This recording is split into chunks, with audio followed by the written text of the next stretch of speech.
Who the hell do you think I am?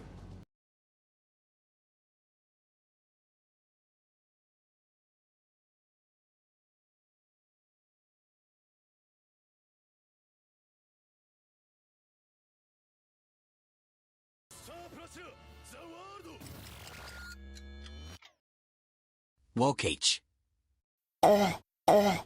Wokage.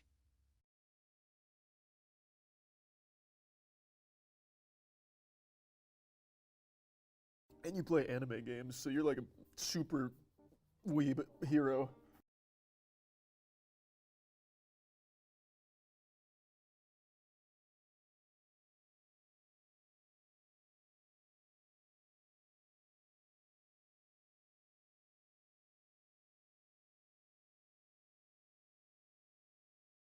Yes!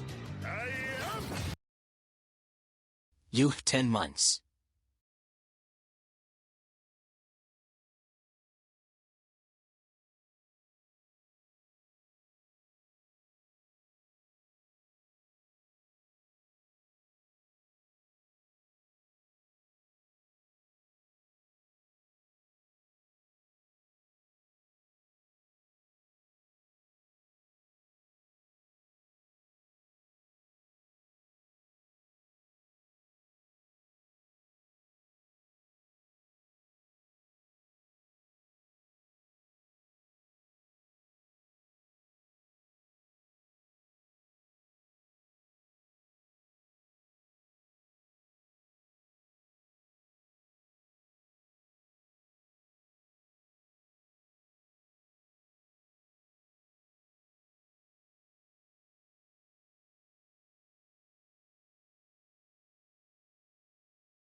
Yo.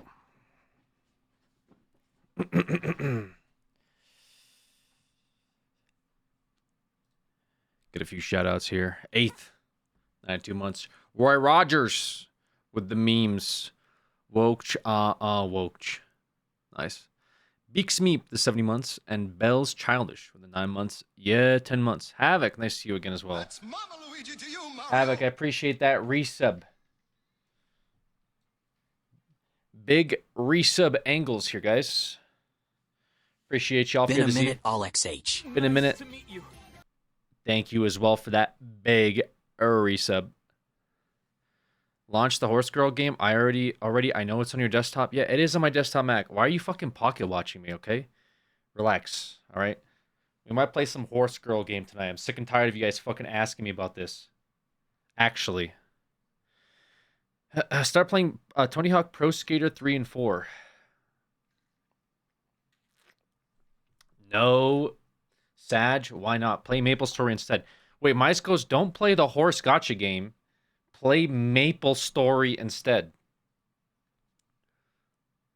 Dude, don't heat up meth. Just take straight up heroin into your veins.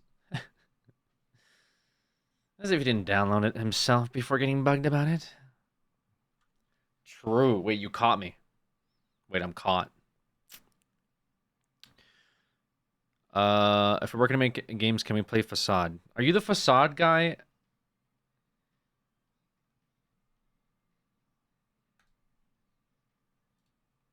You in LA saw you were hanging with Brett. Not Brett came out to Colorado.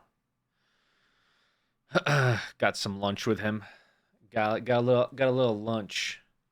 What do you mean no? Are you sure, dude? If I pull up your logs and you're the Facade guy, it's gonna be over for you, okay? Everyone's gonna be like, oh, you're the Facade guy now.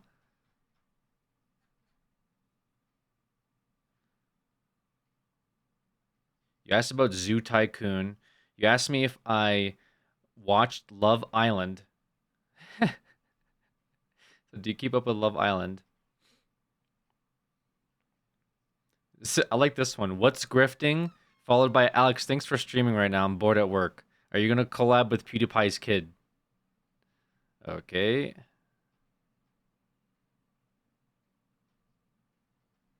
What'd you get timed out for this one here? Oh, you asked me... Okay, you asked me if I was going to do a ketamine stream, and then you said... I was playing a game, and I assumed there was something I could name, and you said, name it after your ex.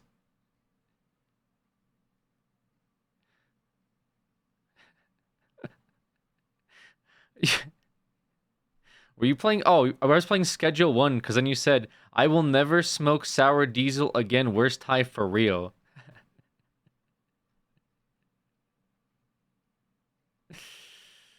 I like this chatter. Here you go asking me in 420. Ketamine is so fun, not gonna lie. He said, who needs new viewers when you have us from 2012?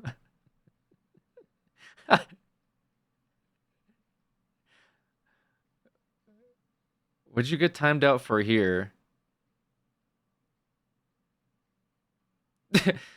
What were you saying? Actually, you never know with these people. They probably have assassin money. So you gonna tat a fan username? What the fuck? Holy 10 shit, months dude. all XH missed the streams all X glad to see you. More about PewDiePie vlogs. Check the chat logs. My chat logs are squeaky clean. Clean. You were watching some weird vines. Toxicity is subjective, my friend, and then I timed you out.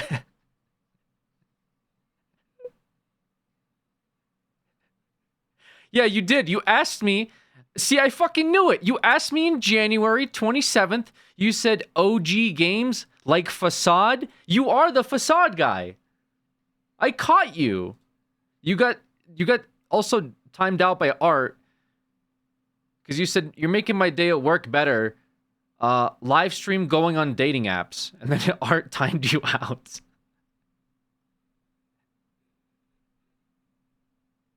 Alex isn't Unk anymore. He's a baddie. What about a DILF? And then Tingy timed you out.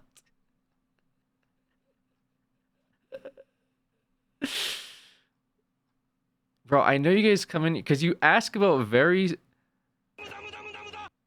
Last year you said, "Oh hell yeah, we're playing Sims." Yo, what's Alex. good, Alex H? Alex, can I hit on you IRL? Is there two people on your account? Would you date a Hooter? Do you have a favorite stripper? I would pass away if I ever got banned.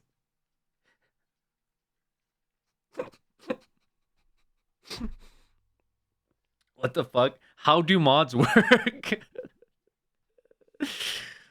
Oh my god. You got some really unhinged messages here. I'm not going to scroll further because it kind of starts to get into like rock bottom territory, you know, from SpongeBob. The further up I go, the deeper I go in rock bottom. That's funny. Not in great ways, but it's definitely interesting chat logs there.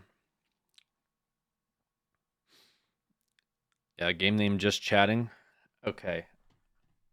I thought I was listening to some like feel good dance music, and now it's like I'm getting drunk at the club.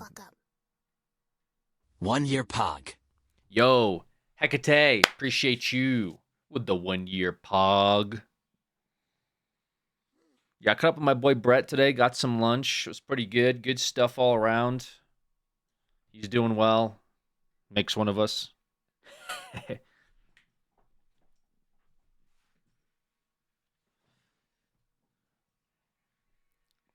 Have you haunted Lagagrus yet? No, I haven't. Like Brett from Cow Chop? Yeah, the Brett from the Cow Chop, guys. Not known for anything. No, I'm just kidding. Obviously, Brett from Cow Chop. But among other stuff, too. If you guys, I guess, don't know what Cow Chop is, I don't know.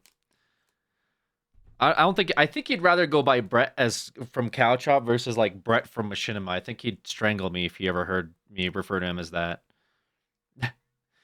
What's up, Attack? How you doing? Watched a little of your stream earlier. Hope your subathon's going good. Hundar, yeah, Hundar's pretty good. Y'all working on something? I mean, I'm not gonna say we're cooking a little bit, but might be a little bit of some you know, preparation going on here. Looking at ingredients and such.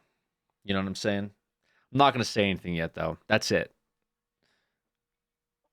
I don't like to tell you guys stuff and then, like, something falls through and then it's like, well, bro, what happened 3 years ago when you said you would fucking finish a Let's Play and now I'm going to talk about it for 10 years? When's he going to do Papers, Please?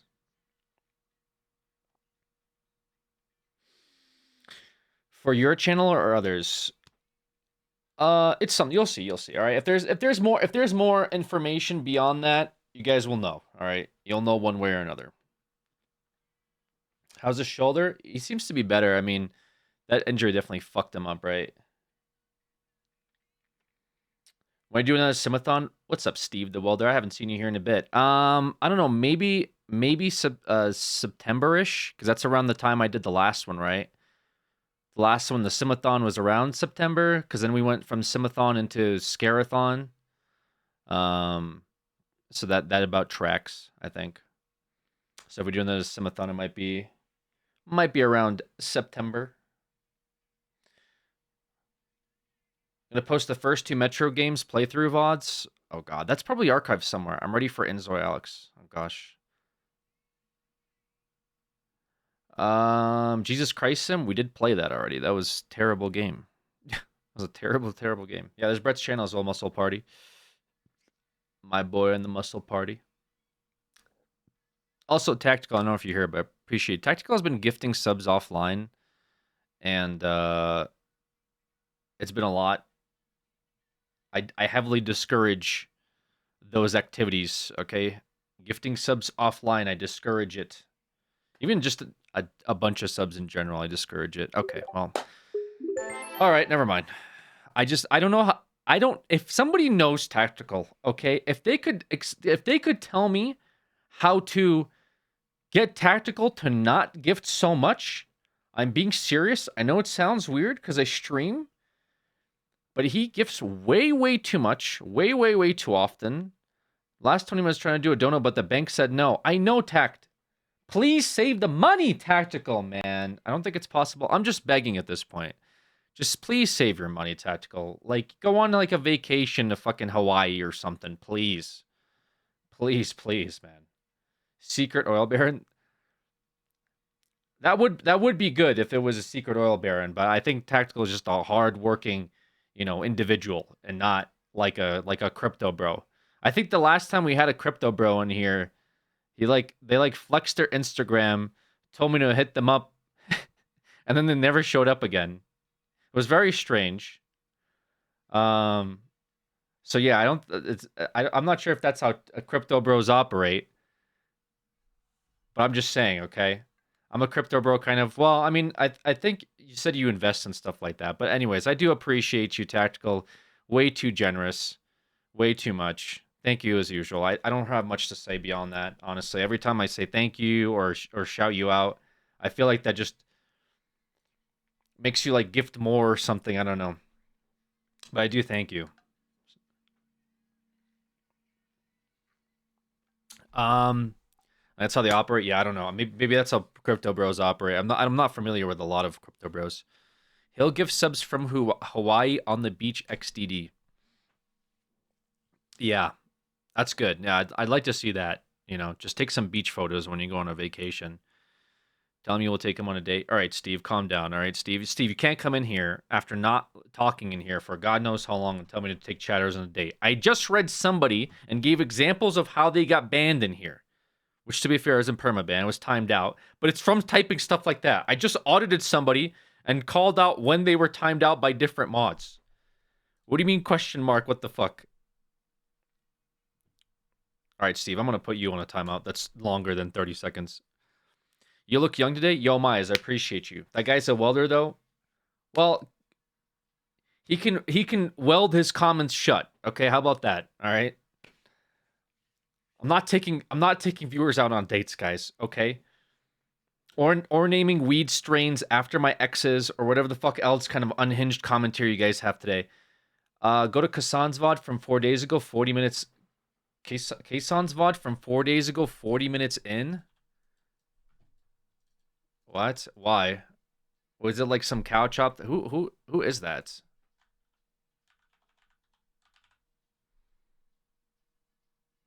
I think you should unban Steve. Did you immediately hop on an alt account?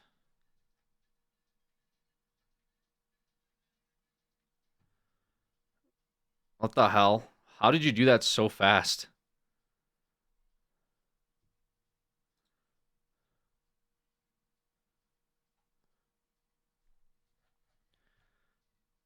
It clearly says not Steve the welder. How did you do that so quick? Wait, it was only a 5-minute timeout. How did you immediately log out, log back into alt, and said untime him? Oh, tactical with their big resub. Okay, 20th time typing this message since Dono don't work. Thank you for being an amazing and wonderful person/streamer and putting out amazing content over the years.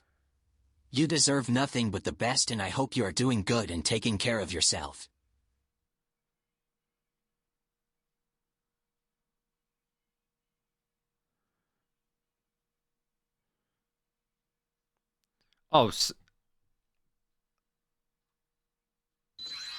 Somebody watch my knife opening, a bigger streamer. Alex H. Very cool. Is that what you were linking me? You could just link the clip.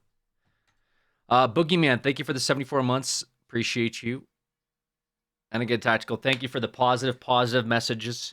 Thank you for being a positive member of this community. Gifting the subs, offline gifting subs, pretty crazy work. It's Phase Alex now. Is it like this? Yo.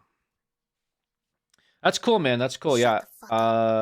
Clips are right. Yeah, I just finished editing a video with the case opening in it. Well, it's at the end, but I was gonna get it live today. Luck been? Had some stuff. Hope you're doing well. Had some stuff come up. So probably the video will go up tomorrow, like a CS video. Are you adopting new guild members on Pal World?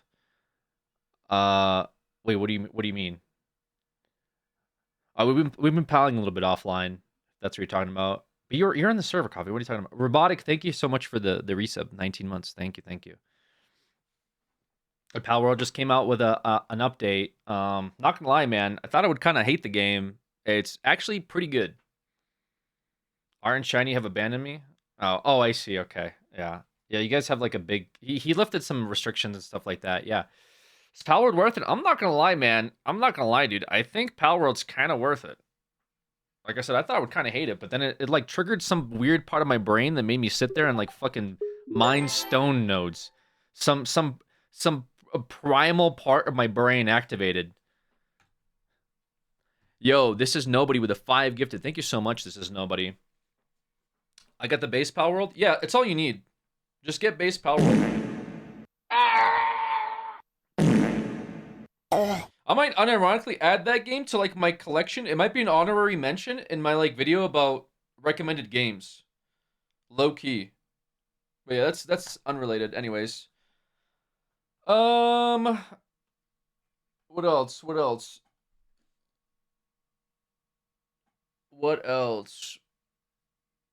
Added to the wheel, relax. Have you been keeping up with the Subnautica 2 drama at all? No, I haven't. Is there layoffs or something? You put off playing it for so long, now it's on your Mount Rushmore. No, it's not on my Mount Rushmore, because my Mount Rushmore is like the top 10 games. This is more like on my honorary mentions, right? Which is a little different. Which was like, I forget what the fuck else was on there. I'd have to pull it back up again. I forget what's on my honorary mentions. Did I say Warframe or something, maybe? Star Citizen, Drama Glazing. Rick and Morty season. Oh, dude, I love Rick and Morty. Project Zomboid. Yeah, stuff like that. Thank you, Crip. Yeah, those games are, like, kind of goated up there for sure. I think the games that are, like, you spend X amount and you get, like, 10X your hours played is, like, definitely worth talking about. Because how much is Pal World? Like, unironically. Pal World is $30. Yeah, that game's easily worth $30, you know? In the context of, like, you know, you're talking about Night Rain being 40 something, I think you'll get way more bang for your buck from a game like Pal World, you know? That is getting updates too. Like, they just recently had a big Terraria update, which is like new raid, new dungeon, new pals. It's just a chill time. I can't talk. Chill time. For sure. Games like that, where you could like sit down, they have a lot of replayability, are like very good. Very, very good. But Terraria is like up there for my top 10 games of all time, just because like Terraria is like, I think the pinnacle. I know I'm glazing Terraria hard, but I think Terraria is like the pinnacle of like gaming. $10. I have how many hours in this game? How many hours do I have in Terraria? Almost 300. I have 250 hours. That's how much? 250 divided by 10? That's like, or sorry, 10 divided by 250. It's zero. It's like, is that 4 cents per hour? 4 cents per hour of entertainment?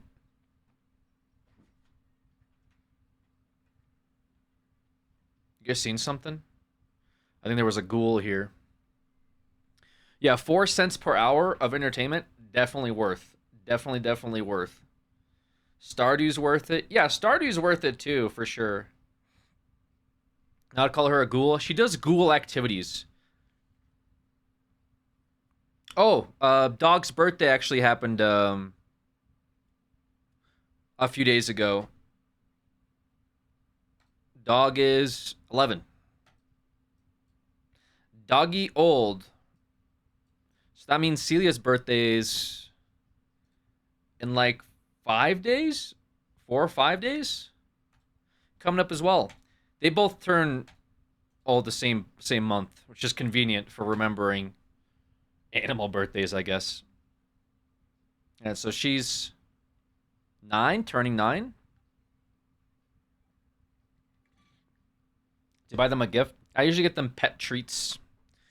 Invite people over to celebrate. I got nobody to come over to celebrate, man. Cool with the old comments, 30-year-old. All right, time and Mac out. Do you sing them happy birthday in their native language? Yeah, I got dog ears. And I did this with my paws and drew like whiskers and shit on my face. Danced around my living room with like the lights on and the blinders open so my neighbors could see me.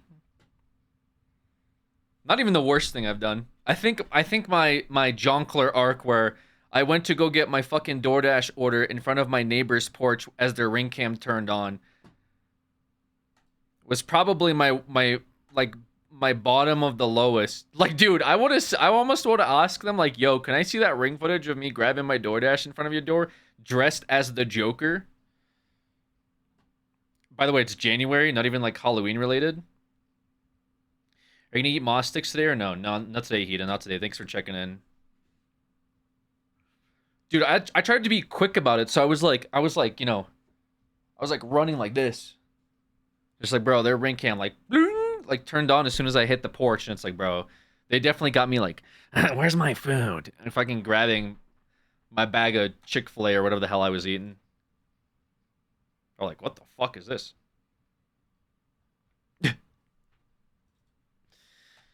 Anyway, yeah, I've been playing a little bit of Pal World. Hung out with Brett today. What else? I could do like a little not sponsored bit. But I gotta do like a what do you call it? Like I got a full disclosure, you guys, here in a bit. I got like a pretty cool product I wanted to show off from Razer, the company. You guys know Razer? Not the guy that's in here. But yeah, I'll do that in a little bit. I got some new technology. I guess they know that I still exist, which is crazy. Some of these companies, I think they believe that I still make content. Little do they know, I'm just a rant streamer now. Turn drops on for Umi. God damn it. Aren't they on automatically, bro? Do I have to actually do this, Mac? Yeah, we're gonna test out some new technology by playing a horse gotcha game. That'll really showcase it. Losing it at the idea, Alex just pulls out Razer. Yes, I'm gonna do that. Hey, I still watch a random YouTube video of yours if you uploaded some sort of discussion video. Brother, check out the Alex VOD channel. It's basically that, where I just randomly discuss things. I haven't really advertised it, because it's not at the consistent level where I want it to be. Meaning that, I really need an editor, honestly. Drops are on, by the way, Mac. You guys can get... I don't know what any of this is. Is this Chinese? What the fuck is this? 启动 Twitch 调宝后，观看任何 Twitch Uma Musume Pretty Derby 分类内赛马娘。 All right, yeah. That's fine. All right. I think I got it. I think I turned it on, Mac. I hope that was it. Yo, Luca, thank you so much for the 18 months. Appreciate you. Guys, I was also talking to Mantis a little bit. All right, you guys know Mantis Toboggan? Was talking to him a little bit. Oh, Honkai's drops too. Jesus. Yeah, that guy. The Mantis 15 coot emote. I unfortunately know Mantis. Yeah, the Pecan Sandy. Known predator Mantis Toretti.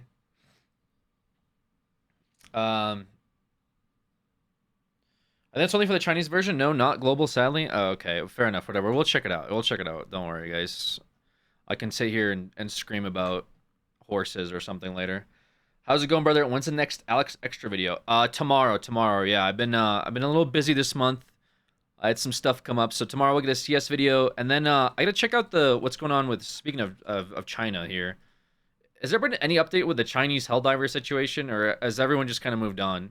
It was a nothing burger to begin with, if I'm being completely honest with you. So, yeah, I don't know. I'm not sure if, like, did the developers budge? Did anyone give a fuck beyond that?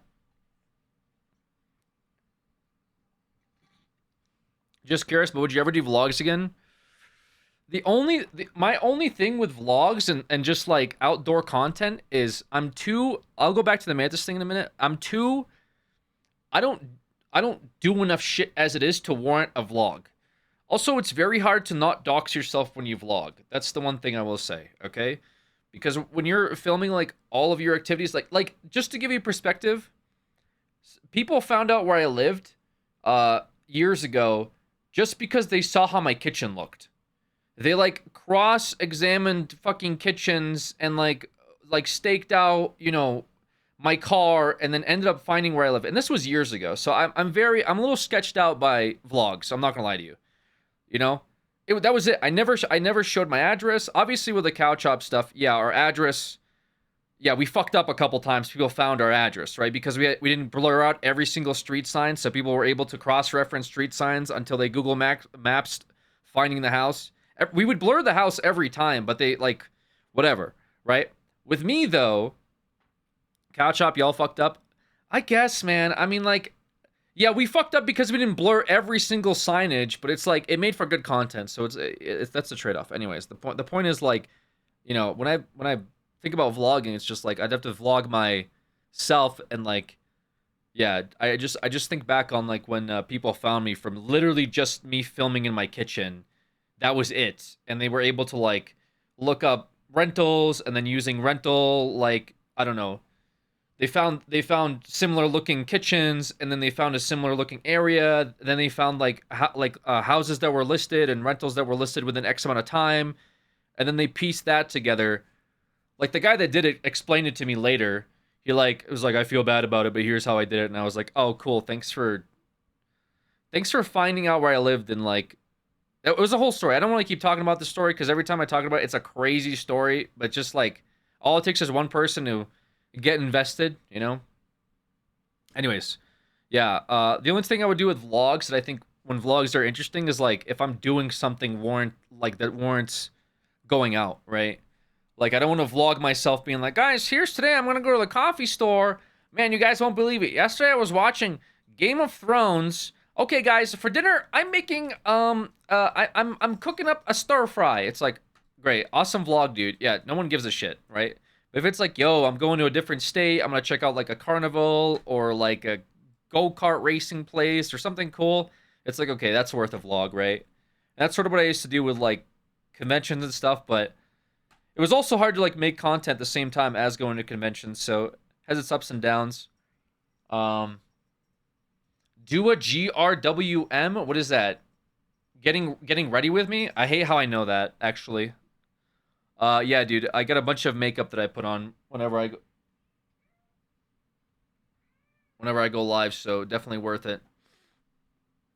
Alex, extra videos are seriously enjoyable. I mean, it's just stream content at the end of the day, so if you guys like that, that's great. I'm happy if you guys like the stream content turned into videos, because we do have a good time in here every once in a while whenever I'm not crashing out, which happens a lot regularly too, let's be honest.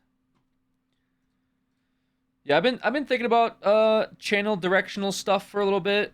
I definitely have some good ideas about what I want to do with when it comes to content, blah blah blah blah. So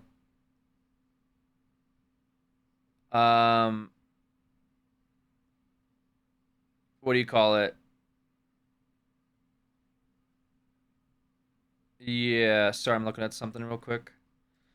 Yeah, I'm cooking up some stuff, guys.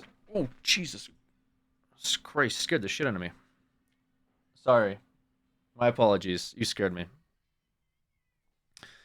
Thank you for keeping him on track, Art. Oh, yes, and Mantis, yes. Anyways, back to Mantis. And Tactical, appreciate you as well. Hey, bring her back. She'll come back. She's just cleaning herself or something. Yeah, I talked to Mantis a little bit, guys. How you guys been watching like roleplay? Like, what's going on? What's going on with roleplay, man? Anybody knows? I don't know. I've been out of the roleplay loop for a little bit, but I still like to keep up with clips and like different servers, sort of what they're doing, that kind of jazz. TurboMax operating OG, hell yeah, Atlas holding it down, my man. All I know is Lilith O'Block. Oh gosh, Lilith O'Block. Oh no, I keep Mantis on his background while I read Jason Todd fanfiction. Okay, I don't watch RP. Went to a pickle festival today. Yeah, that's related for sure. I only watch your channel. Okay, I got you. Yeah, I don't know. I mean, roleplay is definitely like fallen off a little bit. From the looks of it. Been watching a lot of unscripted. Yeah, that's the new thing as well, right? That kind of got launched.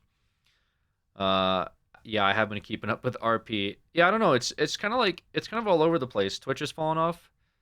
Yeah, I think live streaming in general has taken like a different direction. To be fair, I think it's not so much that like Twitch has fallen off, but like just live streaming content. I don't know. I feel like people are they're very like they like to watch very specific things and they don't like to deviate away from it. Live streaming is mainstream now. I feel like live streaming now is just as the kids call it, like just clip farming, right? Like the whole point of live streaming is that you just go live to farm TikTok clips, and that's the meta.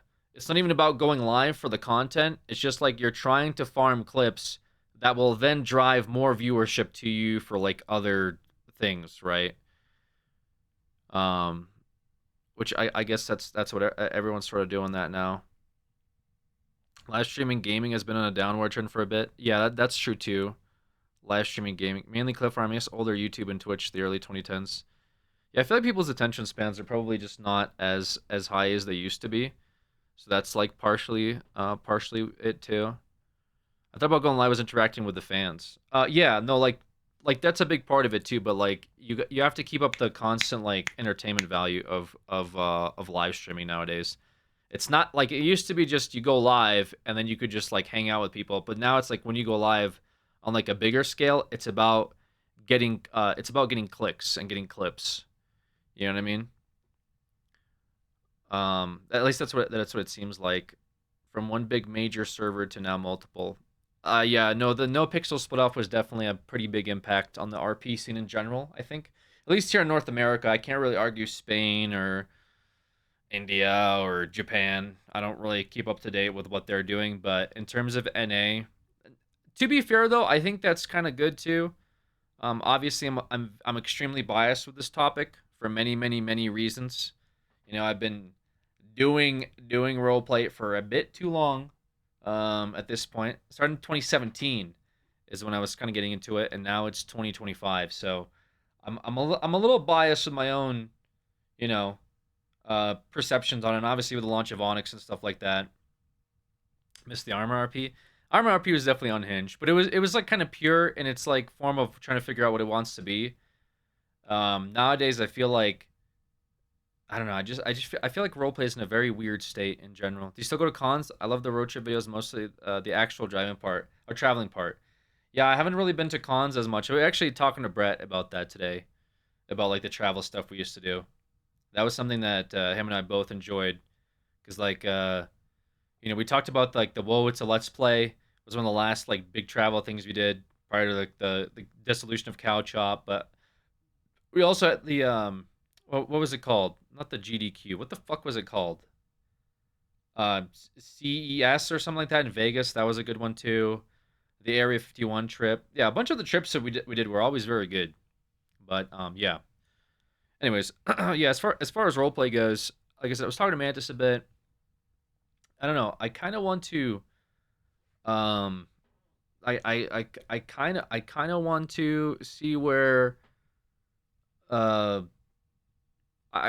actually do want to see where roleplay sort of finds a landing for the most part. I don't necessarily want to completely like give up on just roleplay as a general, because I still like it a whole lot. Just talking about the past like this bum you out? No, because that would imply that there's like a bunch of regrets and stuff like that. I feel like I could have done some things differently, but no. Dip your toes back in it. Yeah, I was sort of thinking about it. Never change mods. Yeah, mods are W. I actually just saw the tactical gifted like 111 subs, and I think I wasn't even live for half of it. So Christ. No regrets. Exactly. No regrets. Do you feel like you're ready again? Yeah, I'll be honest, like I didn't really talk I never really talked much about like the Onyx launch or anything. And like there's two reasons why. Number one is like it's not necessary. But number two is whenever I talk about roleplay, it somehow gets like sent to people and they like react to it, or it ends up on like on a Reddit. And then like I just don't like interacting with that because I feel like everyone has their own versions of events and stuff too, and it's just like the conversation just devolves very quickly, you know.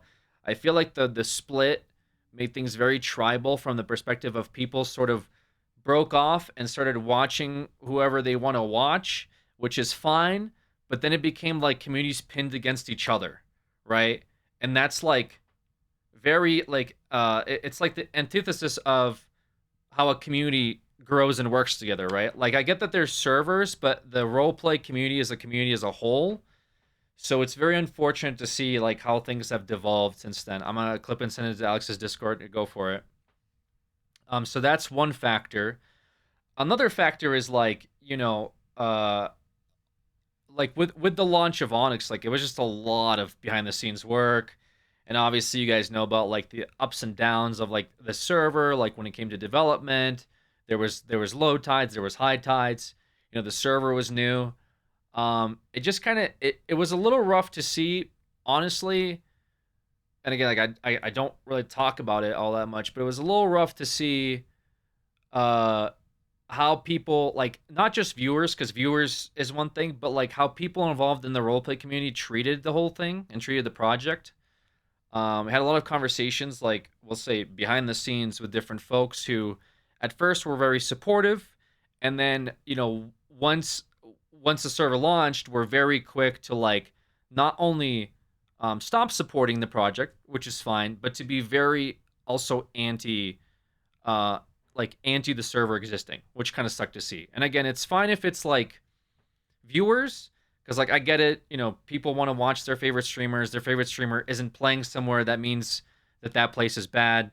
But it just kind of sucked to see like people that I, you know, thought were like good, nice, you know, folks in the roleplay space kind of be very against like this project exists as a whole, when the whole point of, I think, Onyx was to bring people together, to create a fresh space, to create like a new space, and to like work on it like as a community, right? So it just that whole part of it definitely wore me down quite a bit.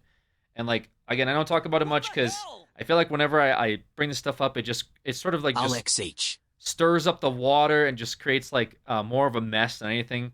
Because again, people like want to have hot takes and they want to like clip stuff, and I just don't want to like I personally don't want to be like clipped and then have like being reacted to 100 different ways. So that's just like as vague as I can get it without, you know, calling out stuff and like you know, whatever, causing more unnecessary drama. So Gomez, thank you for the 75 months. Appreciate you, Alex Hart.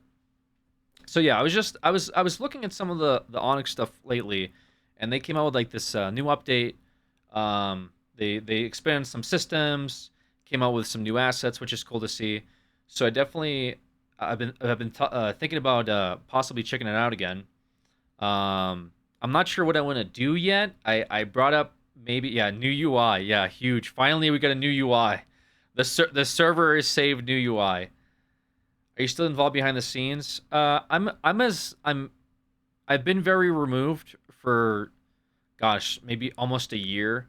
I went like on a big break, and like I said, most of it was just due to feeling burnt out, and like a lot of wind was taken out of my sail, for sure. Like many things happened behind the doors that I just kind of was not happy with, and I felt I needed a break.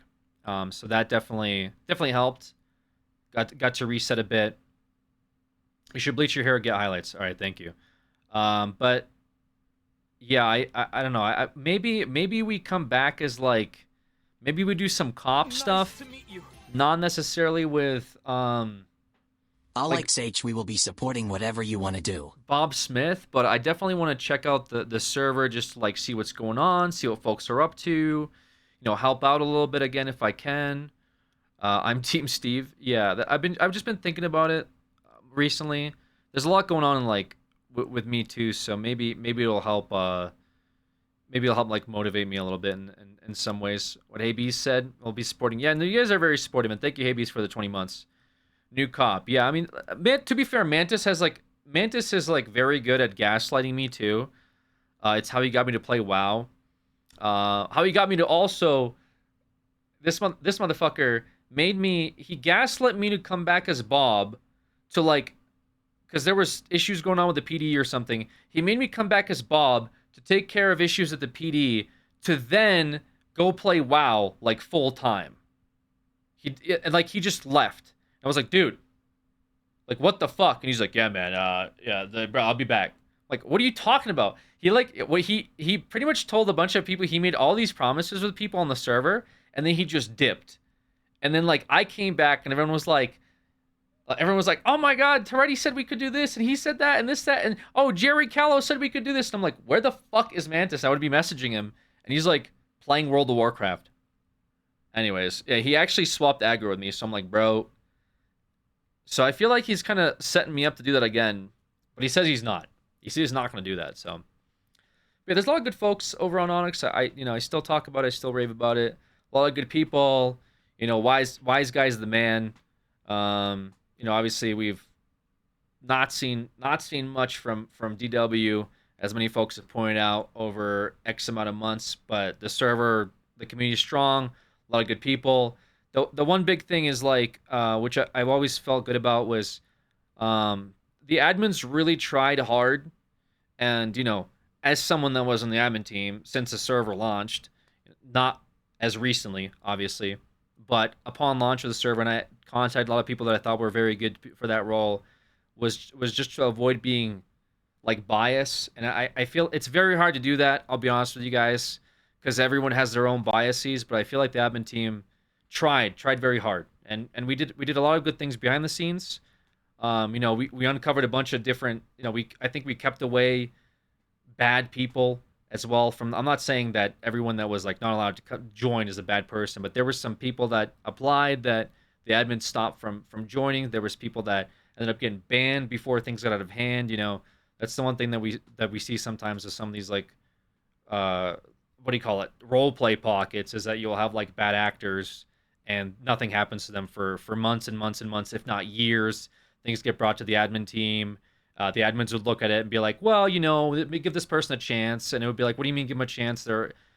I've seen it myself happen before. I'm not going to point out anything specifically, but you guys probably, I'm sure, can use your brain to like figure that out. But I think they did a very good job at trying their best to stop people from, I don't know, just being fucking weirdos as much as they could. I think we had a very proactive, like, invisible mods that would fly around and watch people role play. We'd get like a lot of clips submitted to us, and we had the anonymous system, so they did a very good job with that. So I'm very happy with how the admins have worked on the server. So just filled with a lot of good people, and I'd like to go back, check things out. I'm not sure to what extent, probably not the 12-hour Bob days. And the other thing too is I kind of want to see how I would curate YouTube content around it. That's why I'm thinking maybe as a cop, we could like make like a series that if people are interested in roleplay can check it out and get into like, roleplay themselves and figure out, okay, like how would I cop, or how would I do cop RP on a roleplay server. So I thought about putting together like a little showcase of that to some degree, while also checking out Onyx and seeing what they got going on and interacting with some folks. Because like I said, talking to Mantis, sounds like he wants me to help out a little bit, and he's a friend of mine. And like I said, I have a very soft spot for Onyx in the community and what they've been doing, and so we might check it out sooner than later. But I'll tell you guys about it, obviously. New Alex Cop, Sabi Bemith. Yeah. Happy birthday, Alex. You're going to be 40. Steve, I saw your first happy birthday comment. Like, what is this bit that you're doing? Happy birthday. Happy birthday. You're going to be 40. Yeah, man, I'm going to be 40. I know you're huge in the PD, but I would love to see you play a private detective in RP. Yeah, I mean, that's one thing behind Bob is like, Bob is just not, he's just not going to patrol. It's kind of the thing about legacy characters that I try to avoid is like, even Bob Smith on NoPixel, some of those last days were a little cringe, because Bob Smith got demoted to senior officer. And I was like, what the fuck am I even doing? Like, what is this roleplay even? Have a prime. You appreciate that, Get Goose. So, likely not Bob. Don't worry, his alt will come back in 30 minutes to say the same message. Yeah, I know. That's all right. If you're gonna Bob, people will swarm you for meetings. Yeah. The meeting stuff is fine because, like, it's just a character that helped push stuff forward, and that was the intention behind it. So the meetings were fine, but, you know, it's always going to be very, like, meeting locked, right? I feel like Bob's story should be finished. I could do something with it, but it definitely became, like, a very sit in office, you know, retirement arc for sure. So I'm going to have to cook up another cop idea that would be fun for people to engage with that's not too crazy, you know. I was thinking about it like some people brought up like a frat cop, but at the same time, like it might just be a little too cringe. I don't know. Like getting arrested by some guy that's like, "Yo, dude, you know, do you know your Miranda rights, man?" It's kind of like what is happening. People might be a little too upset at that, so we'll see. Might cook something up. Might be more self-inserty than not, just to, like, ease of access. So I don't have to, like, put on some funny voice for fucking, you know, hours a day. Luca, thank you for gifting a sub to Steve, the frat cop from Permathon. Oh God, it was like Chuck Brady or something like that. The one that got like a shoe thrown in his head and then fell off the building and died. And Tinker tried to like force res after I perma'd. That was a fever stream, for sure. That was a really good stream where we got Tinker to like with the little mints get in the back of a trunk and then get drunk at the pier. That was pretty funny. You're welcome, dude. No more pleb shit. Steve doesn't even realize he got a gifted sub. He's actually question marking you. That's the level that Steve is on. Oh, he does realize. He's just question marking you out of whatever generality. I'm not sure. He means, Steve, he means that you don't have to look at ads. I already said thank you. Okay, yeah, I saw that. Nano, thank you for the 6 months. Bro, how big are you that you make my chair lean the fuck back, dude? Like, I was chilling, and now I gotta, like, tilt my head back. Is she a big girl? She's not even a big cat. She's like a small cat, man. She's a tiny cat. What's planned for that? Just got here. We're gonna probably, you know how it is, man.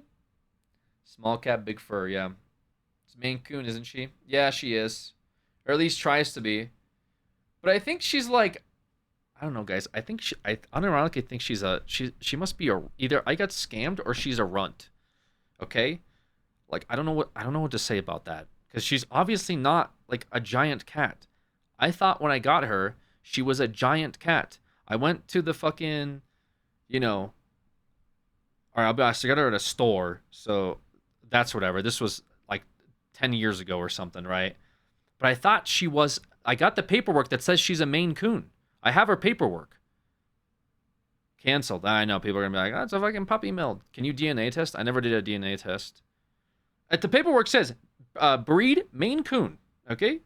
That's what I thought I got, because that's what I wanted. It was either between, I wanted either a ragdoll cat, because before that I had a couple Persians, and then I was looking at a ragdoll cat, and I was going to buy it from somebody that was, like, trying to give away their cat, but they were very sus about, like, they're like, yo, can we meet at this, like, Burger King parking lot? I was like, okay. I was like, they're like, bring the money. I was like, oh, yeah, I don't know if I want to do this anymore. Adopt. Yeah, I did look at shelters for a while. I just knew I wanted a really big cat, and I couldn't find anything. And then like an hour away, they had this one listed. You're throwing Loki? I don't care. I'm telling you the truth. Okay. I saw this one and I was like, oh my god, this place has a Maine Coon. I'll go check it out. Right? I see her. She looked like it, but obviously, that's not, I don't know what this is. It lives with me, though. It lives with me. It eats food, hangs out in the back of my chair. So I guess that's just what it is. She's just small. Yeah, she's like 10 pounds. Okay. Is there warranty expired? Maybe there's. Yeah, I think 9 years warranty probably expires. I guess they could do like a cat like DNA test thing. Like, why the Burger King parking lot of all places? I don't know. It was like sketchy Craigslist people, I guess.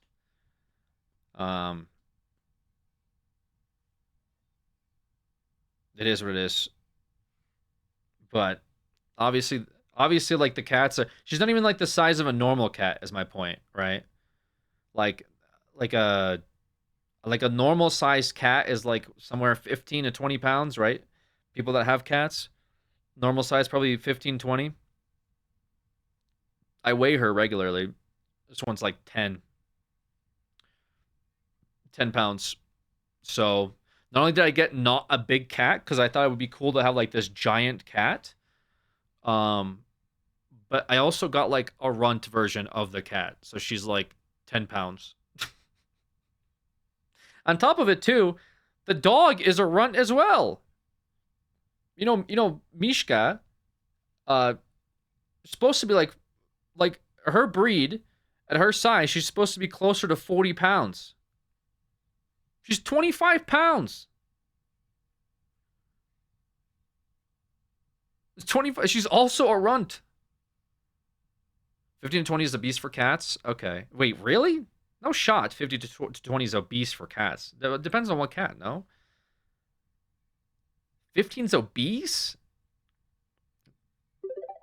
3 runts living in the house. Cute. All right, Mac, relax. Mac, you call me cute again, your days are done. 15's on a large size for cats. Really? Okay, fair enough. I thought... Wait, really? 15 pounds is large? Oh, I guess because they're kind of like... They're built different, huh? For domestic and American, 15 is fat. Okay, I guess they're kind of built a little bit.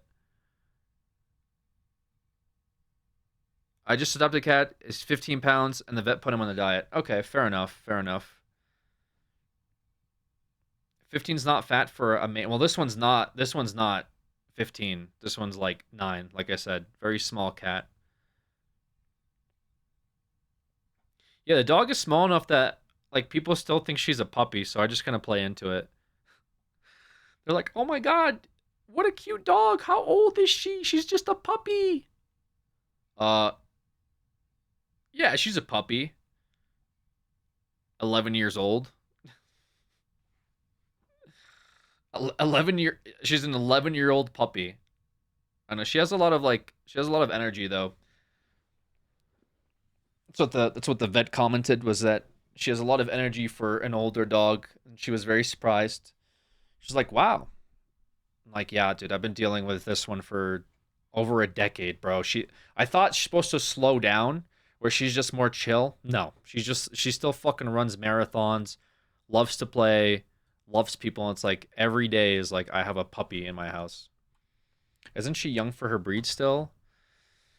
I don't really like to talk about that, to be fair, because then I start spiraling. But her breed is expected 12 to 15 years, so she's 11.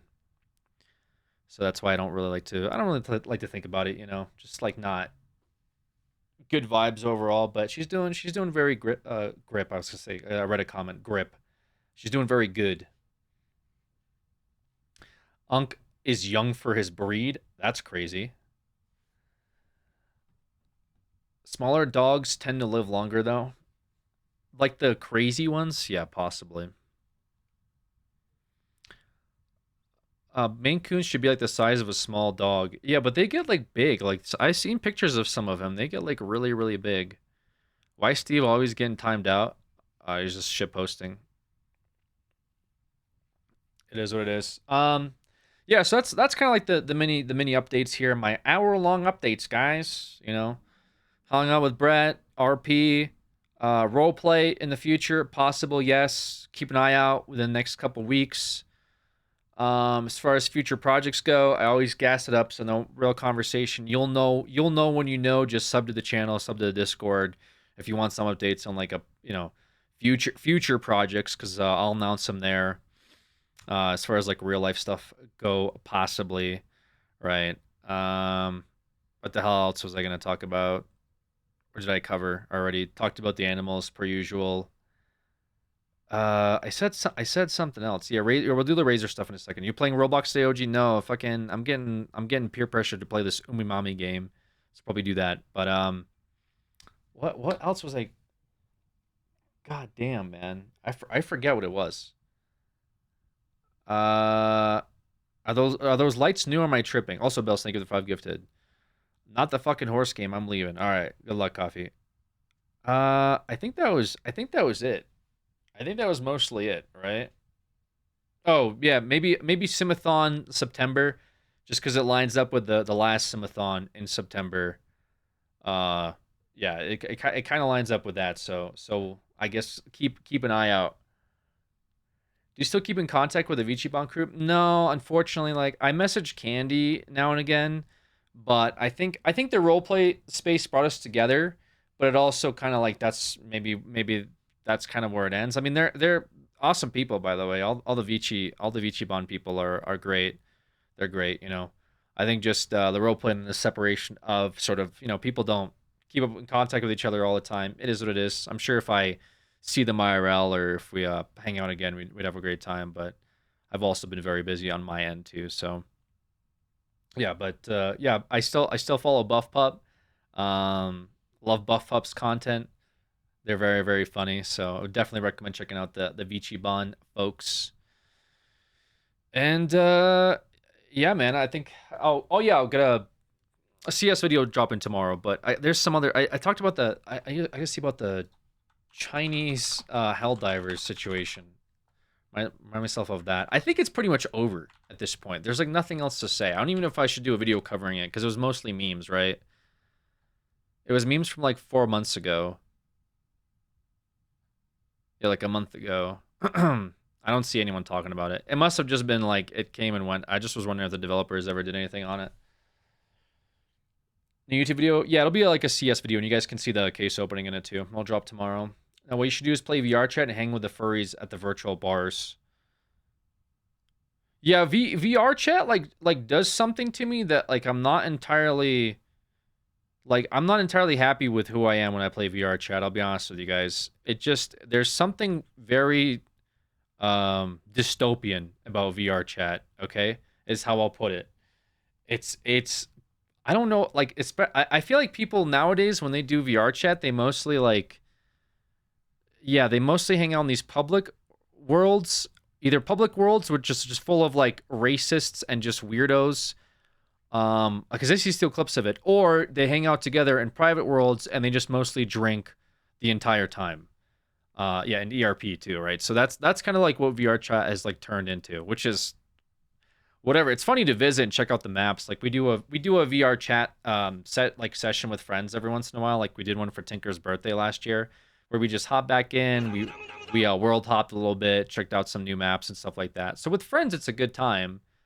But like if you play VR chat like all the time, I feel like you end up in these weird interdimensional pockets of people that are like terminally online is the best way I can put it. Like that's all they know. You know, they hang out in those mirror worlds. They have tons of drama. Like it's just the VTuber or not VTuber, but VR chat drama is just kind of weird. You know, it's like it's very strange. I see clips of it on my TikTok sometimes of where these people go and they troll these lobbies. And it's like they mess with like the furry communities, or they mess with like people that, you know, like run like role play bars, I think is like a thing. It's like a meta, and they just like fuck with them and people like lose their shit on it, right? Yeah, the Phantom Sense stuff. I don't know, man. Miss Skeleton Girl, thank you so much for that resub. Welcome back. Yeah, the rave stuff is cool. I would actually like the rave stuff because, you know, you guys have seen me do like my DJ stuff here. I've done it before, but I do like the idea of like setting up a little virtual club in VR chat and just spinning my deck. That seems cool. We've met a few folks that do that type of stuff, and I think that's pretty neat. That was big during COVID too, because you couldn't go out during COVID, so like those pockets opened up where people went and they just kind of hung out and they like, you know, played music or whatever, and people just chill out and they listen to music in like a virtual world. I think that's neat. You know, kind of like I don't have any grievances with that. But it's just like the rest of VR chat is just very like seems very unhinged and stuff. But it is what it is. I guess it's always been very unhinged, you know, since it's launched. To be honest with you, but yeah, that's I guess it's just as vague of a take as I can get. I don't know. Let's go VR chat. Okay, so makes me think of the club RP we had in chat here. Yeah. When I played some music in here, that was kind of like the premise of it too, right? Did I miss any craziness happening? Any more video game drama? As an unusual videos, maybe we'll watch that real quick. One spawned 3 days ago.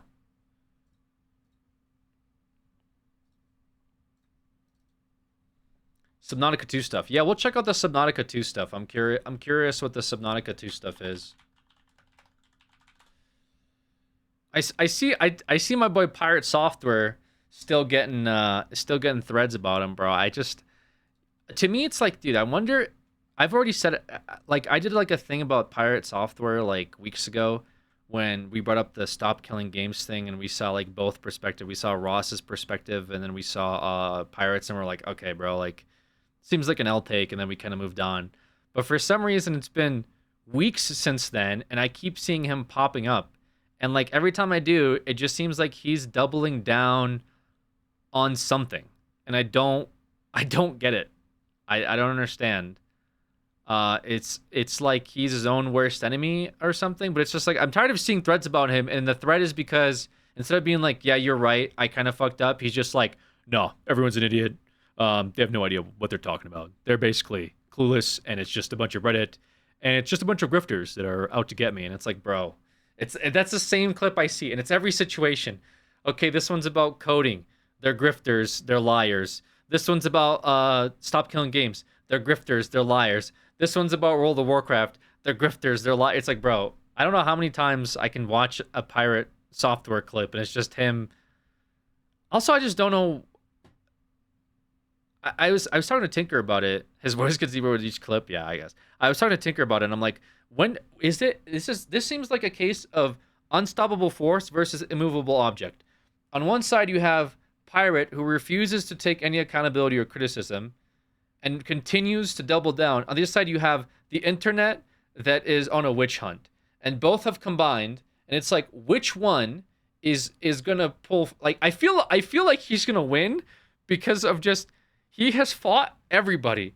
He fought like he fought the therapist that he went on with. He fought all the WoW streamers. He got kicked from the guild. He's now fighting the coding community. He fought the Steam review brothers. Like, it's just nonstop. He is fighting everybody and doubling down on everything.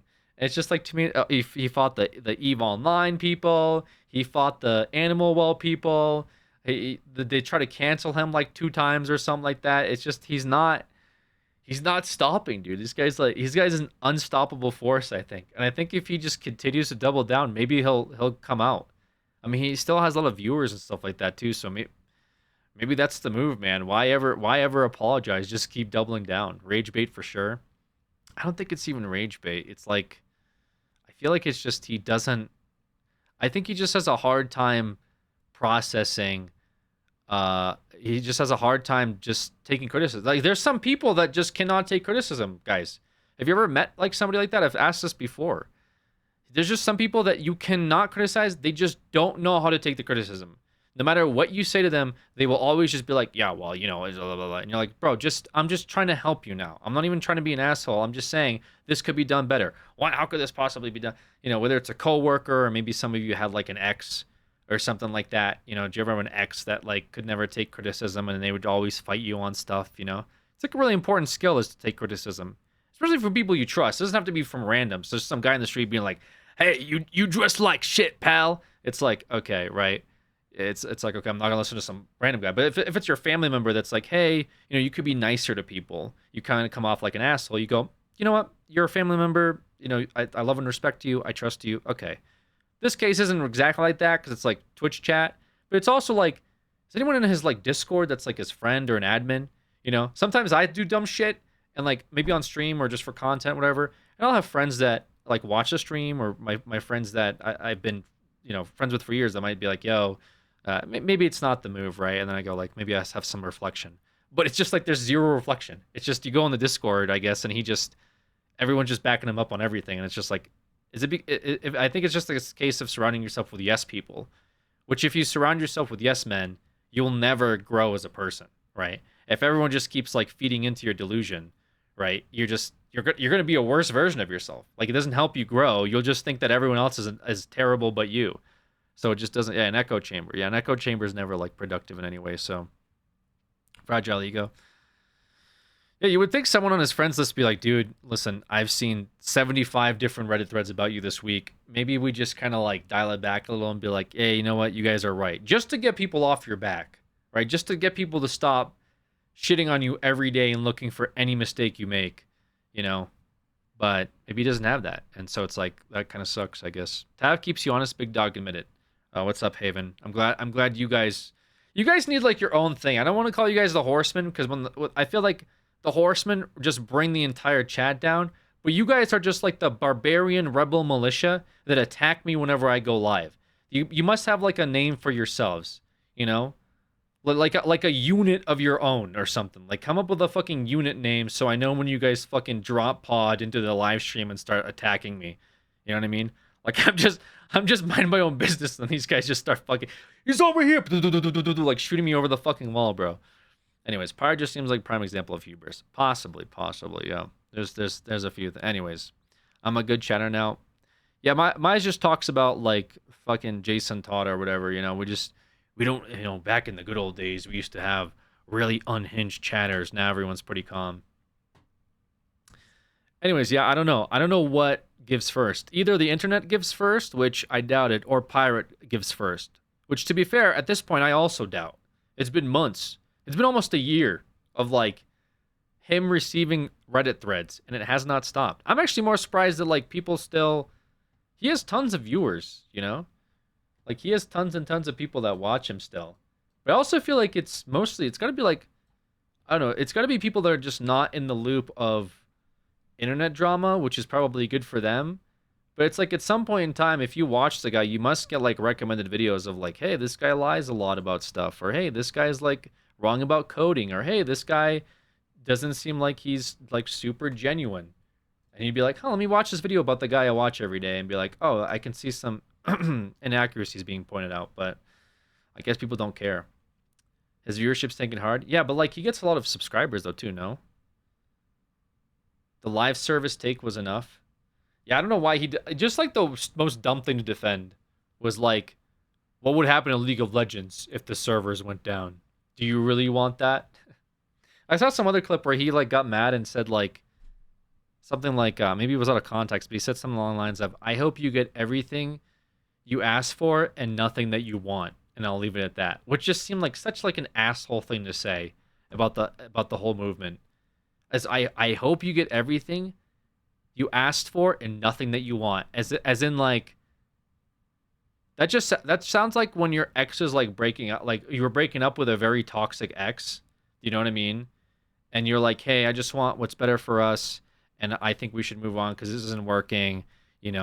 I'm just not happy. And then they go, well, you know what? I hope you get everything that you ask for and nothing that you want because you ruined my life. And you go like, okay, I feel like I dodged a bullet here, but yeah, it's that take was about stop killing games, which was just like, hey, when a live service game ends, like we should have some right to like make our own servers. That's what it comes down to. That's it. Mythic Elf gifting a sub to Darth Bear. Thank you so much, Mythic Elf. Appreciate you. Consumer rights. That's it. It's just such a dumb thing to argue for. Like, who argues for, like, you own... Also, defending, like, as, like, not like a... Well, I want to defend indie games that are forced to, like, operate their... what's going to happen to League of Legends if Riot turns the game off? You ever think about that? Who's defending Riot? Who defends Tencent? You know what I mean? Like the worst take ever is to defend Riot Games. Being like, won't anyone think of Riot Games and all this? Anyways, that's old news, I guess. I just keep seeing clips about it. I don't know. Nothing else to say. I don't even like. There's not even a point of a video. I don't want to be put on like a grifter list or something like that. I already did like a thing, and it wasn't worth covering. You know, maybe if something funny happens, because the whole thing is kind of funny, maybe I'll do like a video on it, kind of like Star Citizen drama. But is Celia going to work on her paw? Yeah, it's bath time. I get. Oh, she licks her paw and then cleans her head. See that? Cleans the top of her head, I guess. Shower time, top of the chair. Does he have a stake in or something? I guess he had like a stake in some company that had like a live service thing, and then he had to like step down from it, and then there was a post. But yeah, bro, I mean, if you keep fighting the internet, eventually, like, you know, they're very relentless. At some point, you gotta just like, it's like a give and pull kind of thing, right? Crazy how cats smell so good when that's how they clean themselves.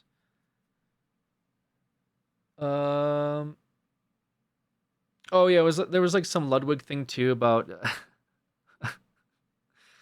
the Cloud9 Mango guy. Yeah, I don't know. That's just like I don't really like talk about stuff like that because it gets a little too like the stuff that gets a little too real is what I try to avoid for the most part. Because that was just kind of guy seems to like have issues with alcohol. You know, I've talked about my own issues with alcohol. Like I sympathize to a degree, but yeah, if you're live streaming and then you get drunk in front of a bunch of people, you're gonna do some dumb shit. If you know you're gonna do dumb shit, you know, it's like inevitable that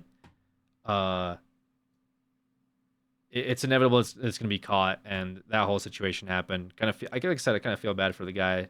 Just a shitty spot to be in, and I don't know.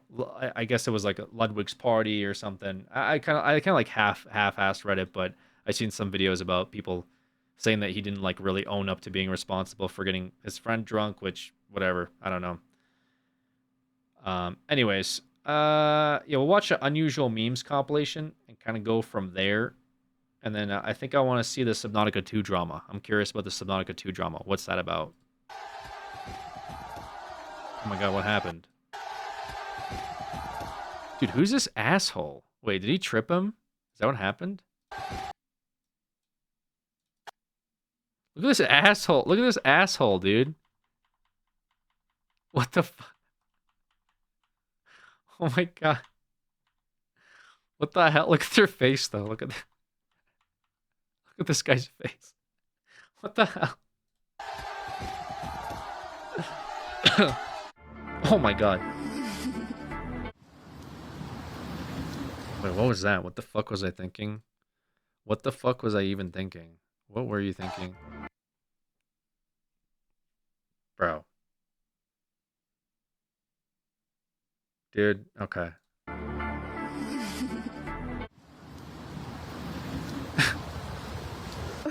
Oh, nice.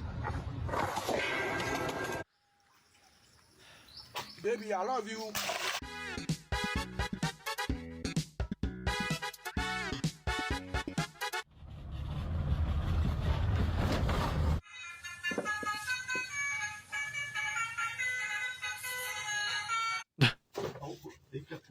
That's not gonna hold. You can tell right away it's not holding. Sì, aí. Segura, meu. Nossa senhora, Ele morreu, o bicho é forte. rapaz. I'm shocked. Aventureiro. Okay. Fuck design spiral staircases, cunts! Motherfucking bitch! Over fucking TV! Fuck! Why did no one help him? La pila, güey, la pila.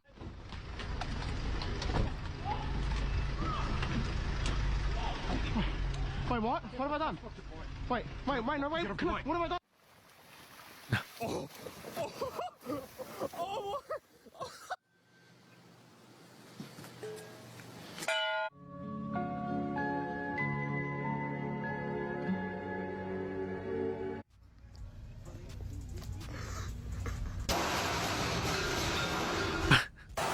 Wait, what are you talking about? What is this?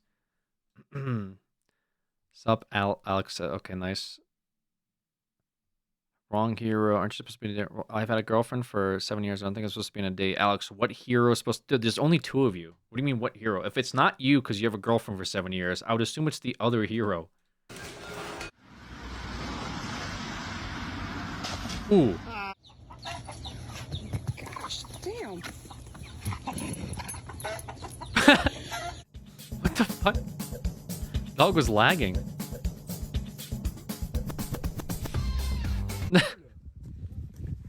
Tu le tiens? 3, 2, 1. Oh, t'es cavalé, les gars, c'est important. Why is that? Is that a dog?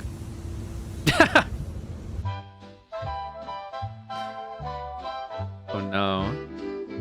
Oh. This dog ain't okay.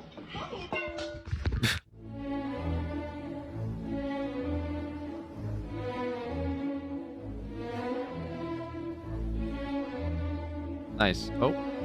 Nice. Good job.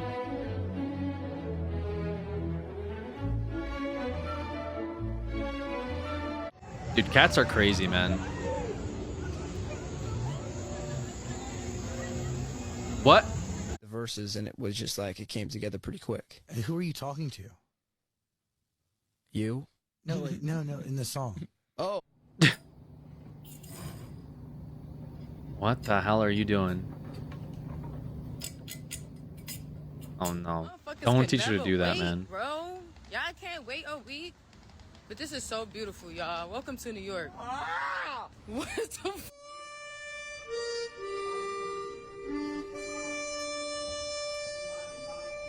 It's a fucking guy.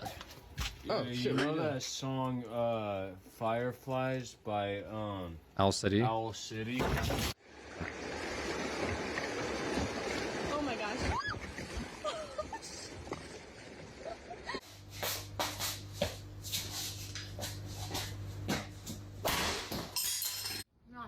Они взбесились после него.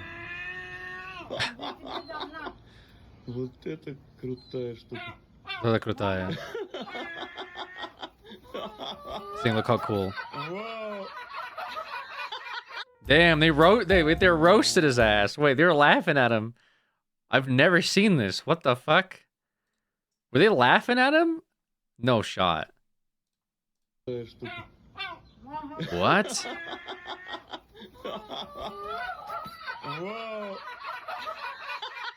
Dude, that's like too coincidental for them. Like, I don't like, they're just birds. There's no way they're laughing at the bird that fucked up. There's no shot. There's no shot that they're smart. I mean, they both look at him. This one goes to bite him. And this guy like eats shit. He doesn't know where to land. I don't know, dude. I don't know.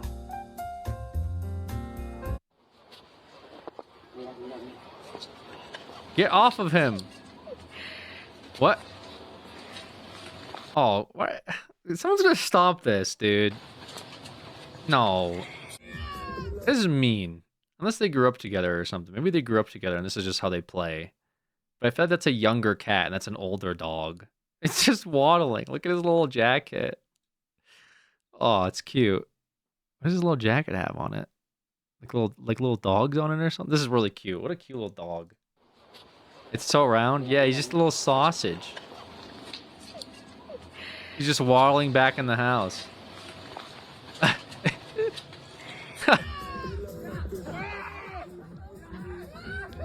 There's no shot you make this. There's no shot. I saw the coordination. Bro. Okay. That's gotta be Russia.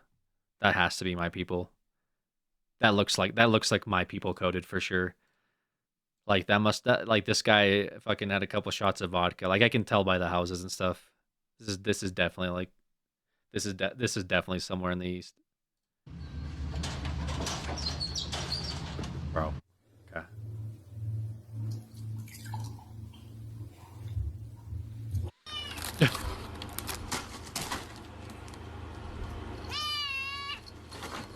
What? What the fuck? Like, I have my camera drawer right here. Okay. And then I have my spiritual drawer right here, which most people, like, don't know much about. And then I actually don't remember what's in the... Did hers get her cast?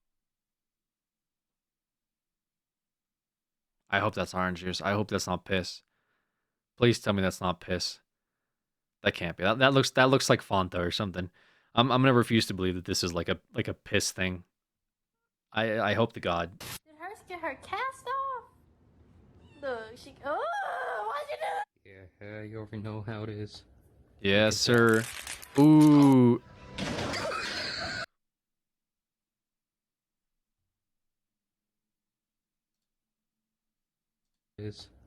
Look at that. You got me fucked up with this one, brother. You got me fucked up with this. I just had to buy a new monitor and I'm seeing this shit.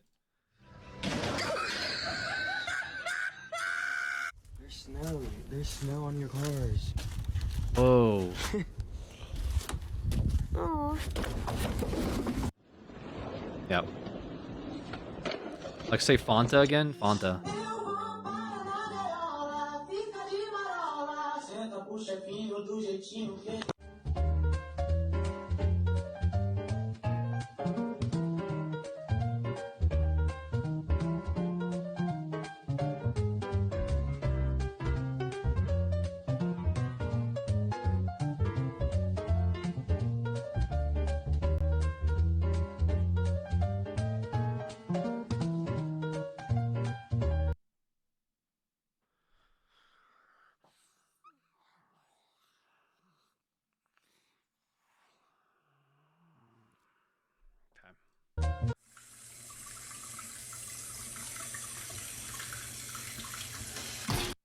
What? Why? Wait, why are they holding a towel like they're ready? What is going on here? What the fuck even was this?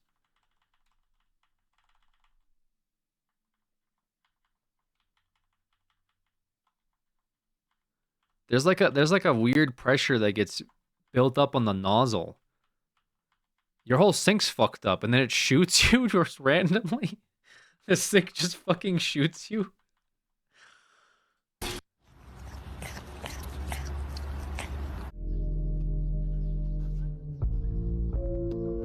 Oh.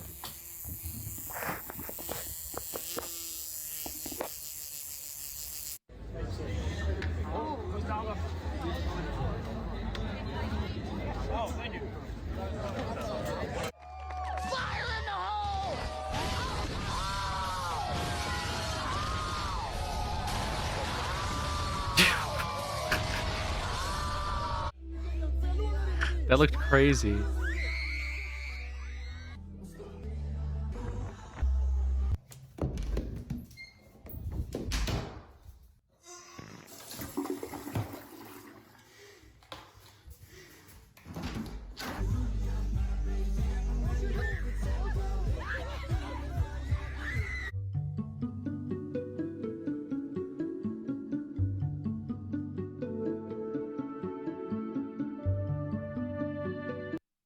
Yeah, I'm thinking that cone's not put on correct.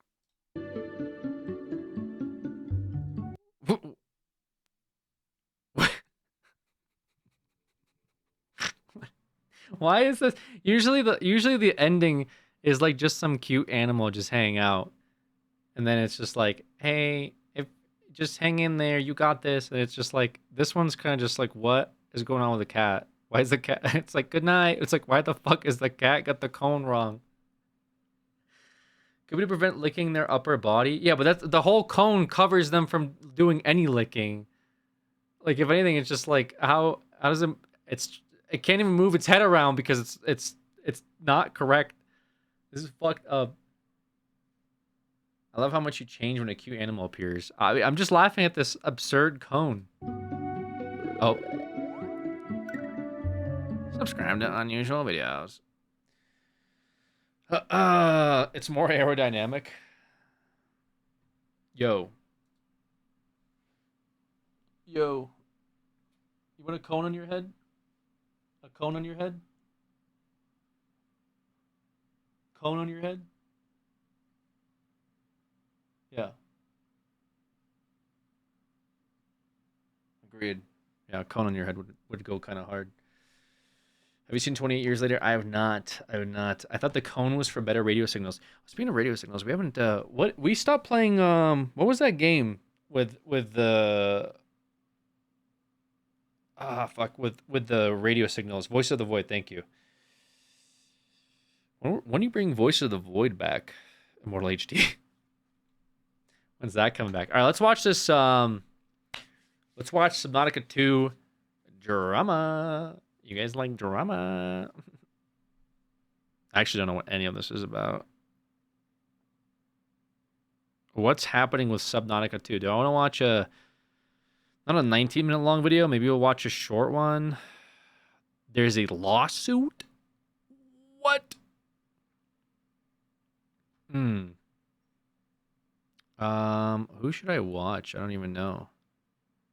There's a video 2 days ago. There's a video 15 hours ago.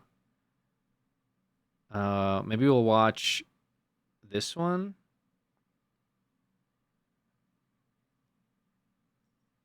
$19 minutes into being 59. Yeah, that's why I don't want it to be 30 minutes. Watch a 2-hour one. Every creature in Subnautica and what they eat, how they live. The Subnautica team and community. None of this. Okay. We got this video. Subnautica 2 drama gets worse. It gets worse. Craft and accused, founders fight back, going to court. What's happening?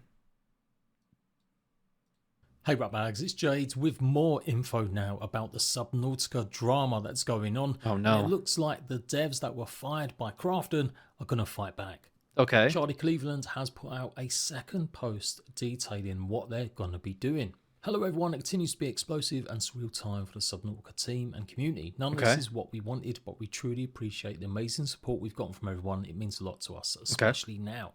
As I wrote last week, we know in our souls that the game is ready for early access. That's just how we roll, and we'd like nothing more for you to play it. Game devs live for this, but it's currently not under our control. Okay. We've now filed a lawsuit against Krafton. The details should eventually become at least mostly public. You'll deserve the full story. Suing a multi-billion-dollar company in a painful, public, and possibly protracted way, certainly not on my bucket list. But this needs to be made right. Subnautica has been my life's work, and I would never willingly abandon it or the amazing team that's poured their hearts into it. Okay, so what did this all start out as? What happened here? So I assume that Charlie, he's suing Krafton. Details should eventually become at least mostly public. Meowdy. Rolly, appreciate you. Greed, new ownership. Okay, I know that they had layoffs, but I wasn't like totally caught up on what the actual issue is. Seems to be an update video, not the actual drama. Yeah, I may need like a more like lore master video here. Maybe this one. So there's this pretty crazy situation going. Okay, this guy's covering the situation. All right, Subnautica 2 situation is wild. Hey everyone, this has been a pretty crazy story that I've been recently tracking. So there's this pretty crazy situation going on with Subnautica 2 right now, and I'll be honest with you guys, I did not expect this to be happening so close to the early access release. But here we are, and today I want to cover what is going on, what this whole drama is about, where it started, and where we are currently at. So for dude, I hope I don't get a whole bunch of like Subnautica fans in here to like talk about how I play Counter-Strike or something and that I shouldn't talk about this. Anyone who is unaware of the situation, essentially Subnautica 2 has been in development for a couple of years now. Unknown Worlds, the studio that made the first Subnautica, they were bought by Krafton, which is the publisher behind PUBG and various other games. And through Krafton, they essentially would get the money they needed, the budget they needed to make Subnautica 2 better, bigger, greater than ever. But right before the early access was supposed to begin now, 3 of the main members, well, the 3 creators, so to speak, of the original Subnautica were all fired right before the finish line of the early access version. Wow. So what happened? What is going on? How? It's really complicated, That's but crazy. Let's get into it. Okay, so back in 2021, that's when Krafton acquired Unknown Worlds. And after they acquired the studio, Unknown Worlds then started working on, or well, they had probably been working on another game for a while called Moonbreaker. And this was a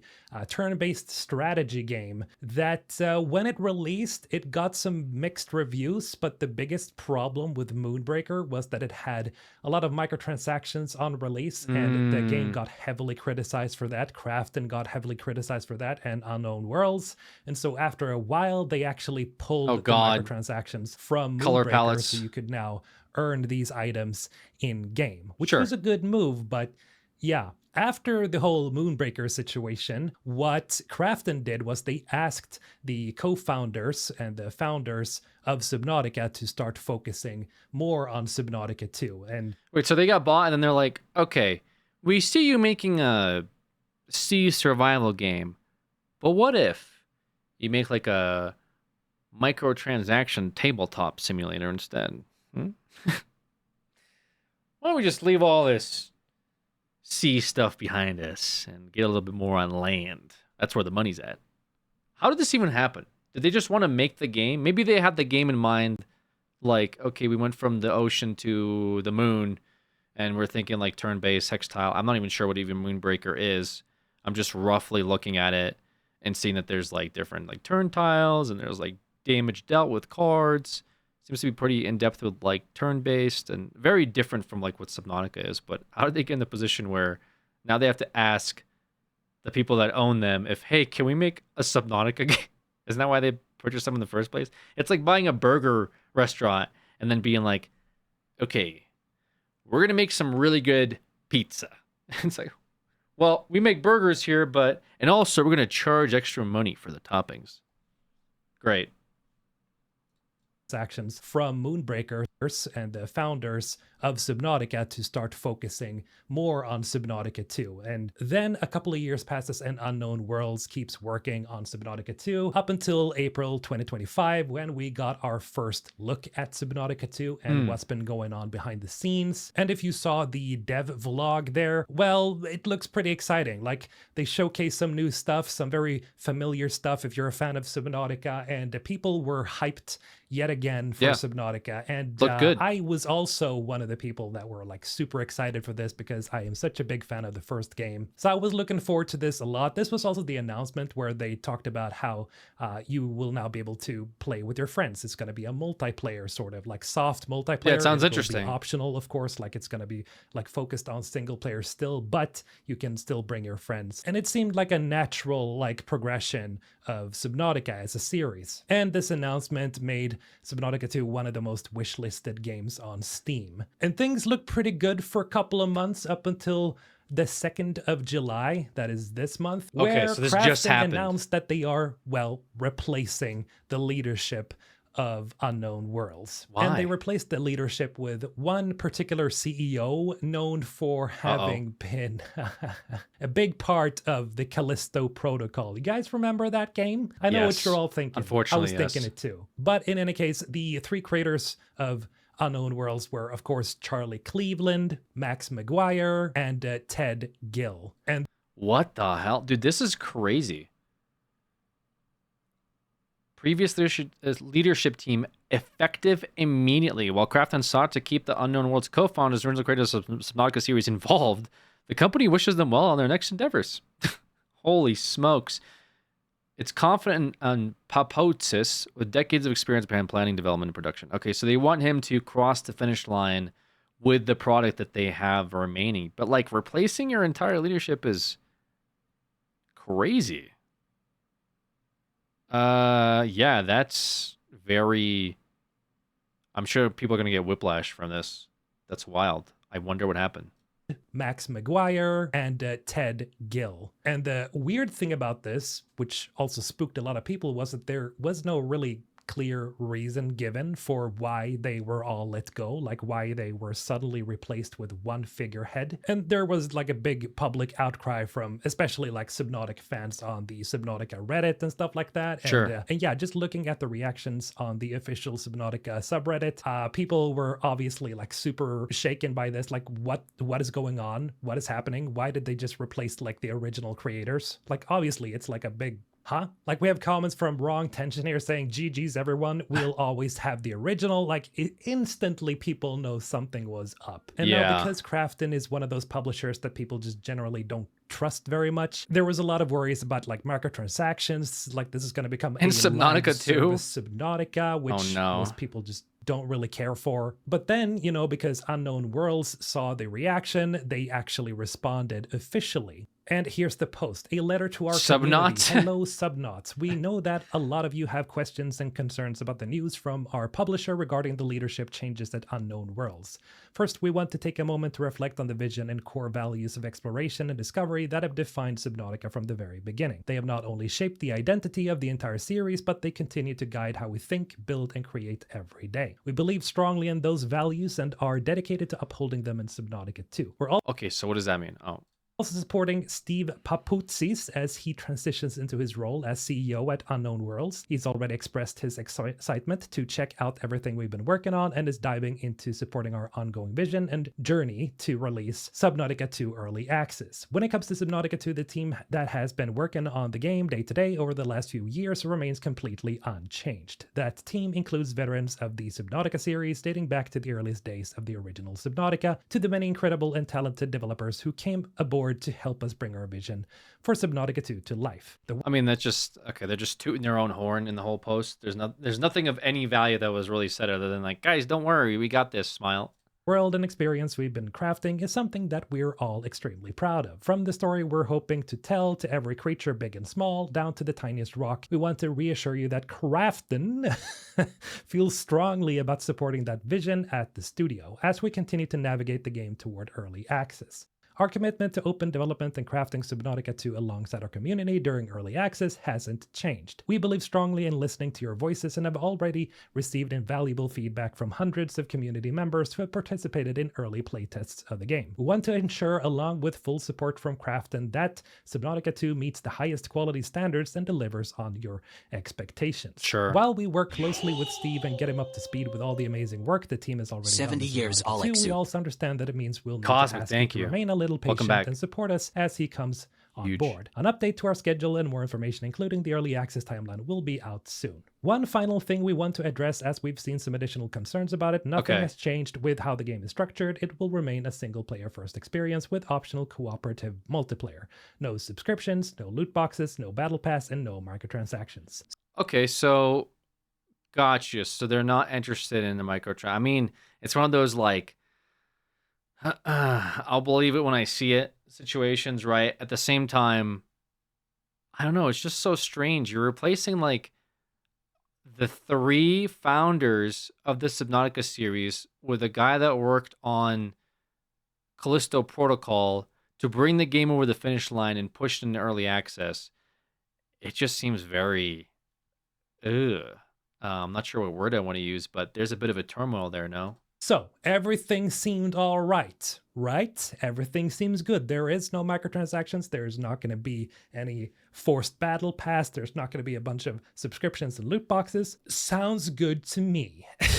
But the question, of course, still remained. Why did they get rid of the 3 creators what of happened? Subnautica? That's crazy. Like, it doesn't really make sense. Like, I can see one guy going, but like all 3, that means that there was like some really heavy disagreements with the release of Subnautica 2. Like, what would even get them to have like a situation where they all get let go before the game comes out? I mean, that's like unheard of. When would that ever happen? Direction, sure, but Direction would be like, the game's not even out yet, and they're replacing the guys that are the heads of the studio, which is wild to see that from the get-go. You don't really see, I mean, I'm trying to think of situations where you replace the head guy. Usually the product like falters by a lot, right?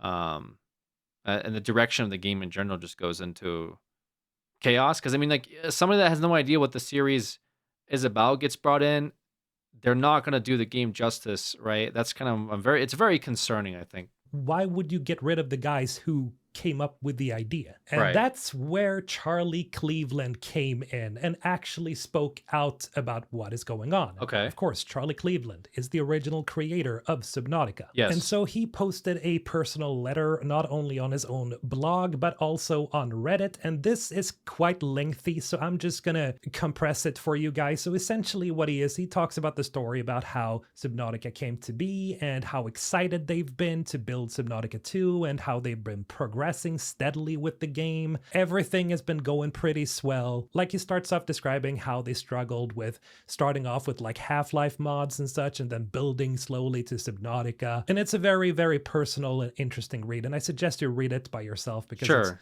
it's really cool to see like how he sees the entire journey and how that was. But Yeah, that's why I'm like concerned. You replace a guy that built the game from the ground up, from when it was nothing but a mod to what it is today, which is like a very, very popular game, I would say, as far as like the indie space goes, or like maybe not indie, but like AAA studios or AA studios. Like Subnautica is definitely up there and is like well respected by tons of gamers and I'm sure even game studios for what it was able to do for like the survival exploration sector of like the video game world. It's inspired a lot. So to see, it's the same as like say removing, I don't know, Notch. I don't want to use Notch as an example, but it would be like the equivalent of, you know, Minecraft 2 is about to be launched and you remove like Notch, you know, circa 2007 or 2006 or something. It would be like as big of a deal as that. Or the guy working on Terraria or Stardew Valley, right? Like Concerned Ape.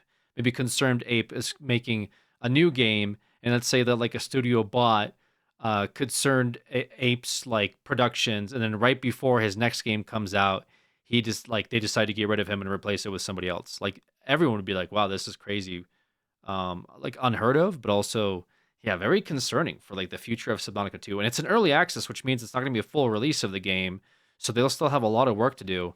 But like, how do you get rid of a guy that envisioned Subnautica 1, envisioned all of Subnautica 2, and like you just, oh, it's fine. We'll get somebody else to finish the game.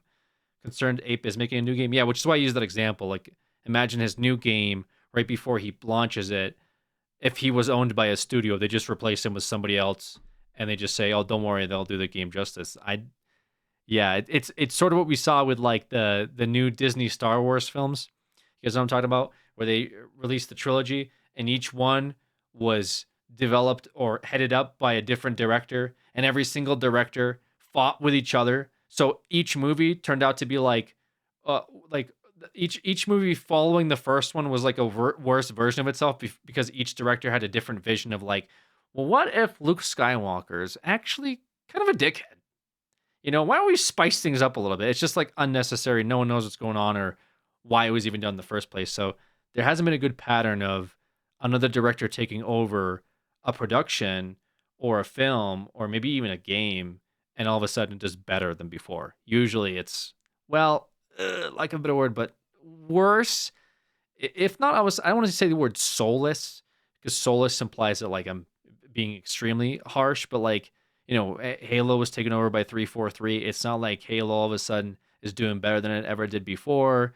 I'm sure there's like other examples I can't think of off the top of my head. Who's Immortal HD? When like a big studio gets involved or like an IP gets replaced and headed up by like other directors because they just can't do it justice. They weren't involved from the very beginning. Nazi, thank you for getting us up to Collard Greens. I appreciate you. Yeah, so Charlie said something though. Charlie Cleveland is one of the, as he said, founders of the game. One of the 3 founders that was let go, and he had some words to say on Reddit. So I'm curious to see what he had to say.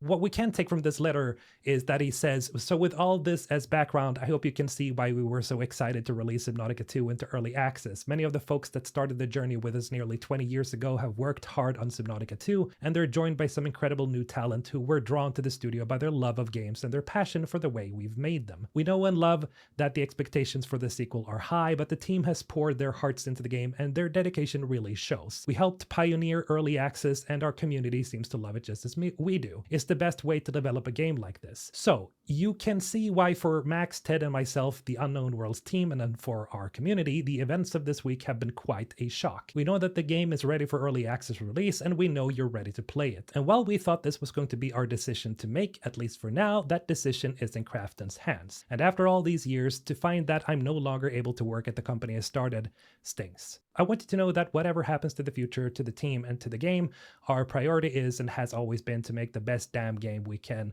for the best community in the world. With your George plushies and your hand-drawn fish fan art, and yes, your hard-earned dollars, you've supported us in every way, in every season, cold and warm, since Half-Life modding was even a thing. I also want you to know that this is not where the story ends. Now, obviously, the support for Charlie here was massive, like... Yeah, you know what it makes me think of that post is sort of worded in a way. They have to be very careful with how they write things, obviously, to like, there's a lot of legality and stuff involved.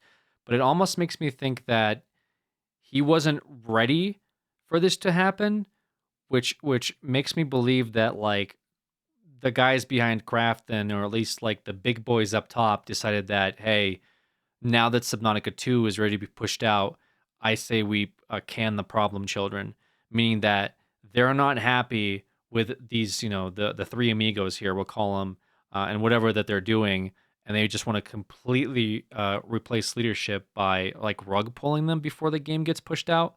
That way they can't, you know, decide like what future endeavors they do, either for Subnautica 2 or future games, or what Subnautica 3 looks like.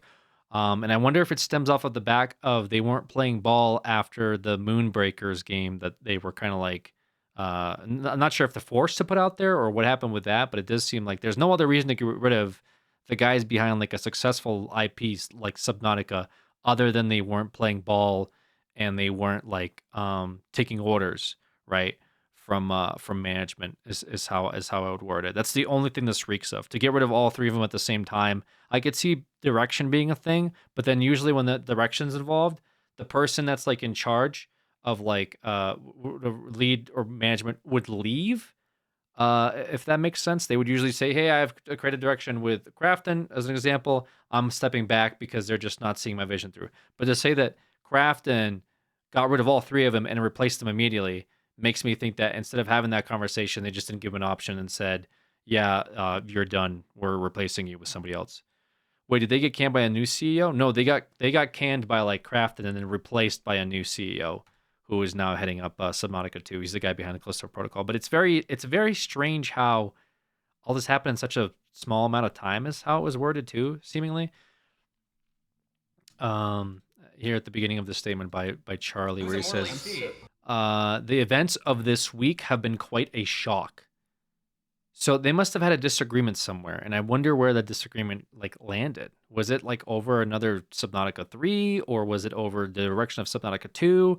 If the game is about to be made, just make the game and just have them update it. And then, you know, if you get the terms about like what's next, maybe they had quarrels with what's next, right? Nazi, thank you for gifting a sub as well to Mikoen. Thank you so much. Yeah, I'm very surprised by all this. This is very shocking. Yes, that reporter guy from Bloomberg essentially reported that apparently Krafton had signed an agreement with the CEO and his friends, like the original creators of Subnautica, that when they bought Unknown Realms and when they were working on Subnautica 2, if they could get the game ready for an early access release before the end of 2025, they would be getting a $250 million bonus that they could split among the entire team. That is huge. And according to Charlie, it was ready to ship in early access again. But that was apparently the agreement, according to Jason Schreier. And so this really created this huge explosion everywhere, because if Krafton laid off the three guys they agreed with that they would give a $250 million bonus to Unknown Worlds if they could ship it before the end of 2025, they have now fired those people that are responsible for the full vision of the game and delayed the game to 2026. Like, yeah, that is kind of sussy. Like, okay, that sounds really bad. What kind of a deal is this though?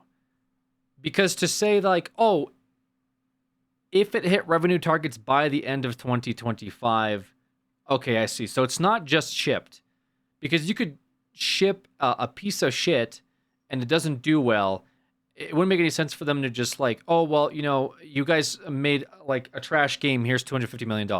Now, I know that Concord exists. Also, $250 million bonus is a crazy amount. Yeah, that's insane. For Subnautica 2? Wait, this is like Grand Theft Auto budget. That's an insane amount of money. Over, like, I would say Subnautica is popular, but is it $250 million bonuses if they reach revenue targets? What would be the revenue targets? What would Subnautica, how much money does Subnautica want to make? How many sales Subnautica won? Over 6 million copies. Subnautica 1 made over 6 million copies early access 2014 to January 2018.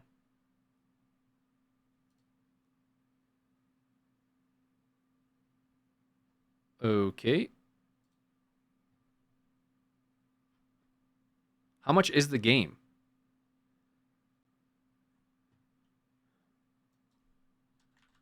How much money did Subnautica make? Yeah, I don't really understand this. Subnautica generated $160 million in revenue. So if they hit target goals, they would give him $250 million. Well, were they like hedging their bet on, yeah, it's going to make way more money for sure? That just seems kind of... that seems kind of counterproductive, right? $250 million for a game that allegedly brought in $160 million. I mean, maybe the game made more closer to, like, say, $200 million by the end of 2025. Right. So Subnautica 1 made $160 million over the course of 4 years.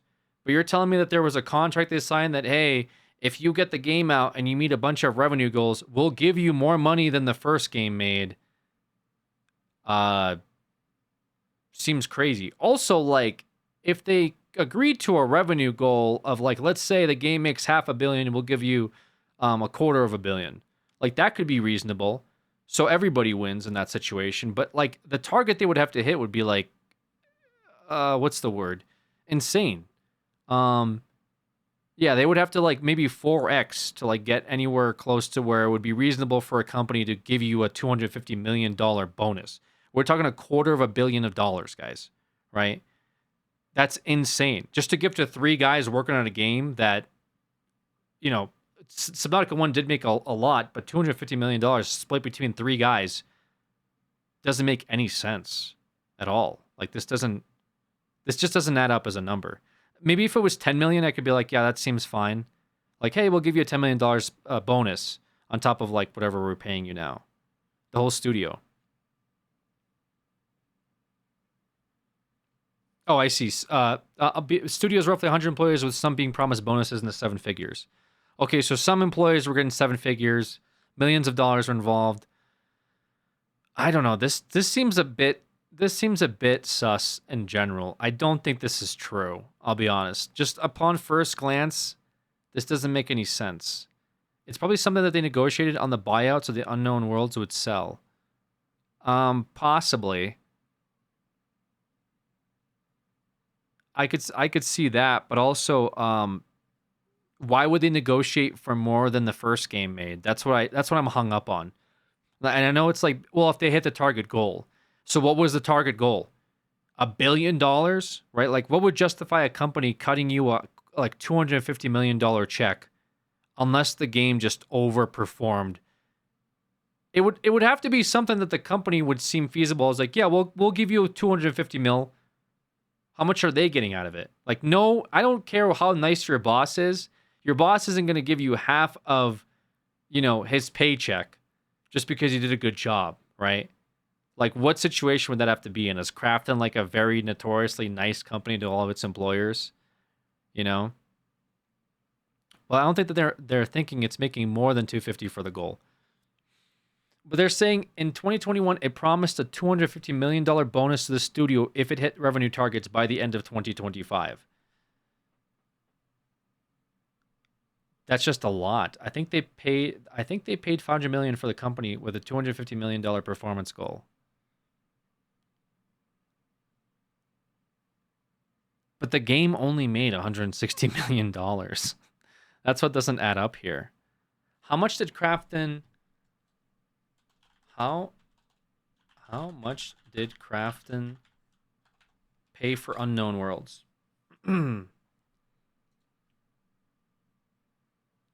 Okay, so some of these articles are going to parrot each other. According to Bloomberg and GamesBeat, initially acquisition 500, the $250 million was intended to be paid to the former leadership team of Unknown Worlds upon achievement-specific development goals for Subnautica 2. Reports indicate the Krafton delayed the release of Subnautica potentially. Okay, so this is kind of going into like what happened this week. That just doesn't make any sense to me. I'm so confused by this. Yo, we'll give you $1 billion for I'll give you $10 for your thing that cost $1. Yeah, sure. I'd take that for sure. Yeah, I'll give you $10. How much you pay for that? This only brought in $1. I'll give you 10. Okay. Yeah, I'll take it. Sure. What are you, a dumbass? I don't know. I mean, I understand that's how companies work, because they acquire stuff but they have to realistically see.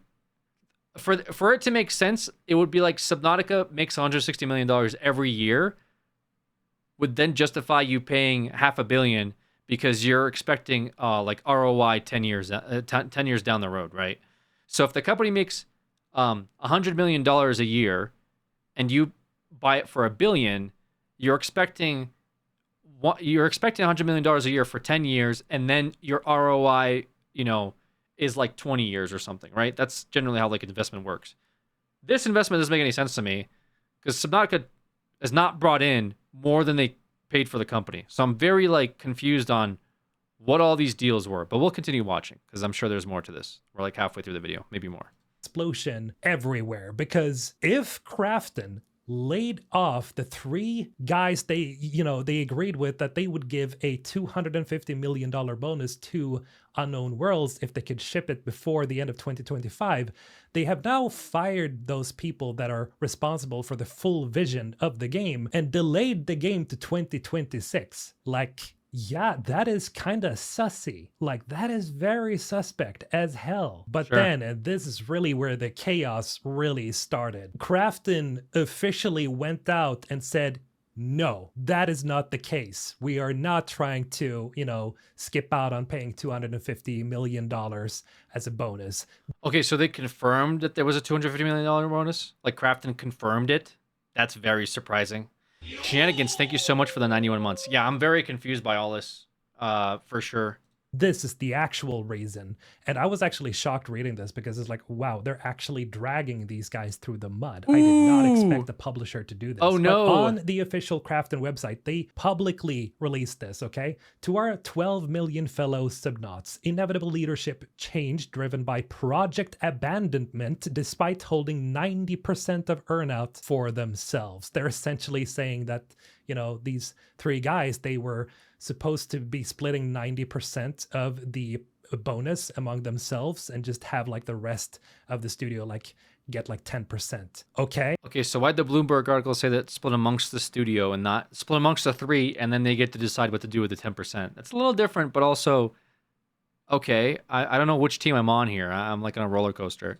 First and foremost, we sincerely thank you for your continued support, passion, and an unwavering dedication to Subnautica. We wish to provide clarity on the recent leadership changes at Unknown Worlds, a creative studio under Krafton. Background of leadership change. Krafton deeply values Subnautica's unique creativity and immersive world building. To provide fans with even better gaming experiences, we acquired Unknown Worlds, fully committed to supporting Subnautica's future success. We collaborated closely with the studio's leadership, who were central to the creation of the original Subnautica, to foster the optimal environment for a successful Subnautica 2. Specifically, in addition to the initial $500 million purchase price, we allocated approximately 90% of the up to $250 million earnout compensation to the 3 former executives, with the expectation that they would demonstrate leadership and active involvement in the development of Subnautica 2. I'm very surprised that they even made a statement. Like genuinely, I am so like, I don't know if this is like a company W or something, but for a company to just lay it out there like that is crazy to me. Like usually they don't talk about this shit. Almost $1 billion is involved, and somebody's making like a fucking tweet on their website, the equivalent of, and to talk about this stuff openly is kind of insane to see. And also, yeah, we allocated approximately 90% of the up to. So it sounds like they had different goals, and 250 wasn't the hard goal. It sounds like maybe they had soft goals, like if you make this much, we'll give you 100 million. If you make this much, we'll give you 200 million. If you make this much, we'll give you 250. And up to 90% of the target goals, you three will get, and then you split the rest. Which that to me sounds like more reasonable when it came to like this type of decision. But also like maybe the game made way more. I'm just very confused because I don't know, like maybe Subnautica 1 just made way more money than we actually think it did. I mean, I see the numbers and I see $160 million. Where's the billion coming from, right? Like, is it like a legacy studio? Maybe they thought like if we obtain the studio that they'll turn out more Subnauticas. I mean, I could see that like in their mind being like, oh, we got the golden goose here that will keep turning out Subnautica level games, and so we'll be set for the next 20, 30 years. I could definitely see something like that coming from the situation. But clearly, they didn't even make Subnautica 2 yet before they replaced everybody, and by everybody, obviously leadership, which just spells like bad news, man. Like, what are we doing here, guys? I think it's time to put the for sale sign in the studio if this is what we're already doing before the game comes out. But also, again, this is just crazy that they made a statement. I'm just as shocked that they removed the guys as I am to see Krafton being like, yeah, you know what? Fuck them. Active involvement in the development of Subnautica 2. However, regrettably, the former leadership abandoned the responsibilities entrusted to them. Subnautica 2 was originally planned for an early access launch in early 2024, but the timeline has since been significantly delayed. Krafton made multiple requests to Charlie and Max to resume their roles as game director and technical director respectively, but both declined to do so. In particular, following the failure of Moonbreaker, Krafton asked Charlie to devote himself to the development of Subnautica 2. However, instead of participating in the game development, he chose to focus on a personal film project. Damn. Yikes. I mean, they just dropped that right there, that he was focused on working on a hobby, but you know. Bro, wait, they fucking roasted him, bro. What the fuck? Wait, this is crazy. Who made this statement? Did John Krafton make this statement? He said, nah. He said, nah, I'm not letting this guy get away with the Reddit post. Actually, Charlie is kind of a bitch. Moonbreaker was L game. Fuck them. No money for them. LOL GG. Like, this is crazy. This is crazy. Who wrote this statement, bro? What the hell? I mean, like, I don't know much about Krafton, but like Krafton W here for just coming out and just roasting these guys. I mean, I'm not sure how much of it's true, keep in mind. Like, I have no idea how much is true. There's more to it, right? So was the game ready for the release or not? Because they still want to come, because that's still what it comes down to, right? Well, they said it was originally planned for early 2024, but the timeline has since been delayed. So here's the thing, because I get what you're saying. Here they talk about how in the Bloomberg thing they talk about how the studio will get $250 million if they hit targets by 2025. But then Krafton comes out and says the game was supposed to be done by 2024. So it's kind of like one of those situations where, is that true? Because if that's true, that means that like there's no way that Krafton was somehow responsible for the game being delayed in 2024, right? Like the implication here is like, oh, they fired them right before they released the game. But Krafton's like, the game was almost ready in 2024, but these guys were too busy fucking working on films to finish it. So it's like you can't really put the blame on the Krafton here if this is true, which again, this is just crazy to read this from the official website. The 12 million subnauts, by the way, they fucking did Discord at everybody. At 12 million subnauts, Charlie's a whole bitch. Yeah, actually, I hate Charlie, and here's why. What? Oh my god. Yikes. I mean, they just dropped that right there, that he was focused on working on a hobby, but you know, maybe he can do both. Anyway, Krafton believes that the absence of core leadership has resulted in repeated confusion in direction and significant delays in the overall project schedule. Bro, how are you, like, I'll be honest with you though, a huge shout out to anyone that's got a hobby that like they do outside of work. However, if your work is looking to pay you a $250 million, I think we put the hobby aside for a little bit. You know what I'm saying?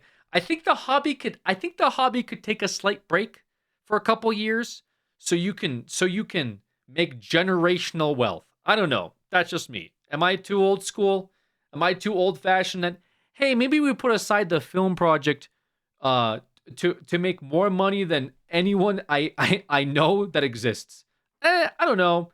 No, I kind of want to make like a little horror film. Again, I don't know how much of this is true, but this is crazy if it is. Current early access version also falls short in terms of content volume. We are deeply disappointed by the former leadership's conduct, and above all, we feel a profound sense of betrayal by their failure to honor the trust placed in them by our fans. This feels awfully a lot like shit slinging to me. Like, this is like, it's so worded in such an aggressive way that, yeah, these guys, fuck them.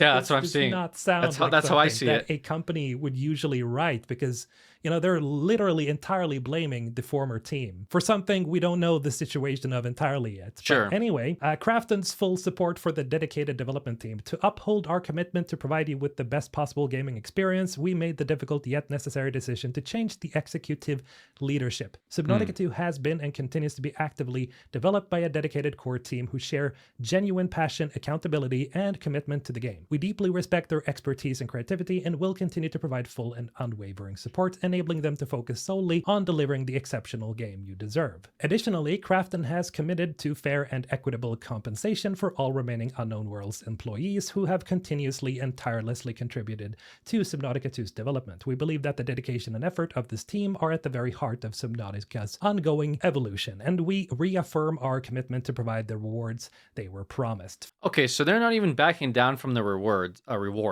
Reaffirm commitment to provide the rewards they were promised. So this does seem like a specifically fuck you situation to the three guys. Because if they're still willing to, commit to their end of the goal outside of these three guys in the studio, then I think they have a better argument for Krafton's point than I see for Charlie's and Crew. I'm not sure what the other two guys are.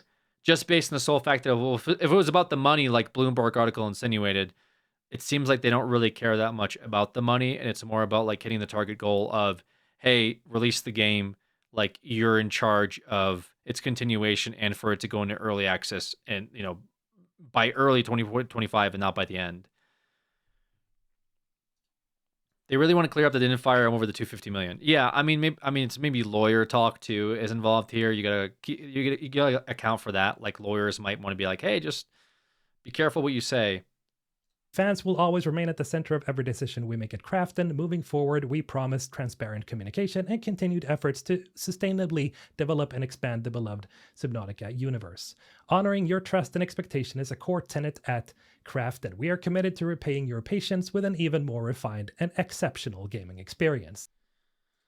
It's a really bad look PR. I don't know, because part of me, I don't know. It's tough to say as far as PR goes, because there's going to be people that buy the game anyway, right? Like, they'll be like, oh, Subnautica 2, hell yeah, I like 1. And they'll just play it without knowing any of the drama. But then there's people that know about the drama, and they're going to start spreading rumors, and that's going to do a lot of damage. So is it better to get ahead of that by being like, hey, no. But this kind of reminds me a little bit of the Doom situation with, what was his name? Was it Mike Gordon? In terms of, like, he said, she said, I don't feel like anybody really won in that. As far as like making just a bunch of personal gripe statements, I generally don't know if this is good for them or not as far as like PR goes. It's interesting to see the level of transparency they decided to go to, like almost unprompted. Mick, not Mike. Thank you. Yeah, Mick Gordon. Is one thing, but actions is another. And I gotta say, like, this feels a lot like we are the good guys here. We're gonna give the full team compensation for their work. Fuck these three guys. They're out of here. Screw them. It feels like they are just either really angry or they're really trying to blame some other party, aggressively speaking, that is. However, the thing is, Charlie also seems pretty hell-bent on making sure that the truth comes out about this. But let's continue. because it doesn't stop here. And of Okay. course, just to remind you, Subnautica 2, along with this message, got pushed back to 2026. Of course. And we get a lot of word vomit again about how excited they are and how good it looks and yada, yada, yada. And I will admit, they released a small teaser for Subnautica 2 together with this statement. And it looks pretty, well, it looks Subnautica. It looks like Subnautica, like a sequel to Subnautica. And here's the thing, right? Charlie and also Krafton have both said that the original team, the people that are actually working on the game, the devs themselves, have created something very special here. And they are, like, both sides of this issue are saying that the devs themselves have created something great. So Okay. I would assume that the So game fans is still will gonna win, be good, hopefully? but this entire situation between these two is yikes. But in any case, like, it's kind of comforting to know that at least it seems like the core devs that have been working really hard at this game, like slaving away at making this a good game, they've created something good here, okay? But we'll have to see, of Sure. course. Who knows? Maybe they will do stuff like cram it full of microtransactions like on day one or something like that, because who knows? Well, they you said know? no, It's hard to so say with I'd be publishers surprised. these days. Now, here comes the final bombshell for today. Charlie, back yet again, releases this letter on Reddit and his blog, Lawsuit, a community update from Charlie. Hello, Okay. everyone. It continues to be an explosive and surreal time for the Subnautica team and the community. None of this is what we wanted, but we truly appreciate the amazing support we've gotten from everyone. It means a lot to us, especially now. As I wrote last week, we know in our souls that the game is ready for early access. That's just how we roll, and we'd like nothing more than for you to play it. Game devs live for this, but it's not currently under our control. We've now filed a lawsuit against Krafton. The details should eventually become at least mostly public. You all deserve the full story. Suing a multi-billion-dollar company in a painful, public, and possibly protracted way was certainly not on my bucket list, but this needs to be made right. Subnautica has been my life's work, and I would never willingly abandon it for the amazing team that has poured their hearts into it. As for the earnout, the idea that Max, Ted, and I wanted to keep it all for ourselves is totally untrue. I'm in this industry because I love it, not for riches. Historically, we've always shared our profits with the team and did the same when we sold the studio. You can be damned sure we'll continue with the earnout and bonus as well. They deserve it for all their incredible work trying to get this game into your hands. So stay tuned, Charlie. And a top comment on Reddit here says, "Get him, fuck Craft." Now, I want to Reddit. bring some balance into this, right? I don't trust Krafton. I barely trust any publisher out there at all. But we don't have all the evidence right now. But Agreed. I am gonna say that Charlie saying that the truth needs to get out there, it feels like Krafton did what a lot of people have been saying, that they essentially tried to pull out of the deal by firing the 3 creatives at the start. That's what it feels like to me, but I don't want to put words in their mouth. I don't want to make it seem like this is actually the case because we don't have the evidence for this, but it seems like a very suspect situation overall. And I mean, $250 as bonus is not a small deal. That's a lot of money. Only Like, they already $250. purchased the game for $500 million. And million. then, you know, having a bonus for $250 million, that's a lot of money. So, Sure. you know, we'll have to see. It's entirely possible that what Krafton says is true as well. We simply don't know yet, but it's a developing situation, and I'll probably make an update video at some point when we find out more. So Yeah, man. I mean, I don't know. Christ, dude. Let me check out the Subnautica Reddit. What an absolute shit show this whole situation is.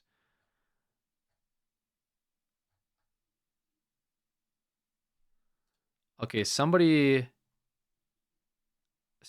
has like a thread here.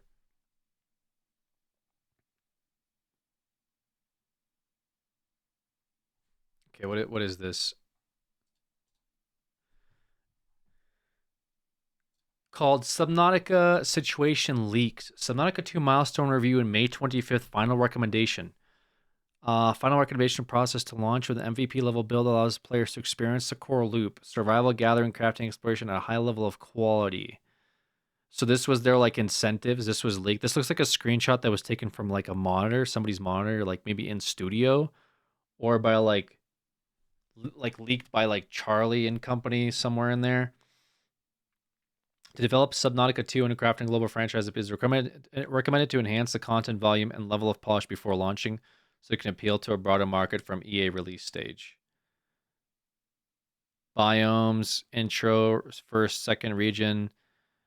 A content volume increase of over 30% compared to V1 is expected along the launch of level gameplay polish. The build should allow players to experience the core loop with high level completeness. Okay. Rationale for the final recommendation. So this is just their like goals that they want to hit. The game's content volume has been scaled down compared to the initial EA target, making it necessary to reassess the feasibility of the planned launch. Due to the overall shift in direction during the development period, development efforts appear to have been concentrated on a smaller set of content. As a result, the scope and volume of content have been reduced or modified from the original plan, indicating the need to reassess the release timeline and roadmap. So who was this sent by? It doesn't really explain. It seems like as if it's like corpo jargon, right?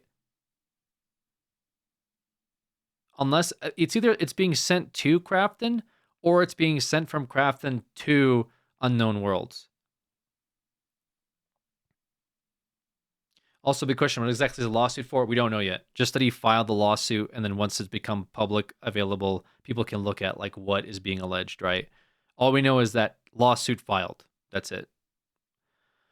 So changes in the target early access 1 launch specifications from 2023 to 2025. Source milestone review materials. Compared to the originally planned EA launch specifications, the current target content volume has been reduced or adjusted across various elements such as biomes, creatures, equipment, and progression and features. Due to a gap between the current state and the content volume assumed during the initial launch planning, it is necessary to reassess the release timeline and roadmap. So what this seems like to me is that this looks like something that was sent from Krafton down to Unknown Worlds. Because usually when like you're the employee, you're going to like upsell, right? You're going to be like, oh, well, we added a whole bunch of this and that, and like we're totally good. You're never going to like say that, oh, we removed things, we like scaled the biomes down, and we need to reassess the timeline.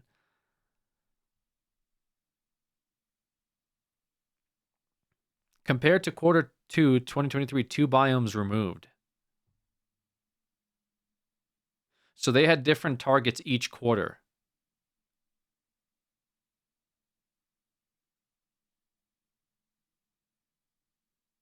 Interesting. 20 types of creatures in 2024. This is target content. So existing biomods split into 3 separate functions, and the ecosystem restoration system is changed to Blight. Compared to 2023, the number of tools equipment decreases, and the additional vehicle Trident excluded. Increased number of base building parts / furniture, and introduced pre-order exclusive furniture. Pre-order exclusive furniture. Oh no! That's not really too bad, but also like, okay, whatever. Custom game mode removed. Switched to P2P multiplayer and KID introduced. Xbox EA included.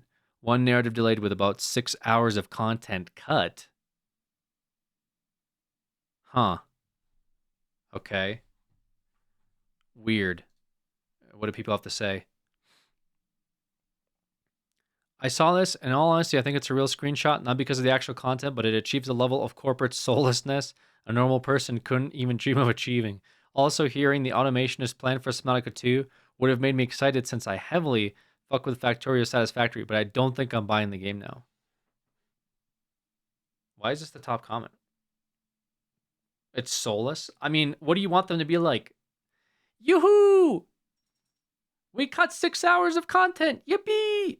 I don't know what, like, with smiley, like, emojis. Right, this is a progress update. Its purpose is to get everybody on the same page. Not having a progress update is worse. Also, this is super interesting for, like, having 4 characters to choose from. I wonder if in single player the other 3. So this is also kind of like leaks. I'm not picking sides here. If you look at the language's perspective, this is not a plan. It's an external, likely Krafton or Krafton-driven assessment of development progress and an argumentation why the EA candidate is not up to par. It's basically a torpedo aimed at UW's plan to release EA 2025 and get their bonus. One thing I also find peculiar is that the Xbox EA is the only thing that has been added at the same time when everything else was scaled down. I have no game dev experience, but maybe because of DX12, there's not a huge increase in cost, and the team has experience with Xbox releases. But that's a lot of content on something that's probably gone already in the development. The only hint is the overall shift in direction during the development period. Crucially, it's only one side story. Yeah, so that's kind of what this comes off as to me, is like, they were like, okay, I think we're good for a 2025 release, guys. Let's get that milestone achievement bonus. And then Krafton came back with, like, here's where our issues are. You know, like when you submit an essay to your teacher in high school, and like they come back and like there's red circles on it. This needs changed. Source cited. What does this mean? Too much info. This is what this feels like to me. It's like I see a bunch of red where they're like, this was removed. This was undone. You removed this. This narrative was delayed with 6 hours of content cut. And the very top is, due to an overall shift, we cannot reasonably launch this in 2025. So the argument here could either be like, maybe they're pushing against a 2025 release or something to like not pay the employees, which is like what I think the narrative is going to be from the side of people that are backing Charlie.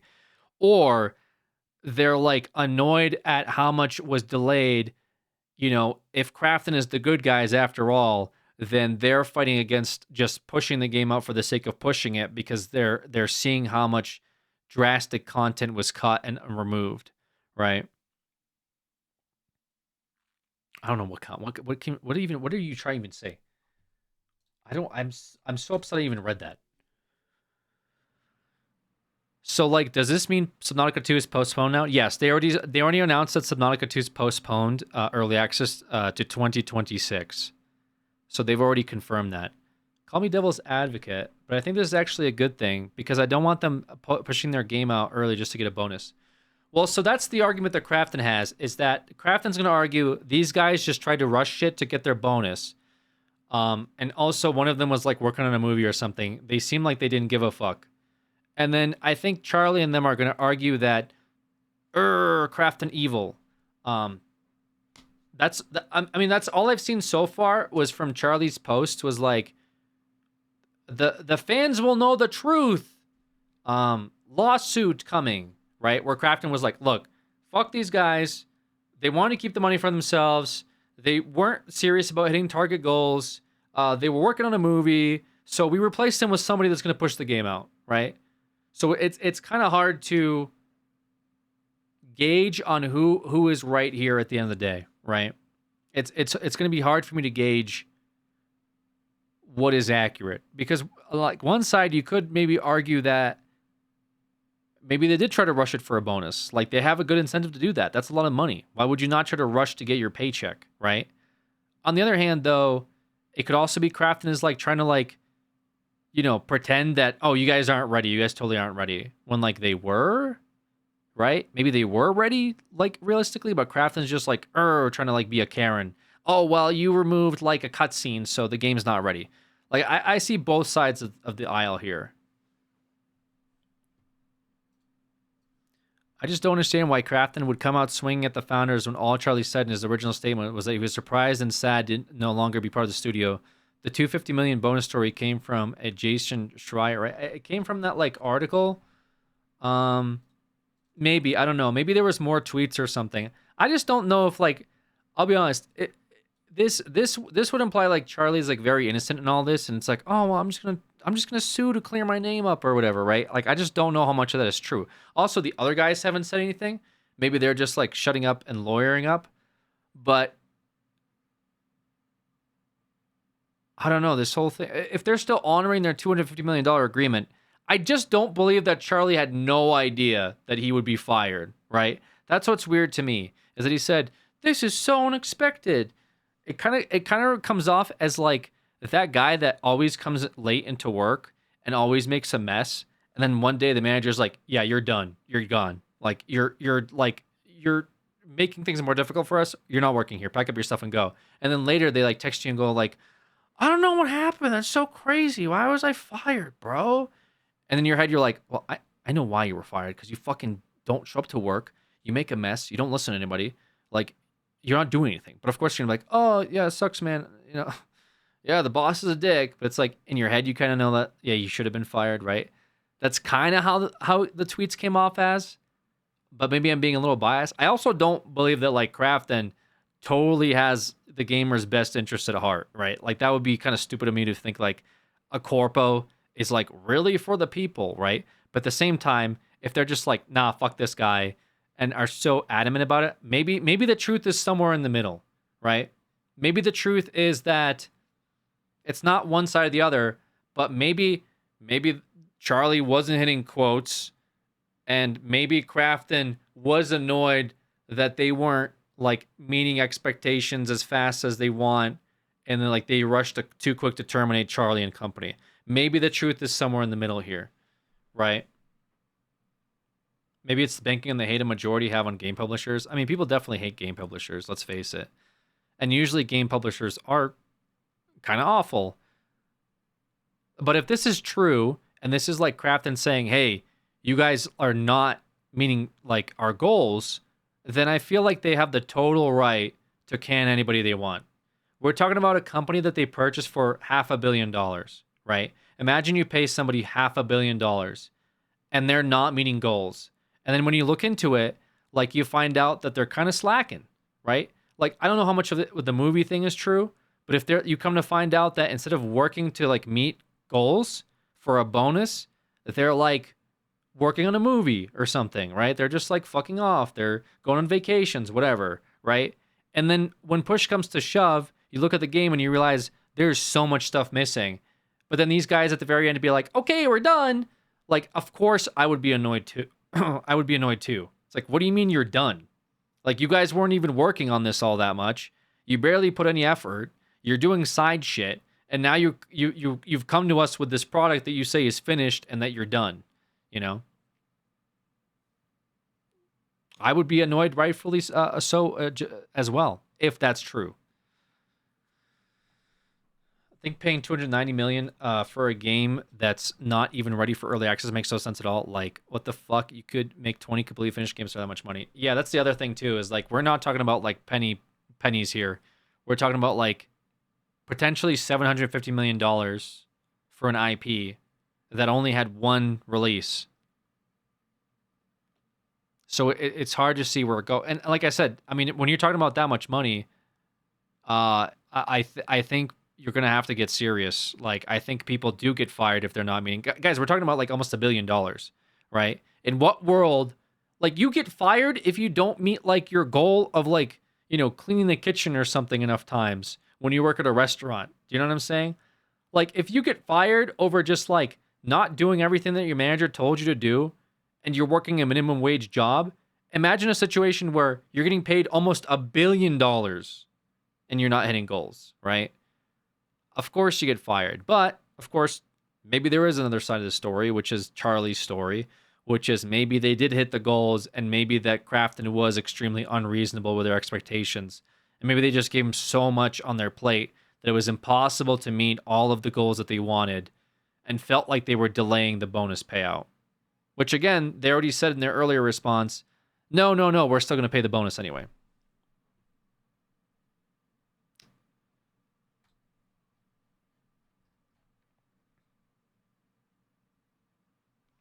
I don't want to believe it, but if the leaks turn out to be true, then it suggests that Unknown Worlds wasn't even able to reach 20% development milestone originally set for early access, even after years of delays.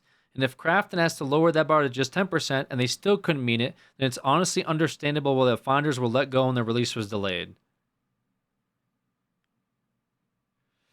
Yeah, and that's kind of what it comes off as, right?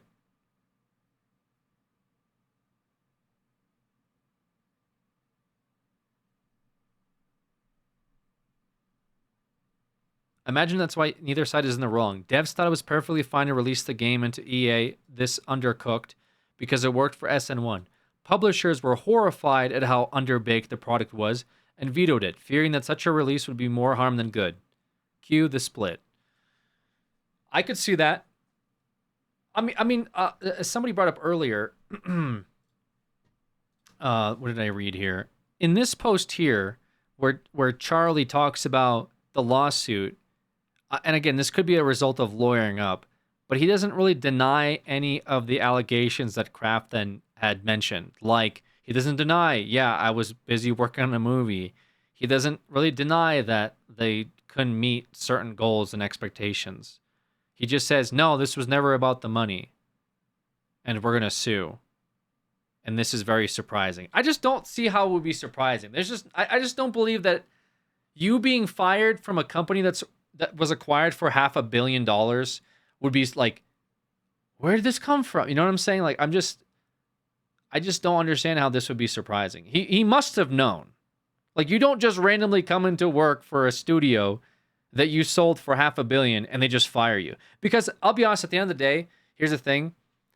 Like, Krafton knows that firing these guys is like the last move that you should make, right? You don't just fire the people responsible for the entire IP unless they like royally fucked up. Like, I don't think any studio, usually when you buy a company, you want the owners to stay there, right? Does that make sense? Like, if you buy, say, an ice cream shop because it has really good ice cream, but the reason why it's good ice cream is because the guy that makes the ice cream is very talented. You don't just buy the ice cream stand and fire the owner. No, you want that guy to keep working there for you. So in this situation, the last thing I think they would want to do is to fire all three guys that are responsible for Subnautica 1's success unless they absolutely have to. And it feels like their reason is, well, they didn't meet goals, and they're not launching the game out in time. And then maybe there's some other stuff, like they don't seem like they're really into it in the first place, and we didn't want to work with these people anymore. Like, those are criteria that I could see, yeah, that would make sense why you would fire somebody, is that they don't show up to work on time, they're half-assing it, they're not taking it seriously. At some point, it's like, look, we got to let you go. That's why they probably held off for a year and a half, kept hoping things would improve. I mean, if Krafton's saying that the game was supposed to be early access 2024, and it's almost 2026, then they, yeah, rightfully so. And like, if Charlie in his post said, well, I don't think that the game was ready because of XYZ and blah, blah, blah, blah, I think it would maybe give him a little bit more credit if he had said some long lines of, well, you know, we tried to do different things, it didn't work out. I think the direction that we saw wasn't the one we wanted, so the game did get delayed. But here he's just kind of like, people will know the truth, and maybe we will. But as it stands right now, I don't know.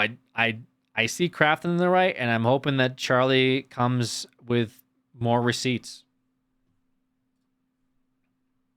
I hope when the lawsuit gets pushed out, we'll get to see maybe in more detail as to what went down. And I do wonder what the lawsuit was for. I would imagine it's probably like wrongful termination.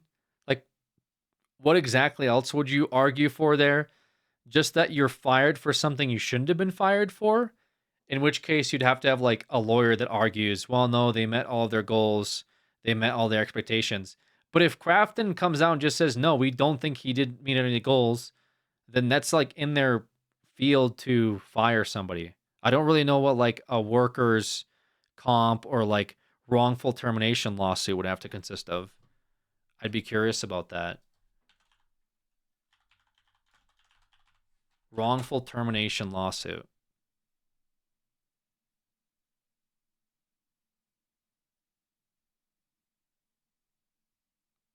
How to prove wrongful termination. How do you prove wrongful termination? Most people already know that if you get wrongfully terminated from your job, the American legal system can award you monetary damages for the harm done to you. This video will answer 3 related questions. Number 1, legally, what is wrongful termination? 2, how do you go about proving it? And 3, how much money can you win if you're truly a victim? Billions. My name's Brannigan Robertson, and I'm an employment. How does a lawyer prove wrongful termination? If the company fires you unlawfully and you find a good lawyer to take your case, how does the lawyer go about proving that your termination was wrongful? That's a really good question, and we do it kind of in 3 big steps. The first one is we collect facts, documents, and testimony from our client when we get hired. This is a really time-consuming process that can sometimes last months, depending on the complexity of the case and how organized our client is. But once we have everything possible from our client, we file the lawsuit in court or arbitration, and then we start the discovery process. The discovery process is about collecting facts, documents, and testimony from the company that you're suing.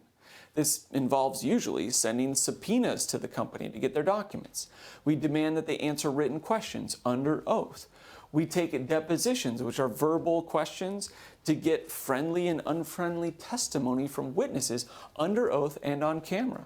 And this process usually involves filing motions with the judge to force the company to give us stuff that they refuse to give us in a shady way in violation of the rules of civil procedure.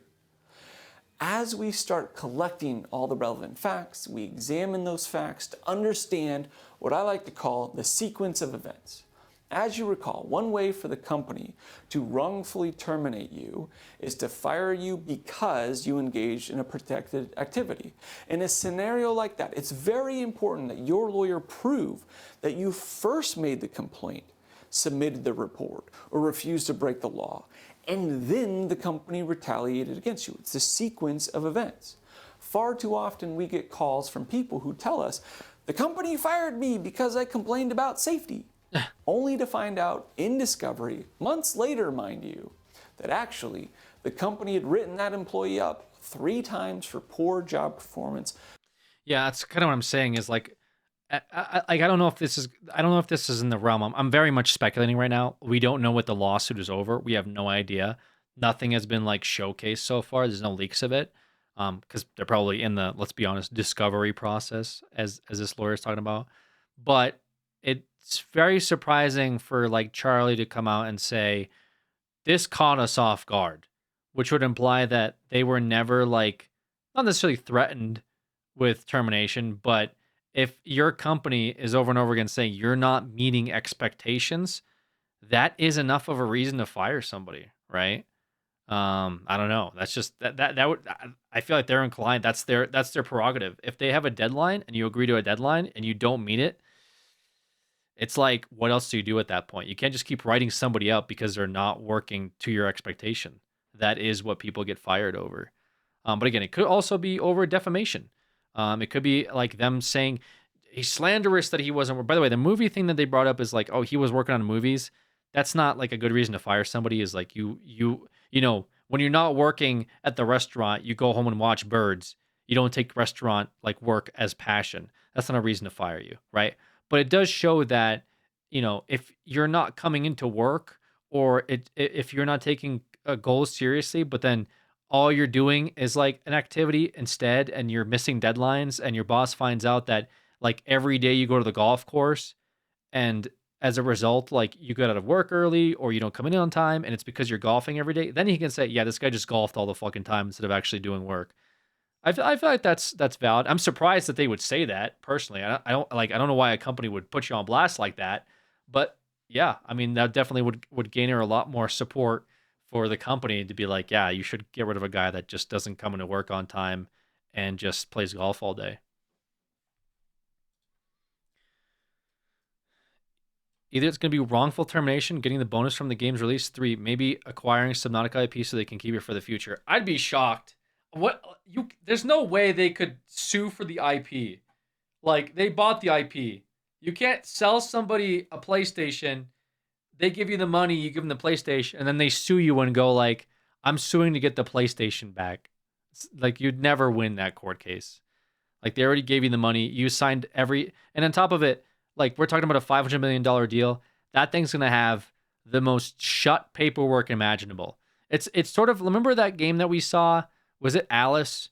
Remember when that guy signed a deal with the devil to like have the publisher own the game?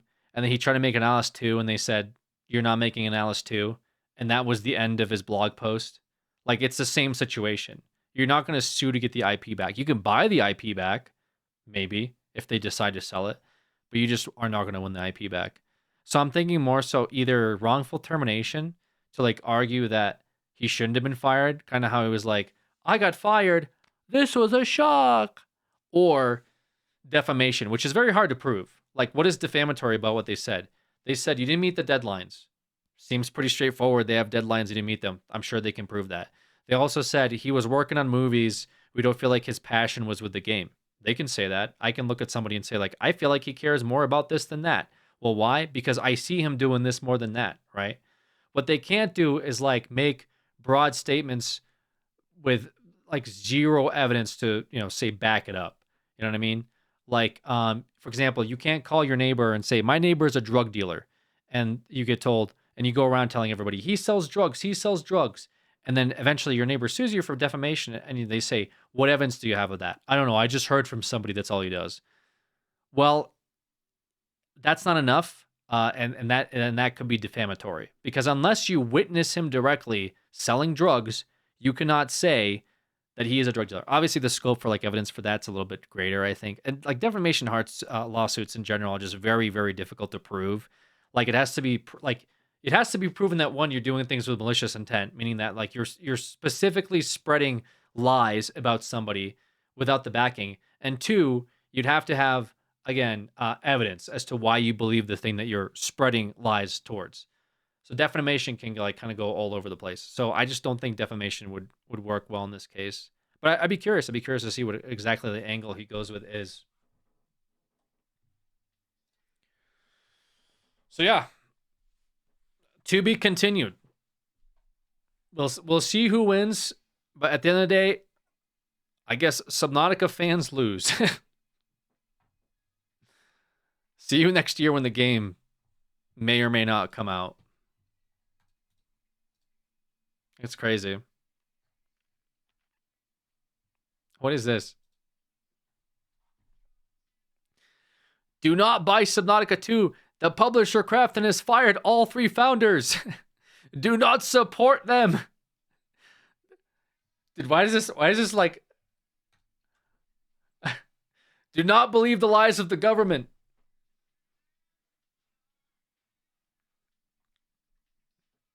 Let's write it in a nutshell, I guess.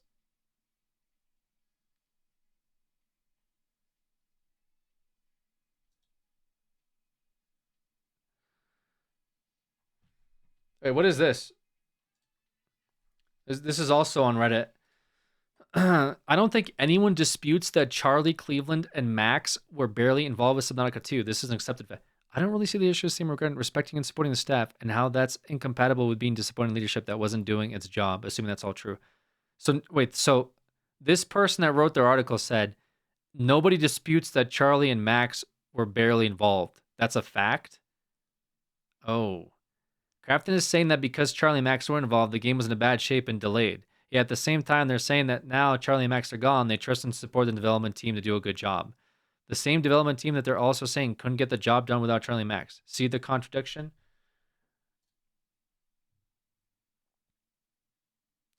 Okay.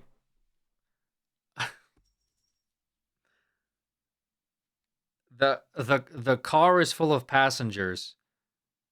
No one's in the driver's seat.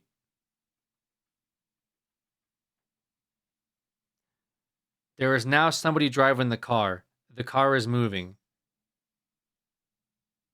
Do you see how that works?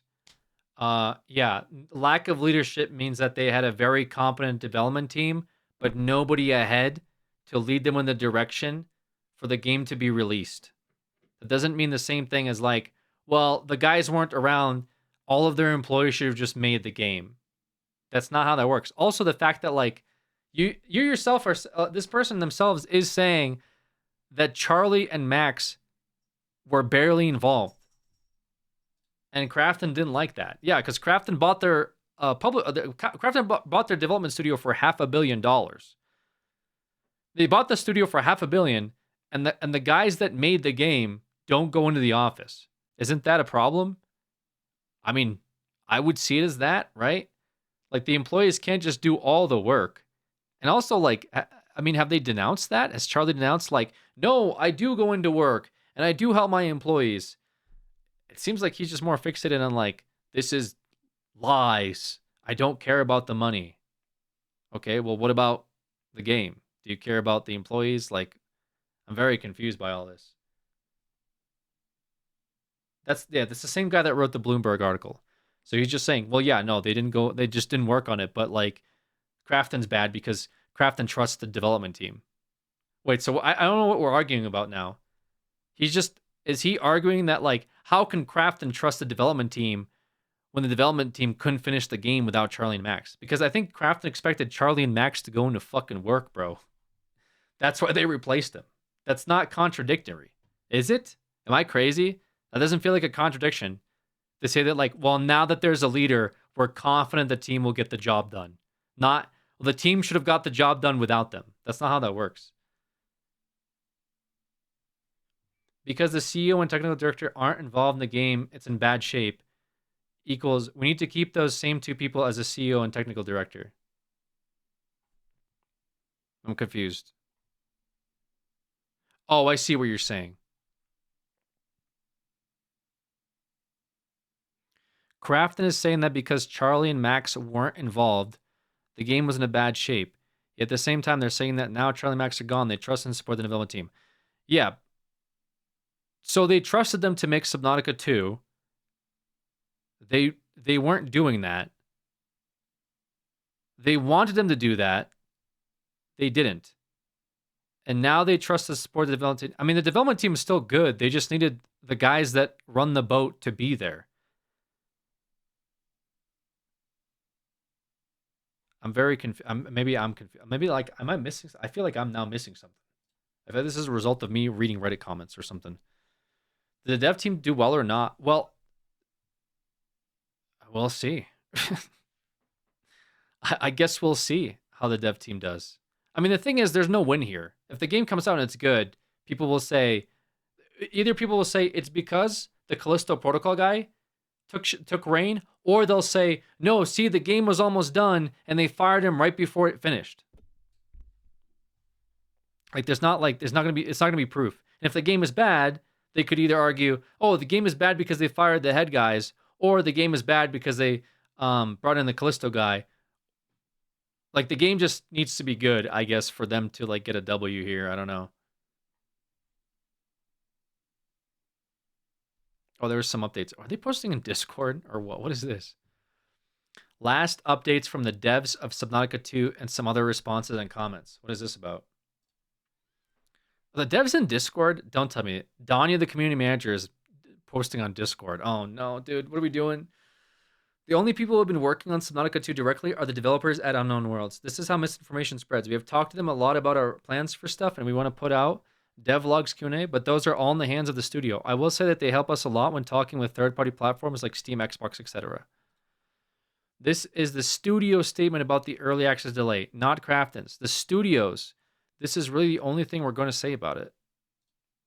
Okay, I'm going to say it again. No microtransactions, okay? What about the pre-order furniture? I guess that's whatever. I can't guarantee anything about anything. I just wrote code. Only thing I can guarantee are things I've literally written code for, okay? The devs are posting in Discord. No, because that was text-to-speech, but I think you'll be happy when you hear the one in SN2. I could definitely say that Seth has been absolutely cooking with the story. Great work from the overall outline. Our story's great. Seth's killing it. Okay. Sorry, chat is moving fast. And technically, they haven't even started work yet, but just dropping in and out. But I will say that we're not doing any story rewrites. I think I saw that. Okay, I mean, that's like the one thing that... Who cares? Okay, the Subnautica 2 story is going to be really good. I think anything over just picking up an audio log and it just plays at you for 10 minutes straight is like an improvement. Let's be real. As far as story goes, Subnautica 1 story was actually decent for what it's worth. I'm not sure if everyone's playing it for the story, because the story was kind of like, oh, you're on an alien planet and you have to stop ocean cancer. Like, that's kind of like the gist of it, right? Like, it wasn't, you know, like super crazy in terms of like what we all unpack together, but it's still a good story, just not, like I said, it's not total insanity. So I'm sure the story is going to be fine regardless. Misinformation about the UE5, Unreal 5. Yeah, people are skeptical about it. We look at all the suggestions on Nult, no promises that were implemented, all of them. How gameplay is it? Okay, so it's like nothing actual, like, it's like nothing statements, basically. It's just the devs talking about, like, the game's going to be great. Yeah. I'm sure the devs are cooking.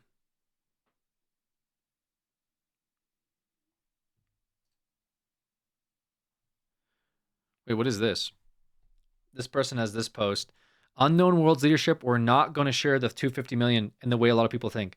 So the past few days, I was what is it? I was under the belief, and I believe the majority of people here as well, that the leadership team who were replaced were going to share $250 million bonuses amongst the development team. The reason I believe this was because the Bloomberg article that broke the story states this. Plan to share additional money with all the studio employees. Okay. However, in the coming days, we learned this is not true, or at least not true in the way the article implies.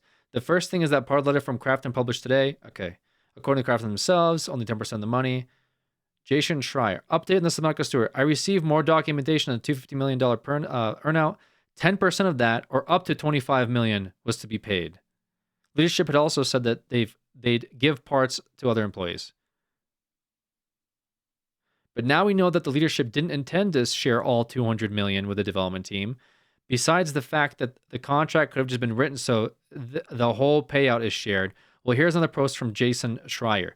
So what I don't get is that Charlie has already claimed that they've shared the initial profits of the sale of the studio with their employees. That would have been a pot of $500 million. Even if only 20% of that makes it to the devs, they'd all be millionaires already, no? 10% of that was the employees, $50 million, and yes, that was life-changing money for some of them. Others were due to get much more with the 2026 earnout. So of the initial $500 million, Krafton paid to the Unknown Worlds. A profit Charlie Cleveland said they shared with the developers. Only 10% of that actually went to them. Okay, so this is what's starting to muddy the waters a bit, right? So, like, Charlie has a stance of like, the employees will get their money. I will fight for them. I already gave them a bunch of money as is. Like, when the studio sold, they got tons of money. But the reality is, they got 10% of the sale, right? I guess it just depends on like where you draw the line, right? So if you have, let's say, 3 employees and somebody buys your, I don't know, project for $10,000, how much do you give to the 3 employees? Do you give them half, right? Would that be reasonable? Half for them, half for you, since you're the owner?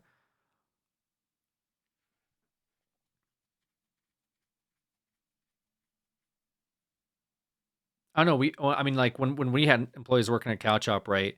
People got, paid a wage, but then like when they'd work with us on sponsorship deals, they were like videos that like we had to do for like contract work, meaning that like we were getting paid, say, X amount, like say 10 grand for like a video. Obviously, we do a lot of work, but then whoever we brought on the project would also get a cut. Now we didn't have to do that because like they're just getting paid to do a job, which is to edit the video. But because this video is going to generate a bonus, they themselves get a bonus for helping the video meet deadlines, right? Yeah, they would get like a percentage of that, right? Same thing with like trips and stuff like that. If we had like a trip that we needed like a filmer for, and it was a sponsored trip, obviously they would get paid to like be there, like their wage. Their flights and hotel rooms would be booked, and also they would get a percentage of the sponsorship deal as well. So like I'm trying to think of like what a reasonable amount is. For example, when we got our big Rooster Teeth First deal, which was to incentivize like our move to California, we got a decent payout from that, and we used a large amount of that money to move everybody to California and like pay their like first month's rent or something like that. I can't exactly recall what it was. It's been so long. But yeah, everybody's move was covered at minimum. Meaning that like anybody that had to like hire movers to go across country and work, like all of that was covered, right? So like I understand where they're coming from with this, but I think the argument's going to come down to, is 10% enough from a $500 million acquisition? So that's what people are going to argue. Maybe it was just poorly phrased. Maybe we all have bad reading comprehension. Maybe I just misinterpreted. No, it's just kind of muddied. I think it's because Charlie hasn't come out and said exactly what he did. He just said, we gave employees money from the acquisition. That's all he said. Meanwhile, Krafton has come out and said they only split 10%, right? Like that's the guys that paid them. So Krafton has come out and said, no, they weren't going to split $250 million with the company. They were going to only split 10% of that. Now, if they out of their own pocket did it afterwards, maybe, but we just don't know how much money they gave. I think if Charlie came out and said, look, yeah, we got 500 million, and yeah, we were only supposed to give 10% of the employees, but we gave the employees half of 500 million, right? You know, somehow, I don't think every one of 100 employers getting around $2.5 million each was even on the table. After reading Crafton's reply about this, though obviously it's a corporation, so I take it with a pinch of PR salt, I feel like we don't know enough to solidly say what happened. We currently only have he said, she said, right? No, that's pretty much true. Yeah, I'm kind of unclear why this matters. $25 million spread across 100 employees is still $250,000 each. That's life-changing money for most people. Not if you live in San Francisco. That's like 1 year's worth of rent. Yeah, the execs are getting $75 million, but whatever. If them getting that meant I got $250,000, I definitely wouldn't object. Yeah, because people are coming from the perspective of like, you know, I make minimum wage. Giving me $500,000 would change my life. Yeah, it would most people. But some of these developers get paid $1 million a year. Like, let's face it. Developers get paid a lot of money. So $250,000 for developers is probably not a whole lot, given that they probably spend that much just on rent alone. Like if you're going to live in like Silicon Valley or something like that. I don't know where the studio is exactly, but it's probably a lot of money.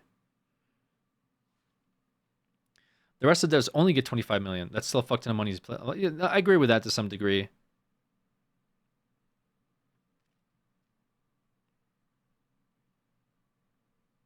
That's literally what it was. They only made the statement after the story started getting traction. They're only doing it because they got caught. Wait, what? What did they get caught with? I'm confused. They got caught doing what? Firing people? No, they wanted. I think they wanted to respin the angle of they pay money or something, or they're yeah. I think they just wanted to respin the angle of what they're being accused of, which is like they didn't want to pay anybody, but then they said no, we'll pay everybody the bonus. We just want to get rid of the guys that we don't think are working on the project. But yeah, again, we just don't know how much is true and how much isn't. It'd be interesting to see the court case.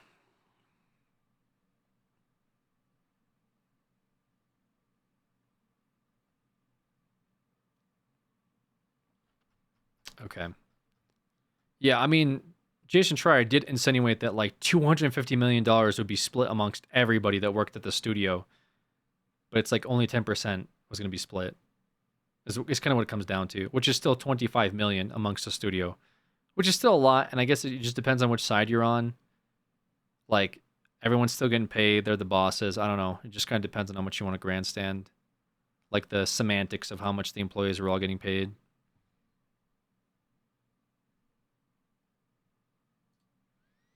Also, am I crazy, or would Crafton not have directly signed off on the 90-10% split? I think it just depends on, like, it's a matter of like, oh, we'll give you 250, but we'll also give your company like X amount too in bonuses, and they would sign off on something like that. Versus like, we'll give you 250, and then you figure out what you want to do with it. I think they're just to make sure that everyone gets covered or something. They would contractually say X, Y, Z. Like 10% to bonuses for employees, 90% towards the ownership.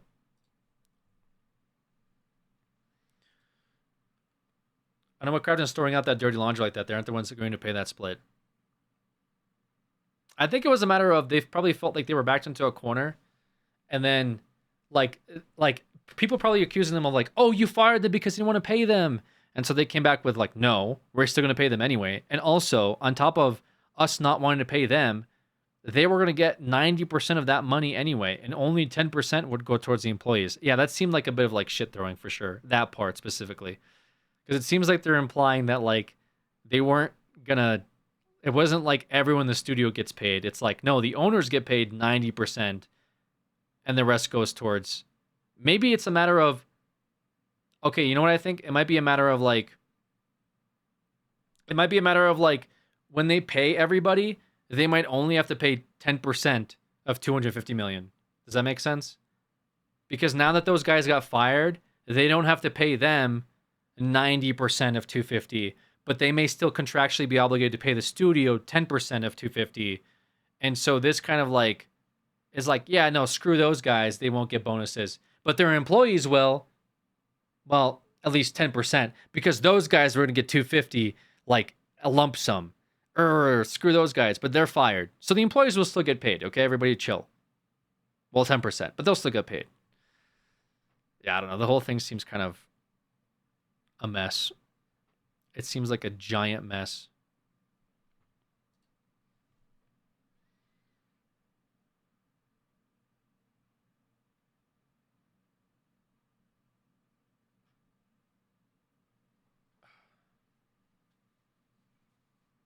God, I have like... Oh, man, I have like a neck pain. I think I slept wrong. All right.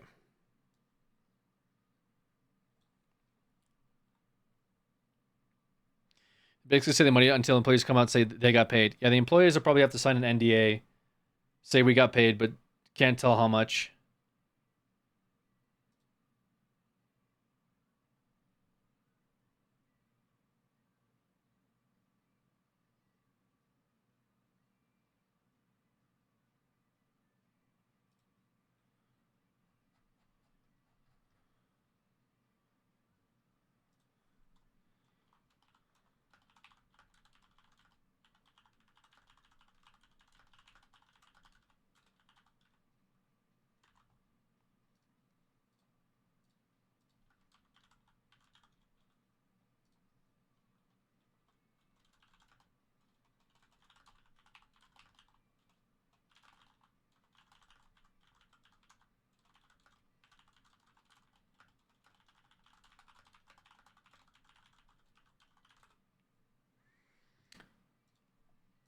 Okay. Well, that was interesting. Thank you for recommending to me that. The whole Subnautica 2 thing.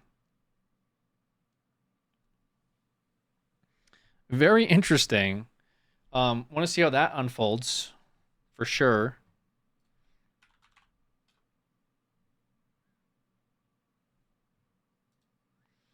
All right. We also ended up... So I'm just going through my emails here. We ended up, like I said, we got 3rd place in that Space Marine contest. Yippee. And I did end up choosing a charity. I still don't get the receipt. I'll show you guys the receipt when we get there.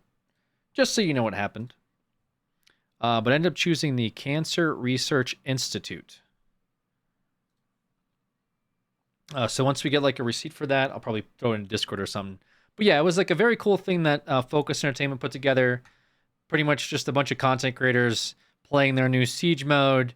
And then like cash incentives went towards the 1st, 2nd, and 3rd place team. The money, all 100% of it goes towards charity. So we ended up doing it. We grinded all night. I had like a 12-hour stream. We spent 7 hours leveling up because we realized that we didn't have perks. So we had to spend 7 to 8 hours doing a fucking mission over and over again. Then we ended up getting only 2 runs in. One of those runs got disconnected. So our last run, so our only run, we ended up getting 3rd place with. So I think we popped off. All right. I think we popped off a bit. I would say if we were prepared a little bit better, we probably would have done better. But I'm still happy that we raised $2,000 for the Cancer Research Institute. So once we get the, it's not 90-10 split. Okay, we don't get a penny of that. Okay, just want to make this clear. 100% of it went towards charity. I'm not taking a penny. So all that goes. But once we get the receipt, I'll let you guys know in the Discord. Probably post like a little receipt, like yo, let's go. So that was cool. That was a cool thing for them to do. I'm appreciative that they invited me to participate. Very cool of them to do that. I would definitely like to do more stuff like that in the future. That was some nice. Just one little follow-up for you guys, in case anybody wanted to know. Okay, don't dox myself. Don't want to show you guys this. Okay. Where is this?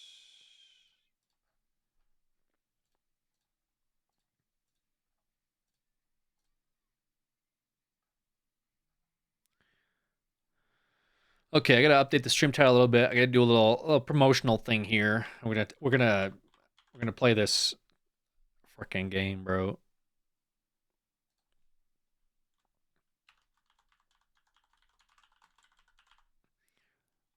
All right, V4 Pro and okay. Honkai Star Rail mentioned. Nobody mentioned Honkai Star Rail, Casey. Okay. Nobody mentioned it. All right.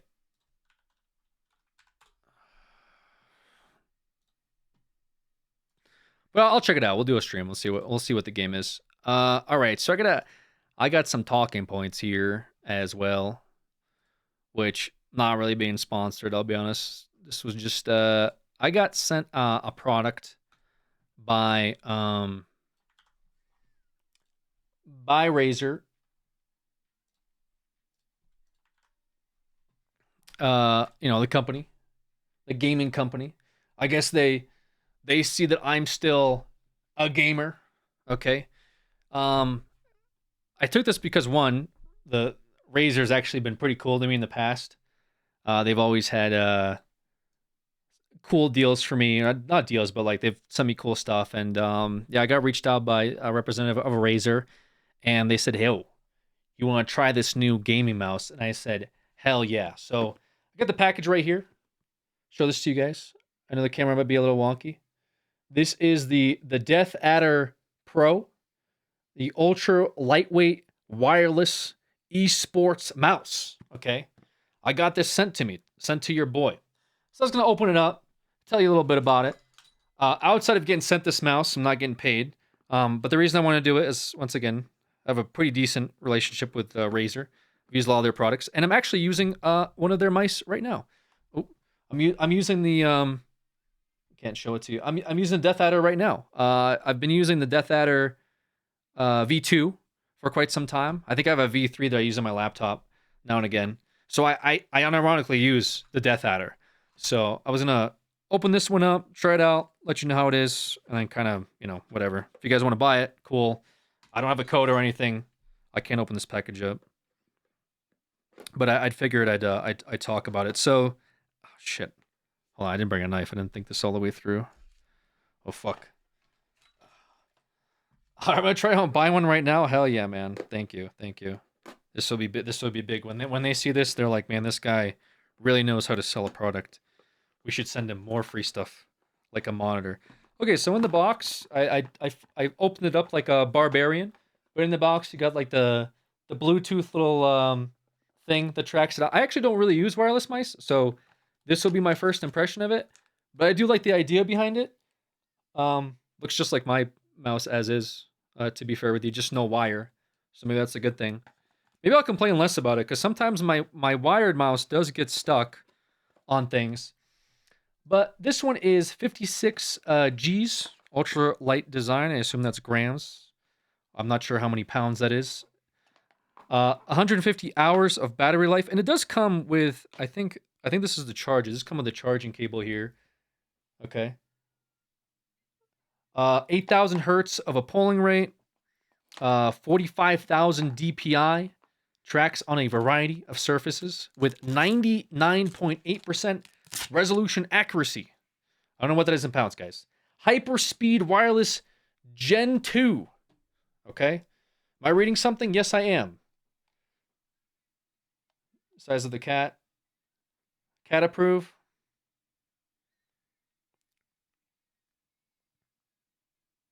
Okay. Doesn't hate it.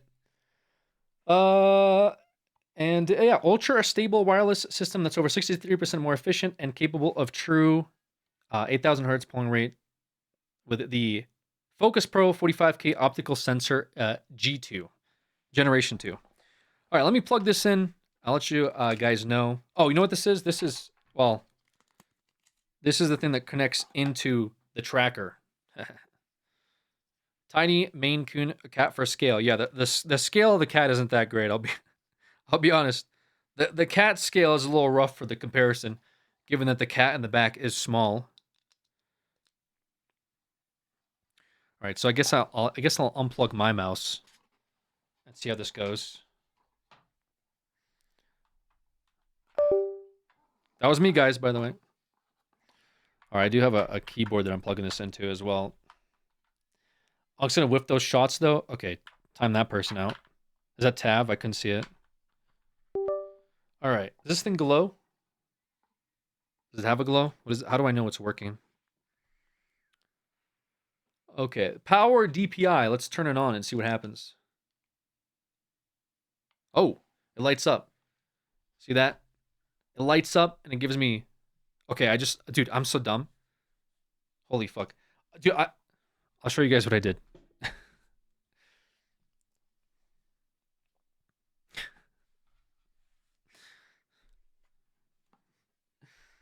Oh, do I have this thing turned on? Oh my gosh. I need to lower the DPI. Hold on. I think the bottom of it lowers the DPI.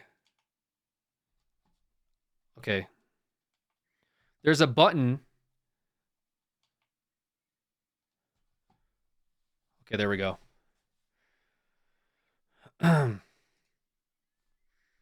Oh, nice.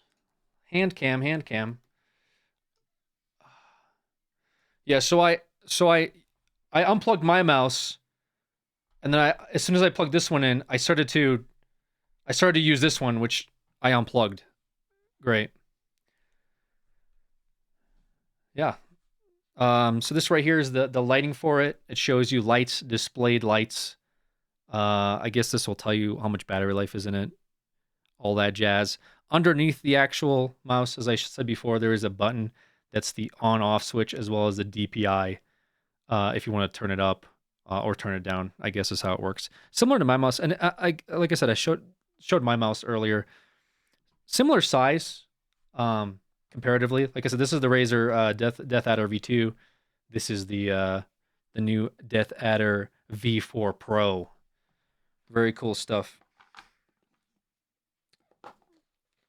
It comes with a little book here. I'm not sure what's in the book. I haven't looked at anything here. I wanted to open this up for the first time with y'all. They usually send some cool stuff with it. Like I said, I've been using Razer products for a very long time. I'm a big fan of Razer stuff. I've been using Death Adder for God knows how long. Ooh. Little stickers. They send you stickers. They send you some Razer stickers you can put on, I don't know, your computer case or your phone or car or whatever. As well as some these are like gripping adhesive for the bottom of the mouse as well. I was using the $4 mouse from Temu. It lasted longer than the Logitech. Great. Like I said, I'm not getting paid, so this is not like, yo, Alex, we'll give you $1,000 to talk about the mouse, but we'll send you the mouse. Do you mind looking at it? So this right here is like a color label. I assume to explain what all these different codes on the sensor mean. So there's this is the Generation 2 dongle, okay? And then here, you can't really see this too well. It talks about the different polling rates in different colors, I guess. I don't know. Put it up here. Battery level, connection status. Oh, I see. So the middle one is the middle one is the battery level. So right now it looks like it's red.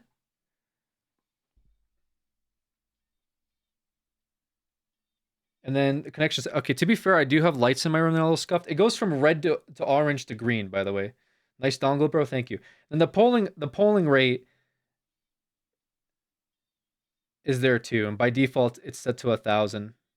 Cool, very cool stuff. So yeah, I know what you're thinking, Alex. What are you gonna try this mouse on? Okay, I need to stop using this one now. What are you gonna try this mouse on, bro?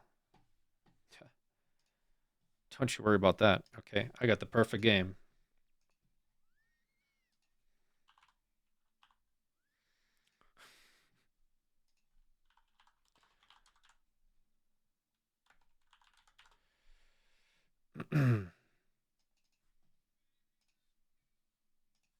Wow. Close.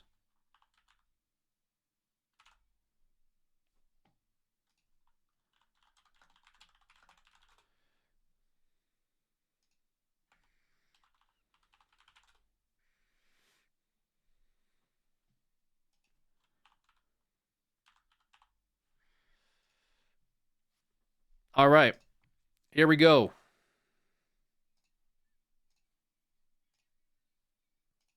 By here we go, I mean, let me install this. Jesus Christ, Sim, close to protocol. Man, you guys are so close. Did you have a chance to check out the gameplay showcase for Ghost of Yodi I Beg UNC? No, I Smiley have not. I have not checked it out. I do like it. It's very lightweight. This thing. I will say that much. Very, very lightweight. It feels weird in terms of like I'm just not used to not having a wire. This is very strange to me. Fortnite. Again, Tiberius, thank you for the 62 months. I appreciate that.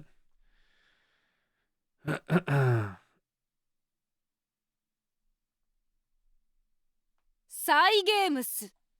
Uma Musume. Pretty Derby.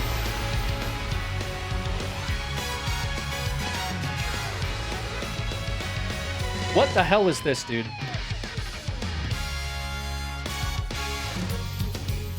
What?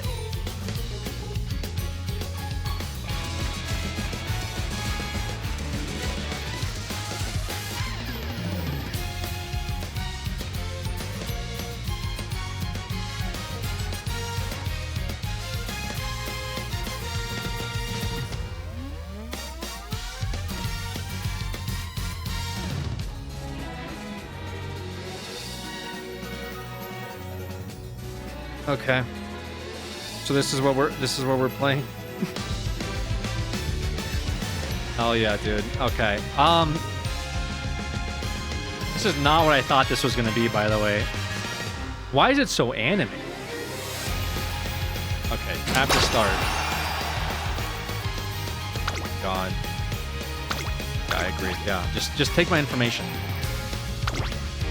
Just take my info, dude. Just you want my cell phone number? All right, I'll give you my cell phone number. Wait, what? Okay. What year was I born? Dude. What? Example. 19... What the hell? Who the hell was born in 9001? What? Wait, is it 39001? Wait, I have to do 919992? What kind of... What the fuck? When was I born? Wait, I've never seen this. 199001? Who was born? Is that January 9th? Dude. Month and year, dude. Okay, month. This is my month. This is my year.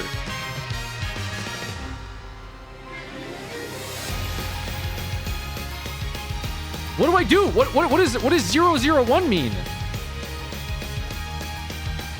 Oh 09 1991 year month. It's year first? What? Birth month and year oh, your birth month. Oh, your birth month. Holy shit. I still can't do it. Why can't I do it? 9. Dude, it's not good because I'm fucking dyslexic too. Brother, what do you mean I can't do it? Year first. Please enter your birth month and year. 199209. This is the most... What the fuck, dude? What the fuck is this?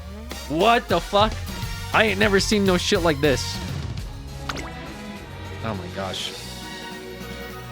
Thank you guys. Actually, I appreciate that. This was brought to you by the Razer Gaming Mouse. Helped me out a lot during that section. 馬娘。彼女たちは走るために生まれてきた。 What the hell am I looking at 時 here? に数奇で、時に輝かしい歴史を持つ別世界の名前と共に生まれ、その魂を受け継いで走る。それが彼女たちの運命。この世界に生きる馬娘の To the glue 未来の factor? レース結果は No one knows the races lie in the future will end. 彼女たちは Is 走り this 続け Japan, guys? This is 瞳 Japan, の right? 先にあるゴールだけを目 They 指して continue to run, aiming only toward, okay, the goal. One day at the Tokyo race course. Oh God.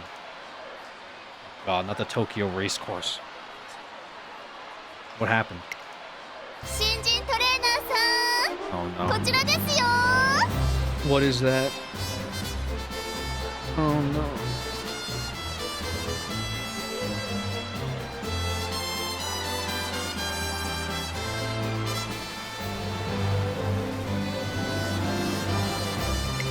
Tokyo レース場は今日も賑わっていますねうっかりはぐれないよう気をつけましょう Is there English? Dude, I'm not a sub watcher. では改めまして No English?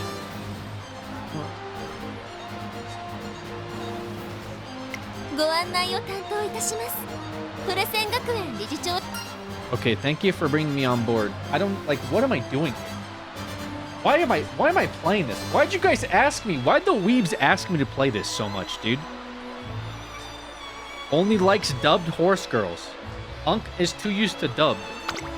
はい将来有 First, 望 I'm な honored. 新人トレーナーさん New とこう horse してお会い trainer. できて Meet a new trainer. Okay, では that's me, I 早 guess. 速学園案 I'm 内 gonna train these. の前に It's about horse girls, right? It's girls. Okay. I'd like to get on with the academy. まずはこれから始まるレースをご一緒にご覧くだ Race さ about い to begin. Let's look. All right, let's ほら look. 聞 Let's こえ look at the ま race. すかこの大歓声 All right, a lot of people. 世界中の人々が愛してやまない馬娘たちが競い合うレース Uma Musumi. Uma Musumi. あなたの担当馬娘 Skip と all 共 the に目指 text. す Pro tip. 夢の舞台レース開幕のファンファーレですよ And with fanfare, the curtains raised. Okay. What is this? Special weeks snapshot 1. Welcome to Big City. Okay, yeah, I get to read all that for sure. Sick. The hell is this? You are a finale. Oh, it's literally like a derby. Okay. Wait, so the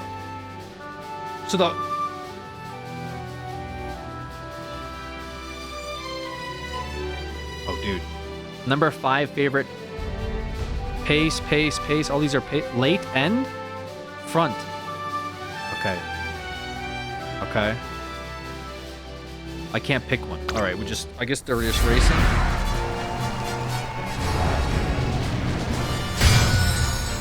They're all based on real horses. Which one's Seabiscuit? Which one's Seabiscuit?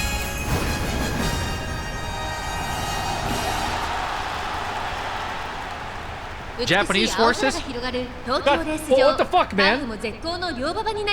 I can't even bet on like the Kentucky Derby? 虎視眈々と上位を狙っています3番人気は東海帝王2番人気を紹介しましょうサイレンス鈴鹿スタンドに押しかけたファンの期待を一身に背負って What the fuck do I know about 本日の Japanese 一番 horses? 人気スペシャルウィーク火花散らすデッドヒートに期待しましょうゲートイン完了出走の準備が整いました Make the USA Musami?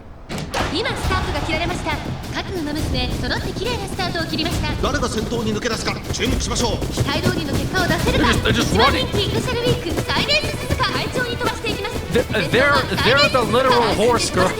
先頭から大きく離されて2番手はグラスランダー第1コーナー回って第2コーナー I thought they might have been like 花に立ったのはサイレンス鈴鹿 jockeys or こ something. のままリードすることができるか2番手の位置で先頭を伺うのはグラスランダーそれを見るようにシンボリルドルフ4番手ライスシャワーオグリキャップ追走その後ろライバスターレットおよそ5馬身開いてスペシャルウィーク内でラリタブライアン外目をついてアグネスタキオン Oh my 東海帝王並んでくるさらにはメジロマクイーン内の方からライス What do you mean this one? That's where horses race is? Yeah, I'm just like. 一馬身差動くか少し後ろからゴールドシップ少し Is that even running a tire?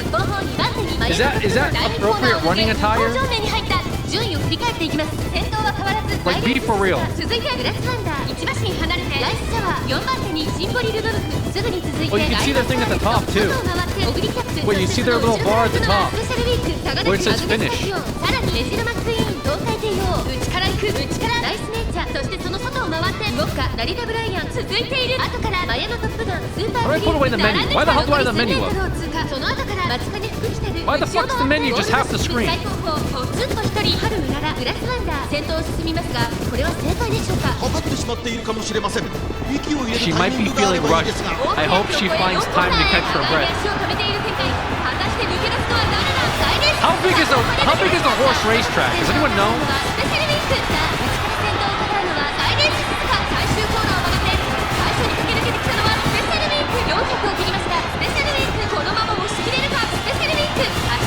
Special week? Special week? Oh, that's the name of the horse. Is Special week.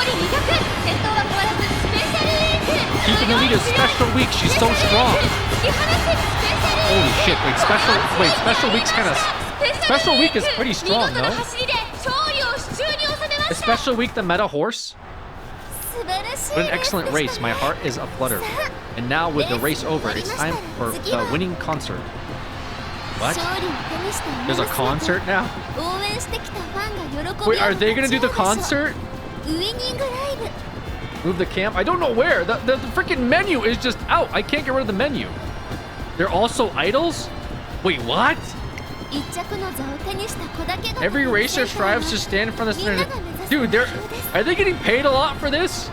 They're gonna run their ass off and then they're gonna go on stage and sing afterwards? What the fuck? Some of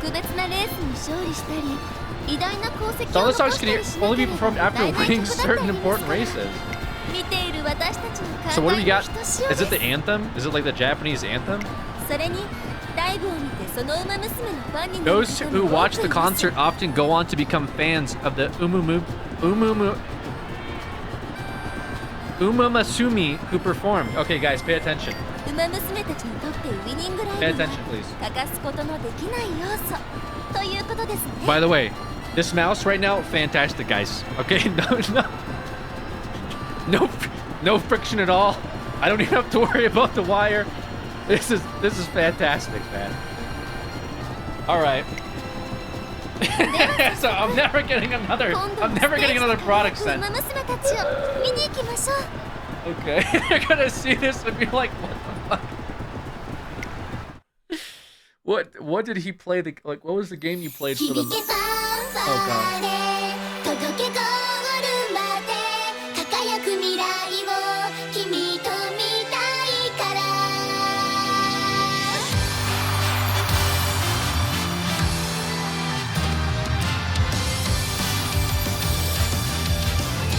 Oh, they're going hard. They're going hard. Holy smoke.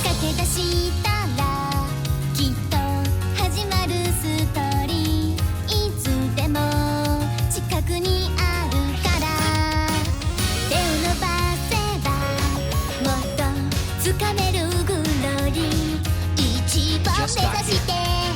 What is on my screen? LOL.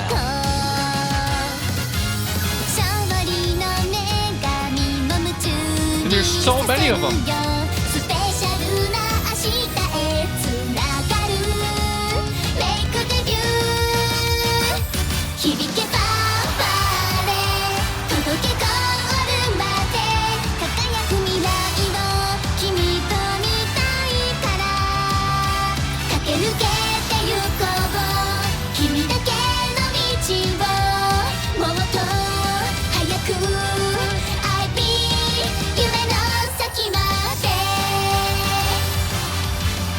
Each song is a version of the respective voice actor.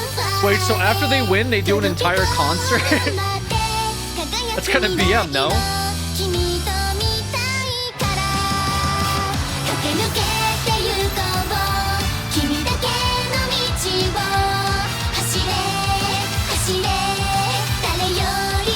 This game made $2.4 billion so far.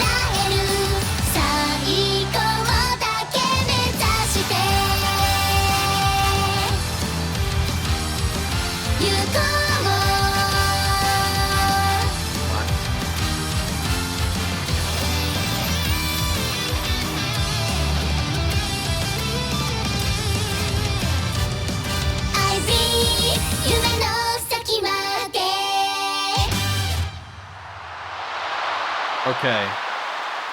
Wow, that was so that was because she won? Was that why? Why is the menu still up? The day after watching the race with Tazuna. Who the hell is Tazuna? Your girlfriend? She just worked there or what? This is global release for the game's been out for 4 years. That's her? Yeah, I get that, but like, what does she do? She just... Welcome to the Japan Umamusumi Training Center. Finest training establishment in Japan. Okay. Well met. Yeah. I was told UNC was playing peak. I don't know what I'm playing, dude. Director Akikawa. Is there a cat on her head? Seeing such promising new trainer just gets me so excited. I haven't done anything.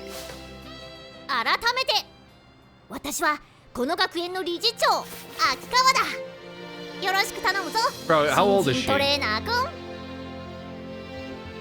Dude, she's a director? Okay. She looks like someone's kid. Okay, I'm Alex. I'm a male. Yeah, that's me. Welcome, Alex. You are a part of Tracen Academy. What's with the fan?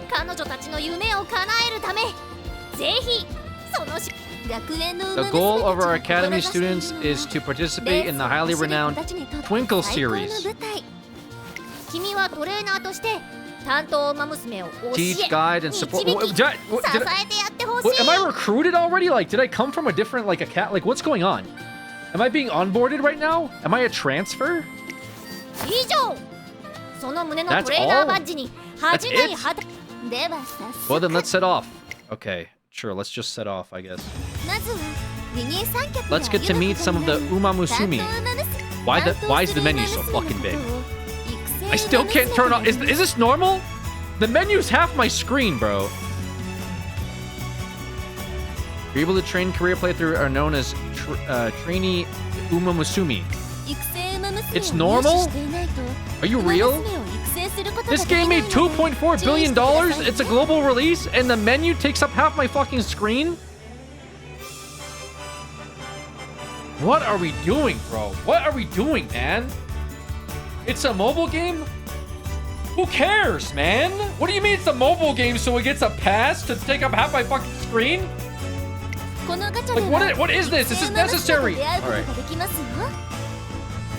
New potential trainees. Eliza, you can play it on the Peloton. Eliza, shut the fuck up.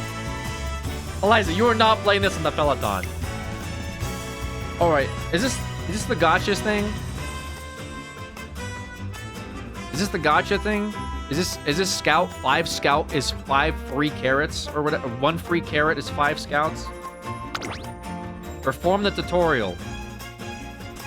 Oh, they're fixed? That sucks. All right, whatever. What the hell is this? Oh, shit. Oh, we got a gold. Oh, we got 2 golds. 3 golds, dude. Am I lucky? Daiwa Scarlet. Sakura Bakushin. Their name's just vodka. Okay. Haru Urara. Gold ship. Okay. Wow, you met some amazing Umamusumi. But before we go off, to start training, just got the drop. Yeah, you guys are welcome. Allow me to explain support card scouting. All right. You can obtain support cards. Oh gosh. So they assist. Selecting a deck of support cards, you receive the aid of students. All right, let's try our hand at scouting some support cards. Are these fixed as well? Okay. We got 10 support cards.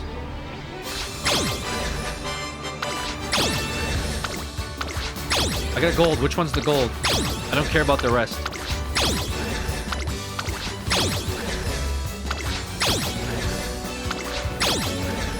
What? Like, what? This boosts my stats or something? Oh my god, dude.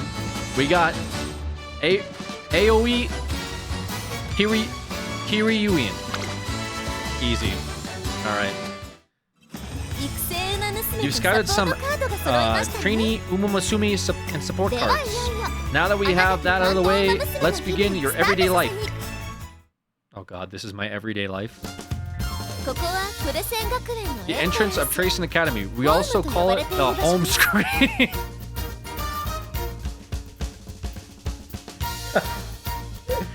Alright.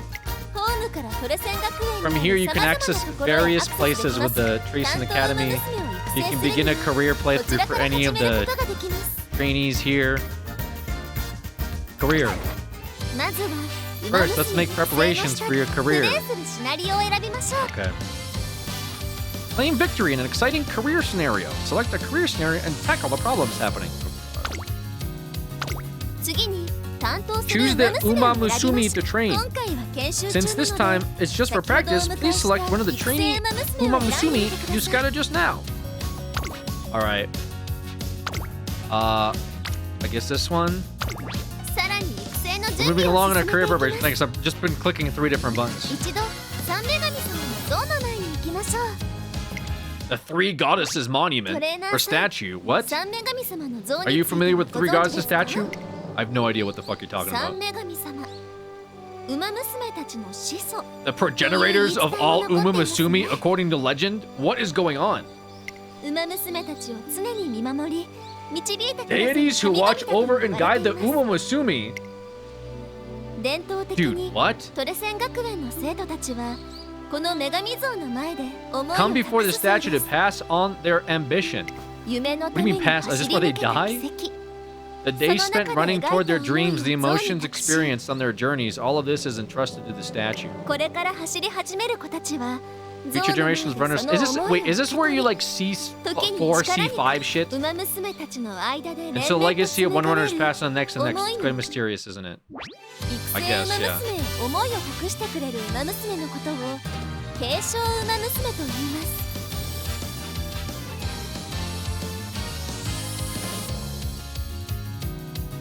What do you mean by that?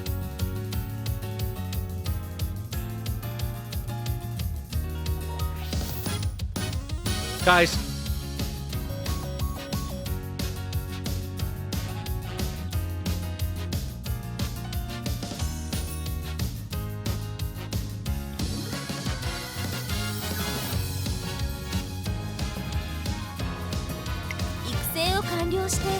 Once a runner has completed her career, she can be registered as a veteran and chosen as a legacy.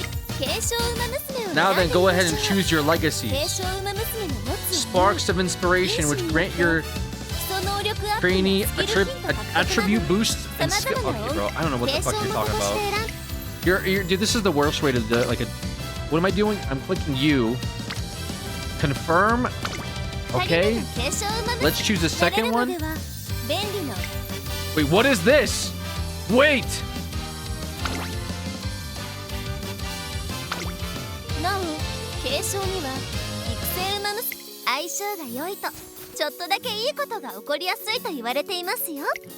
Wait, they're combining to make a better horse? What? Legacies are the breeding part.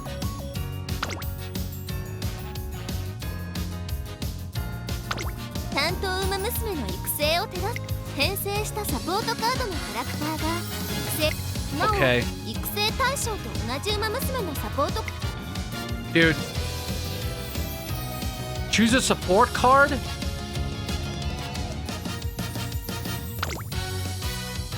Preferred trainings? Friendship training? Oh god.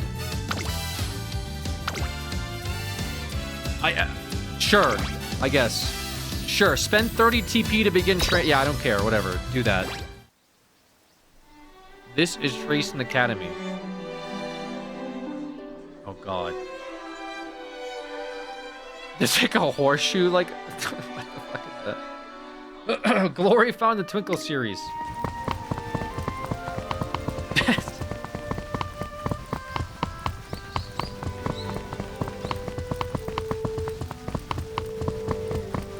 Okay. And yet, not all are content with the current state of the academy. Oh god, why?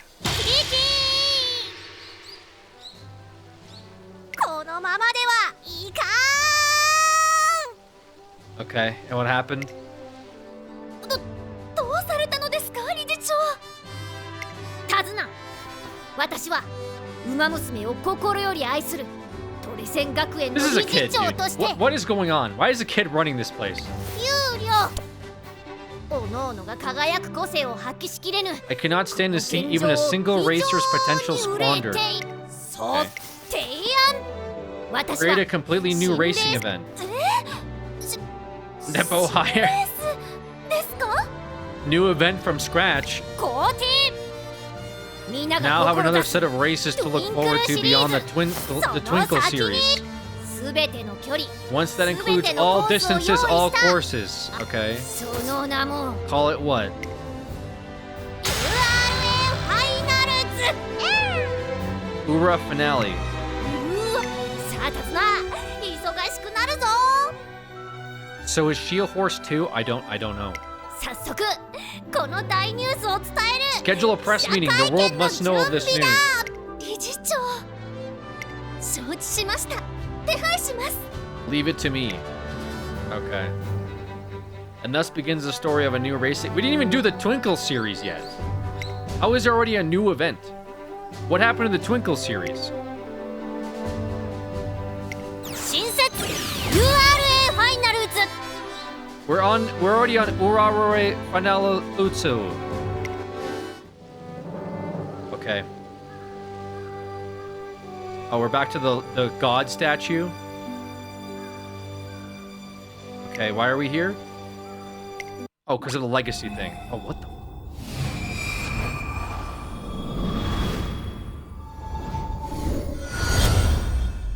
What? 力がみなぎってくる。 Speed went up by 5. Stamina 5, power 10. Guts went up by 5. Wit 5. Dude! Okay, everything went up, dude. Okay. Run in junior, make debut, start. I start training with Daiwa Scarlet. Our journey to make our number 1 begins here. Different goals is your goal for the time being. These commands let you progress through the career. Executing a command consumes a turn. Training. Okay. Speed. Alright, go run.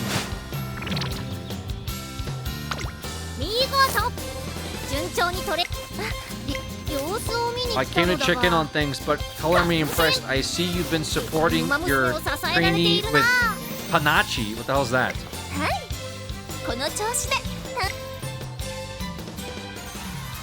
One days I'm riding a corner. What the fuck is going on?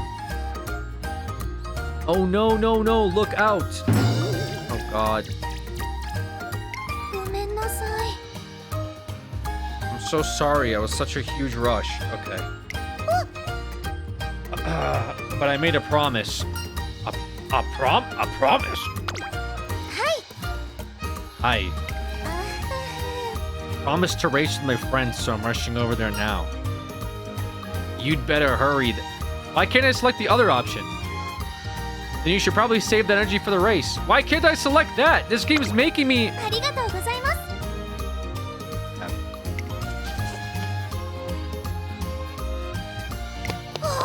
Her name is Special Week. Tutorial? No. She's dead.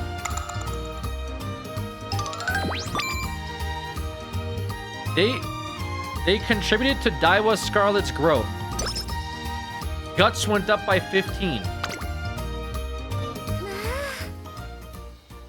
It looks like you've had a conversation with one of the support Umamusume. Every single encounter is a precious experience. Yep.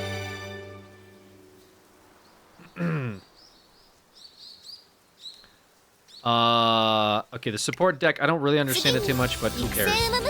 Energy. Failure rate 20%. Lower your trainee's energy, the higher the failure rate. Oh god, okay. That's their, like, currency, or whatever. Okay, rest, go rest. Oh god. Oh, trainer, did you get some relaxation time? in on your break? I'm completely refreshed, obviously. Every model student knows how to switch gears between work and play. Just wait till you see how well I trained today. Okay. We're finally ready to give racing a try. Attention before practicing in a race, be sure to always check your skills. Take this, allow me to grant you some skill points for this special occasion. Okay. Skill points went up, okay. I have 200. Let's do preferred position. Slightly decreases fatigue mid-race. Okay, sure.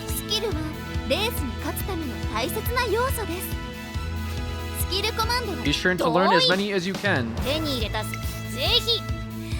Of course, you should play skills that best match your trainee's abilities. Okay. Let's race. Can we race? Wait, junior make debut. Kyoto Turf 2,000 meters, medium right inner. It's star for turf and star for medium. Okay. The races you're able to participate in are shown in the list. Alright, let's do it. Let's race. It's time for Dewa Scarlet's debut race. At least I'm going to enter at last I'm going to enter the Twinkle series. Yes. I can't wait. Let's go. My legs are itching to run. Like, what is the outfit? Okay, whatever. I just don't feel like this is athletic attire. I'll be honest with you. As your trainer, what the fuck are we doing here? What, do you even have racing shoes? How do you race in mud, by the way? Do they have hooves? I don't need you to remind me. I don't even know what I said. I'll keep it 100. I'll have the most spectacular debut there ever was. Everyone will wish they could copy me. Okay. Whether they're horse girls. This place is called the paddock. Okay, great. They're in the paddock. I used to go to horse races as a kid and watch my grandma bet. I'm telling you right now, this is not what it was like. No. It's very different.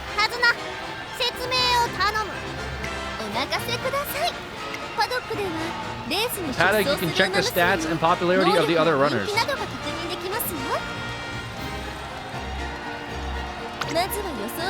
Predictions of a runner's performance are denoted by the symbols from lowest to highest. Okay.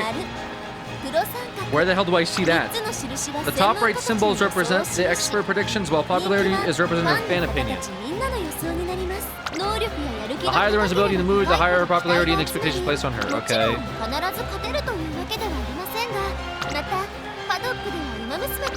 What's our strategy? Ace A?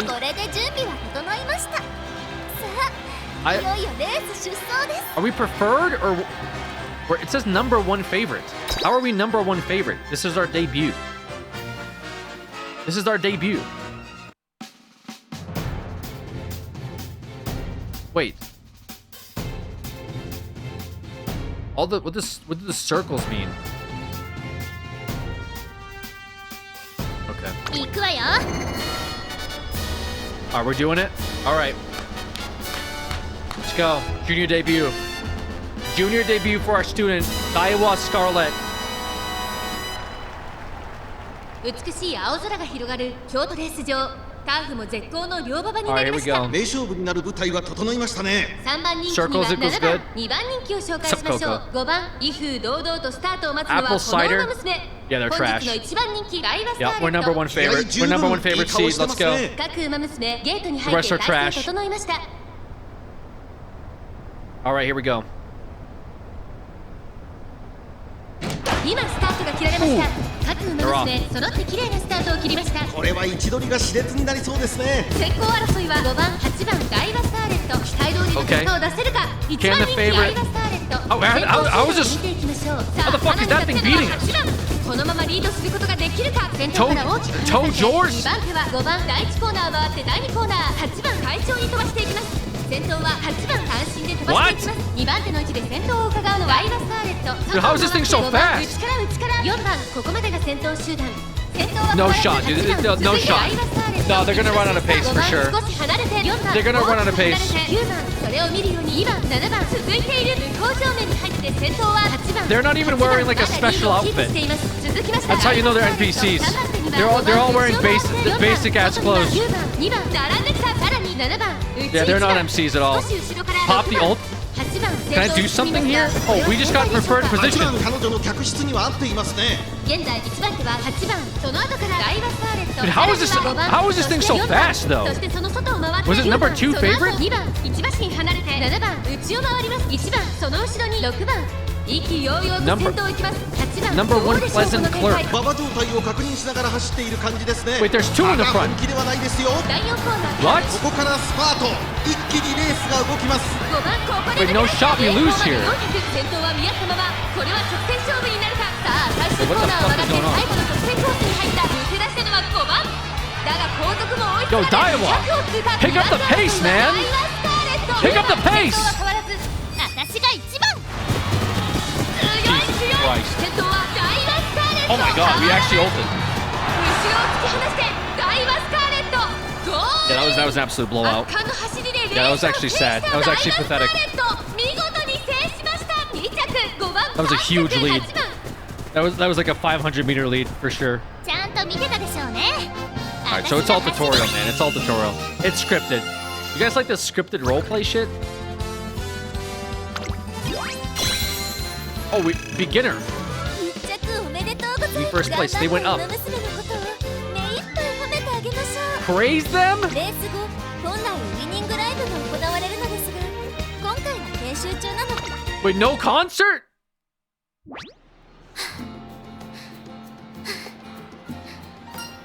Great work out there. Great job. Early enough to satisfy me. I need more if I want to become number 1. Okay, well, let's relax. All goals achieved. Great. You reached your goal. Well done. All right. Can I quit now? Can I do something else in my life or what? 頑張ってください。 Please help your trainees reach their goal during their careers. 育成お疲れ様でした。スキルポイントが残っている場合は育成はこれにて終了です。なお研修は短かったですが Careers 3 years? 馬娘との日々を大切に Please treasure the time you spend with your trainees. Oh god. Finish the career playthrough. Okay. Woohoo! I did it! F rank. 育成完了した馬娘 Fuck は me. 一定の基準で評価された後最高ランクを目指す Okay. 育成が完了した馬娘は継承馬娘として選ぶことで新た Alright. We can pass those skills on to other Umamasumis, right? We got more fans! Let's go! All our support cards went up. I still don't know what the hell they do, but it's fine. 研修は以上です。他に不 Workday. 明な If something 点 is や疑 unclear 問 or な you ど have ござい concerns, ま please した check ら the I button. さて Now then, これ trainer. からは担当 From 馬 here on, 娘 you'll be の working hand in hand with the トレ Umamasumi. イントゥインクルシリーズ Can we just do some pulls? そして Can I do some 馬 pulls? 娘たちの夢を叶えトレーナーさんと馬娘のご Can we get like a 5-star? Oh shit. Oh, another intro.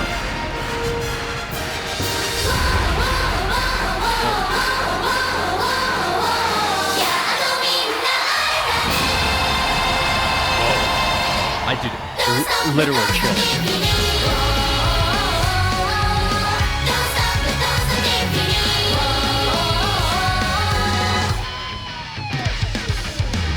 I think that was the intro. We already watched it. All right, sorry about that. Okay, can I turn off the music? Why am I still getting tutorial fucking... 育成完了後の殿堂入り馬娘たちは I'm tutorial Tommy right now, man. Strengthen trainee. Okay, support 手に cards. 入れた Yeah. ウマ娘やサポートカードをなお Yeah, you told me about the support cards, 主にレ man. ースで獲得することができます。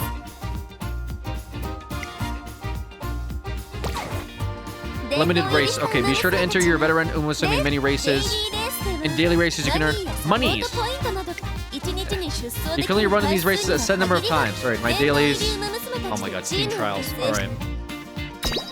What are team trials? Form a team of veterans and compete against teams all over the world. You will move up in class. So I have to compete against Oilers? Tingy, do you play this game? Tingy, if you play this game, bro, I'm not fucking competing in shit. No, I don't. Okay, thank God. There's a chance then. I won't touch it. Good. There's a chance. 5 races with different conditions. When you raise your support cards to a certain level, that will contribute to your support bonus. Right. チーム競技場では他の Guys, トレ this ー is ナーさん free-to-play が育て friendly. 上げたウマ娘たちのチ Is ー the ム game that made $2.4 billion free-to-play friendly? では早速トレーナーさんも先ほど育成した殿堂入りウマ娘で Alright, bro. I get you. Edit team. I have nothing. Alright, ウマ what do I 娘た have? ちにはそれウマ娘たちの敵なお強いウマ娘を Alright, we'll bring a girl Daiwa. 大 She's 和 an スカー F レッ rank. ト行くわよ Ace A. Oh, okay. Are you done swapping team members? Yeah, sure, I guess. Team rating upgraded. And we get 50 karats. Wait, 50 karats? 今後も Wait, 50 karats is huge, no? 用意されると Is it 思い like 10ますので pulls? ウマ娘を育成した後はレースに育成してレー You ス should remember that career playthroughs in racing are その流れが integral to making your trainee stronger. Yeah, I got you. Easy enough. 3,000 for 10? 3,000 karats for 10 pulls? 3,000 karats? Who the hell is this? Spotlight Scout now available. New support cards. Go ahead and laugh. Never skip warm-ups. Okay. Release celebration login bonus 1,500. So we got 5 pulls. Part 2. Guess we gotta log in tomorrow. We obtained 150 karats. Head start. We got a head start login bonus to 150 karats. 1,500 is 10. Oh, dude, we're crushing it right now. Obtained karats just for start race bonus. Holy shit, I'm getting... これが今日の My ロビンボー dopamine ナスね receptors are frying. We earned 20 karats. 明日はこれがも You'll らえ get るら this しいわ tomorrow. What is that? We want that too. Story unlocked. Chapter 1, Episode 1 prologue. Oh god, what is this? What is this? Landscape? Please give me landscape. I can't do portrait. Voice on? Voice off. It's the same amount of megabytes. Alright, sure. What's this prologue? Do I even want to know what this prologue is? Karats. It's story. I want the 30 karats. The Twinkle series Arima Kinen. Which one will take the Arima Kinen crown?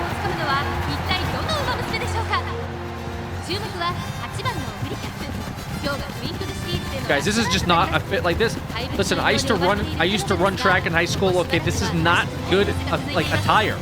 I'm telling you. They got like fucking like military boots and shit.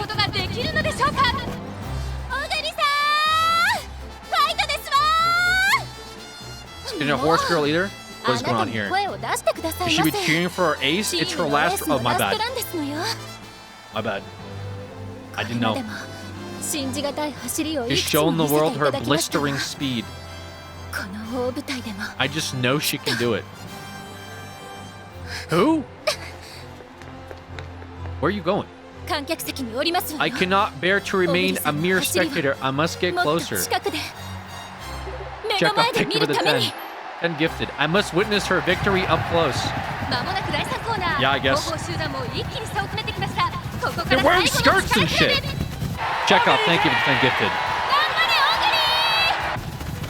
10 gifted for 10 pulls, relax.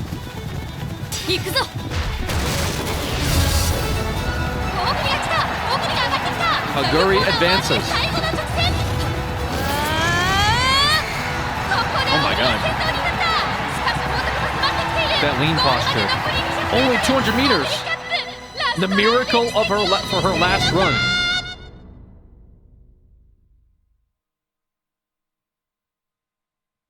Oh. Yes, we got 30 karats. Let's go, 30 karats. Easy 30 karats. Episode 2. Alright, fuck it, it's 30 karats. I'll watch it. Yeah, we'll watch it, 30 karats. There's gonna be the whole anime? I'm gonna watch the fucking entire anime for like 100 karats? Just go, dude.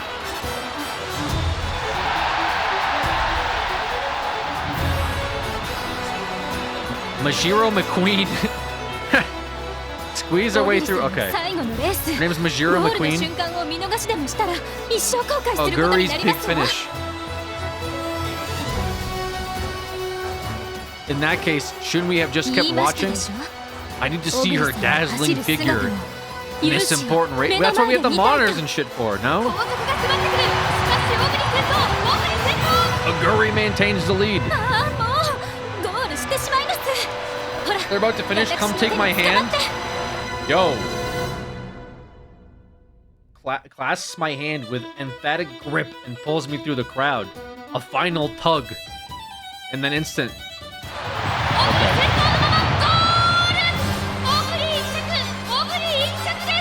Oguri wins. A miracle win. Nah, I don't know, man. I don't think they have anything on Seabiscuit, I'll be honest with you guys. I don't think they have shit on Seabiscuit. I'll keep it real. I'm not impressed. Yeah, Majiro McQueen, I'm not impressed by Oguri. Yeah.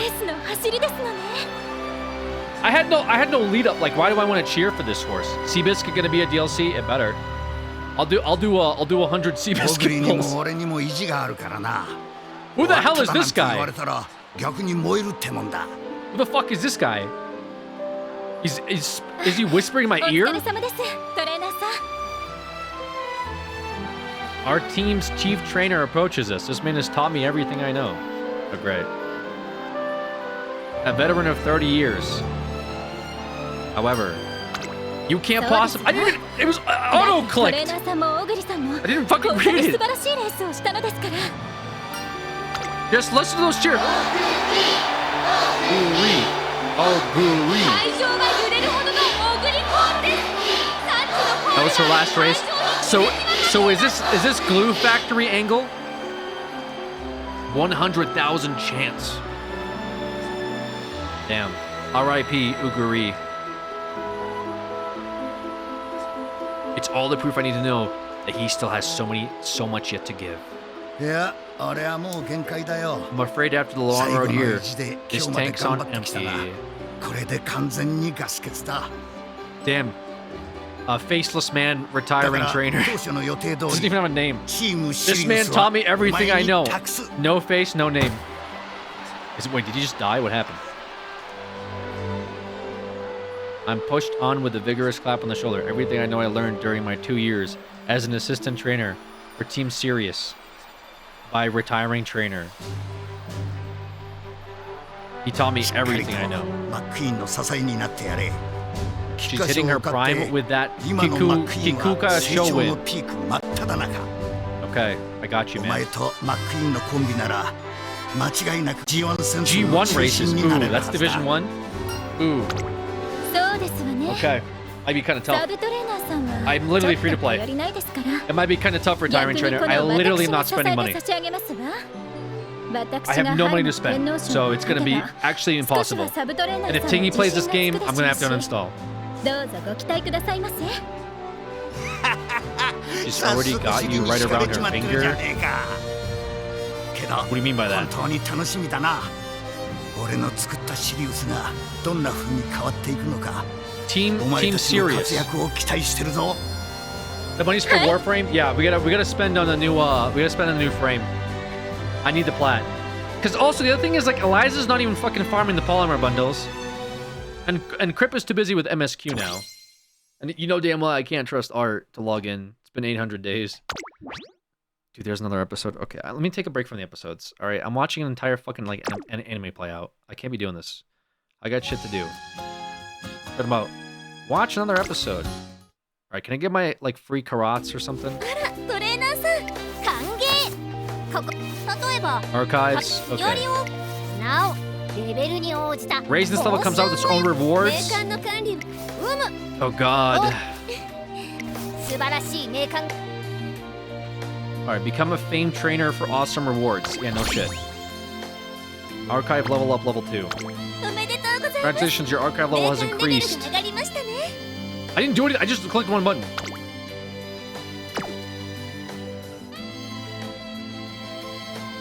Okay, so we got... I can't put this away. God damn it.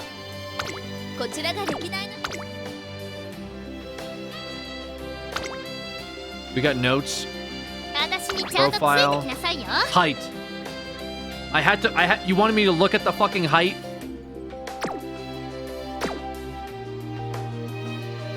Is that it? Okay, great. There's race.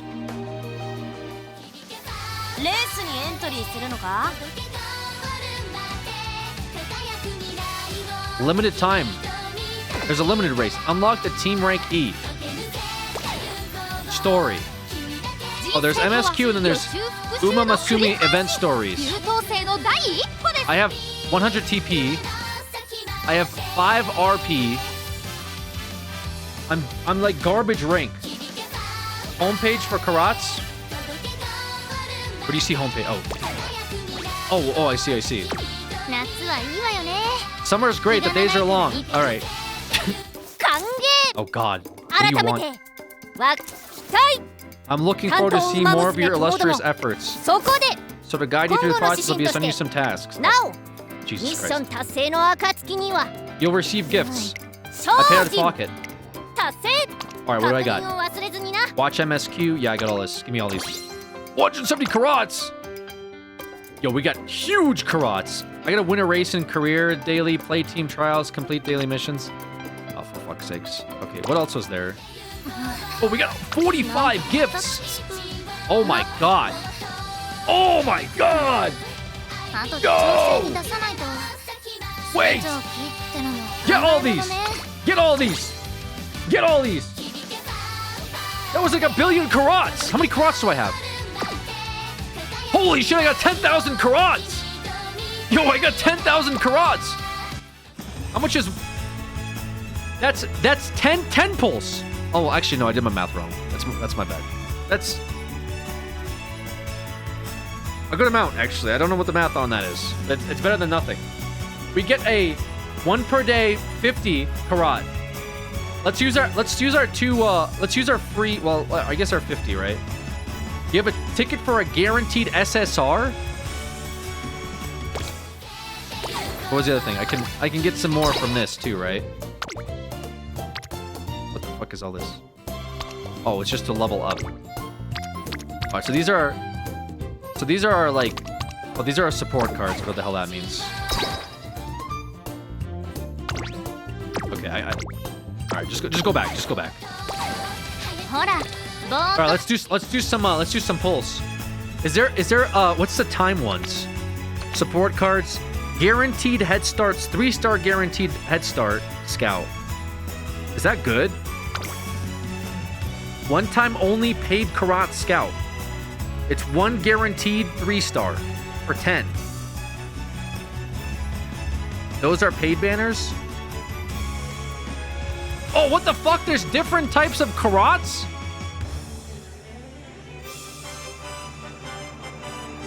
What?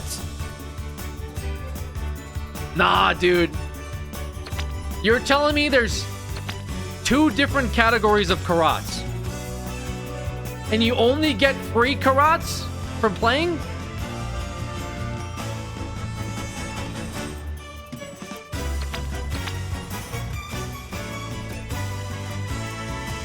Do you get any paid karats from not paying?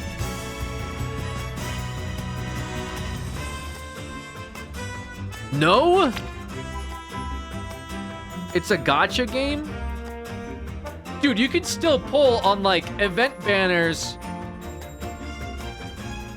in most gacha games. They have a specific whale only paid banner.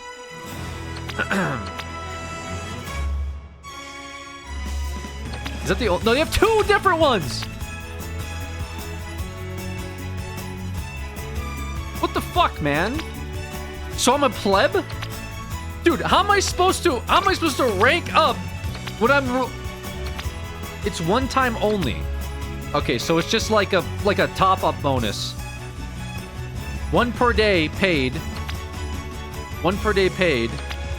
Paid. Then I have a scout. I have a SSR ticket, right? You guys are saying I should use let's use the SSR ticket. I got two of them. Let's do it. Let's use a free ticket. Here we go.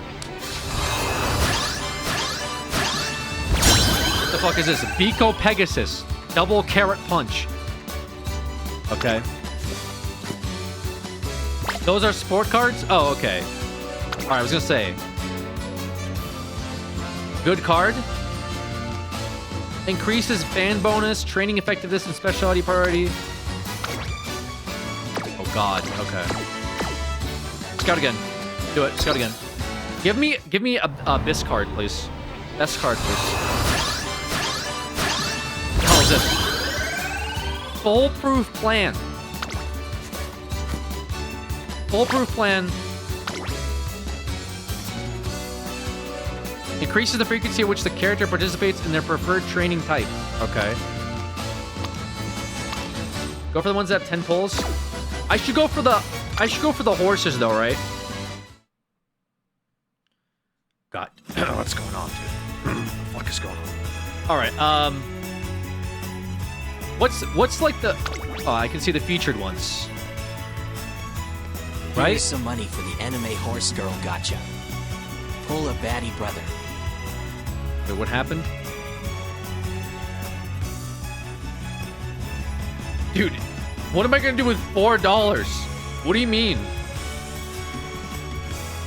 Did you get me $4? He said, here's some money. Pull a baddie. Bro, I don't even think he'll take $4. Thanks, man. Thanks, bro. I appreciate you. Do two 10 horse pulls, then support cards. Do 2 10 horse pulls and then support cards.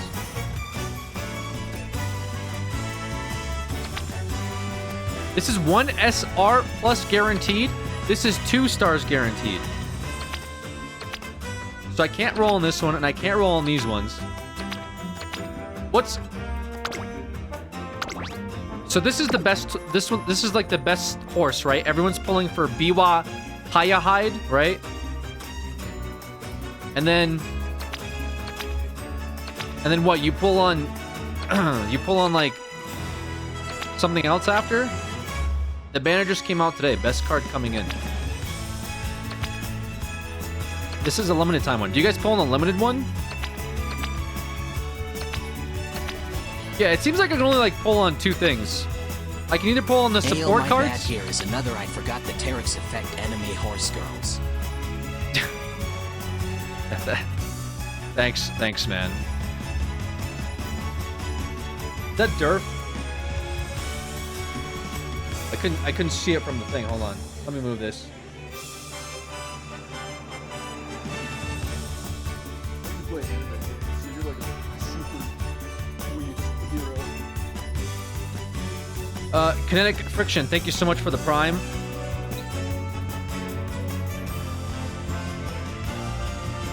Horses are mostly for cosmetics. Support cards will have your horse's skills.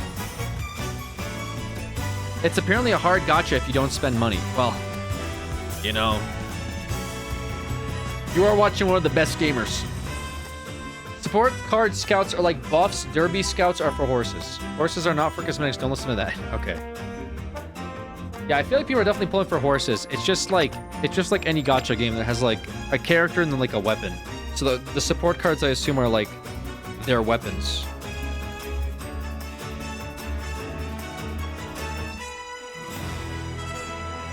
Can I see which horses I can get?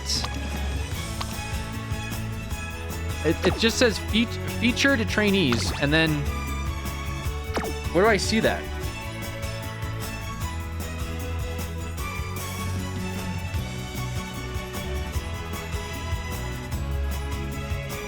Top right.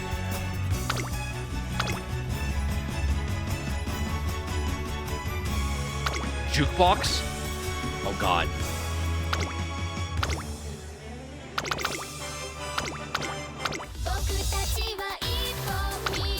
I regret clicking that. Bro. Top right on the left screen.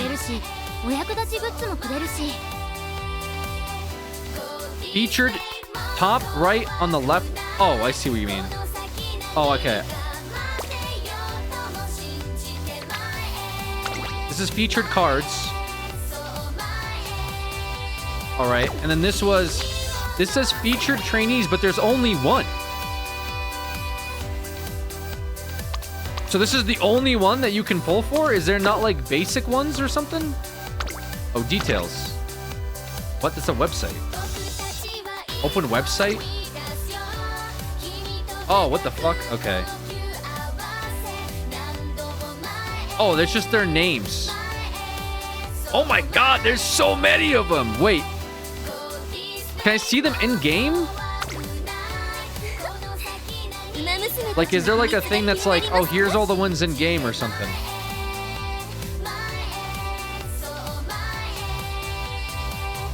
The trophy room? Stop. Stop. I don't care. I clicked the wrong thing. Just rewards room. Enhance? Oh, enhance trainee.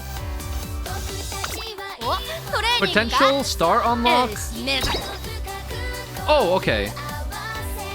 By using star pieces, you can unlock Umamasumis. You can't see them? You just see like their names? Oh, there's a bunch. Starlight Beat. Okay.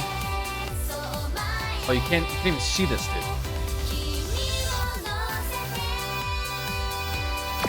Dude, give me a different song, please. Alright, whatever.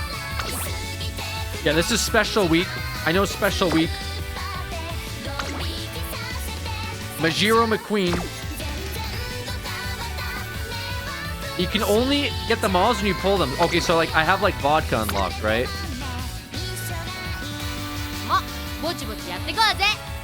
What the hell? Videos. What is videos?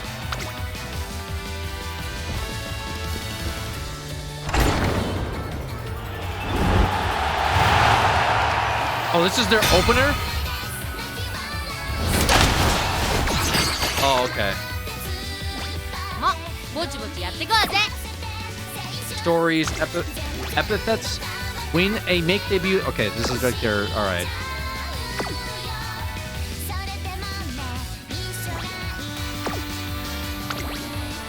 Okay, so I just have 3 2-stars and 2 1-stars, but you can get, is 3 stars the highest rank right now? It seems like it, but it looks like it goes up to 5-star. You get a ticket in the shop for a free SSR horse. All right, let me grab a drink. Let me grab a drink to fucking open this shit.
Okay.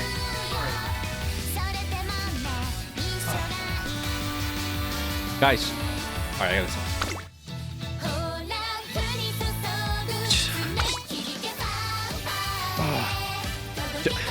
Can I turn the music off? No, please. Just... Please. Okay.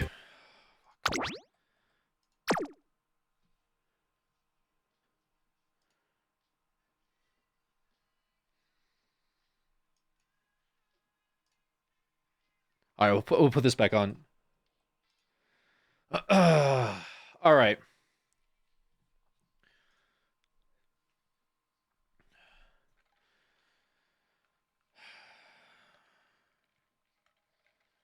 Three-star horse ticket and shop, Alex. Are in the shop, I get a free 3-star horse. There is a better way to view the horses in archive. It's fine. Honestly, at this point, it's fine. Where do you see that? I see like paid. I see 2 paid things and like the limited banner spotlight thing, and then I see the support cards. Home shop. Oh. Stop. Relax. Voucher exchange. Ooh. Oh, I can just get one of these? Wait, what the hell? Wait, they just give you one for free? Wait, so I don't even have to like Gamba. Yes? Which one's the best one? Maybe wait so you don't get dupes, but up to you. Yeah, actually, let's go with that. Let's not do dupes. Let's not do dupes. I agree. But you get a guaranteed SSR, I guess? That's not bad. Alright, let's Gamba. How are we gonna Gamba here? Do I Gamba on the Pretty Derby Scout? That's like the only thing I can Gamba on, right? Because the other one's the support cards, which are kind of boring. Choose carefully. Alright, here we go. Pull time. Let's do it. 1 2-star guaranteed, at least. Consume 1,500 carats. Do it. Here we go. Here we go. Okay. Oh, shit. Certified worker back at it again with the resell. What the fuck, dude? Okay, Jesus Christ, dude. All of that was so garbage. Why was all that so bad? Get a gold star there, though. Oh! Air Groove. Wait, this is a 2-star. Wait, that's a 2-star. Did I get scammed? Nice nature. No, actually... Oh, here we go. Here we go. Oh, rainbow! Oh, bang, it's a wild war... Wild world... And we're gonna win it. What the hell is this? Holy smokes. Taiki Shuttle. That was crazy, guys. That was actually... America Horse? USA? Wait, was it actual real? Is that what we got? Another one? Wait, what's going on? I am destined for victory one day. Wait, we got another one? 2... Oh shit, it's the one from the prologue thing. The McQueen. Lightning McQueen. Easy. Wow. We got this one though, chat. That's huge. We got USA horse. Turf A? Turf A? Good first pull. Yeah, not bad. Not bad.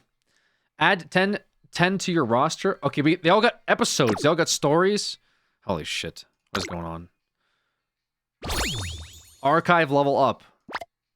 50 carats. Sorry, I didn't mean to do that to you. What? Horse lore. こちらが歴代の評価点です。高みを目指し、頑張りましょう。 Am I dumb?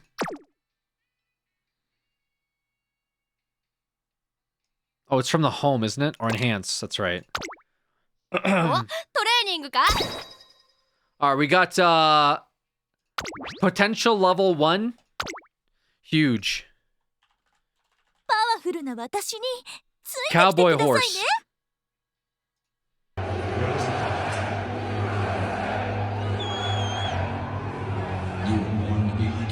All right, easy.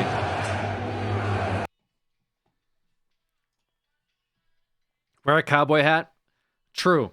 They have different. Do they have different outfits? Does she have a cowboy outfit? This is very important. Oh shit! Wait, she does a different one.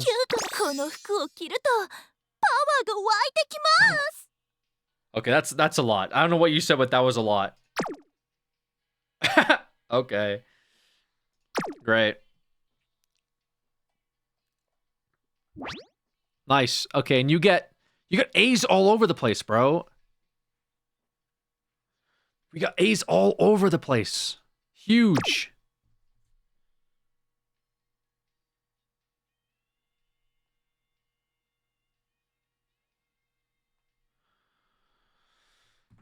All based on real horses and real sports stories, by the way. Yeah, I don't see one about... Where's Seabiscuit, bro? All right, let's do another 10 pull.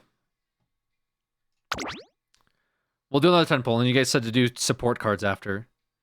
Free Karats.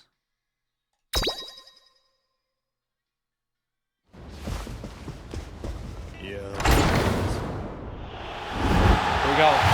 Why is UNC playing another Gambit game? Oh! Oh! Oh! Big money. Double SSR. Let's go. What do we got? 皇帝たるゆえ As the Emperor, I must ここに command 示してみせよう dignity. Who is this? Holy smokes, you seem serious. What the fuck is this? Yo, what the fuck? Based on real stories? What are you talking about? Dude, just summon fucking lightning bolts. Was a horse that got hit by a lightning rod or something? ファーストミッションの Awaiting 指示 initial orders. あなたに従います Okay. マスタ Master. What the fuck is this? What the fuck are you talking about? Based on real... What are you talking about? Based on real stories. The fuck are... What are you... What are you, high? We already got Air Groove. Alright. Oh, we got gold. We got gold ship. We got gold ship. We got 2 SSRs, guys. Alright.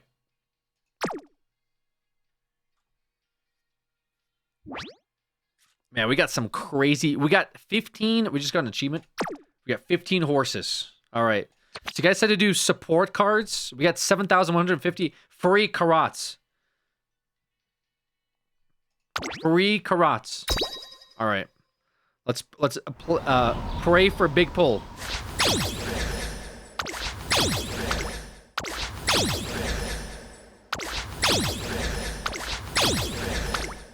Pray for super creek or fine motion. Okay.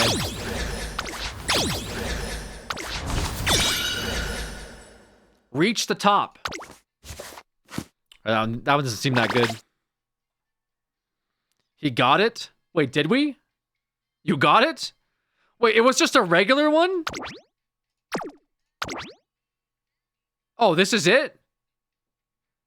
What the hell? Why is this a regular one, though? This one's an SR. Shouldn't this be better?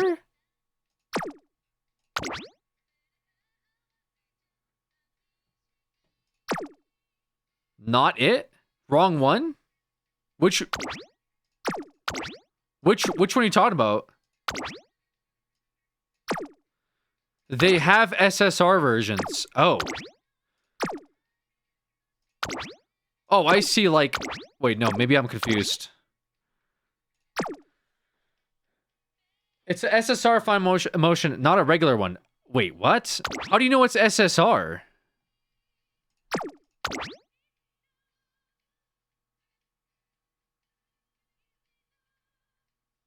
There's an R5. Okay. Oh, I see what you're saying. So we got a regular fine motion. All right, whatever.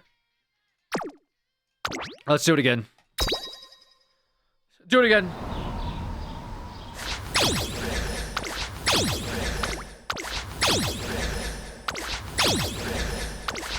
We got 2 golds here. Here we go. Here's the first one. First one.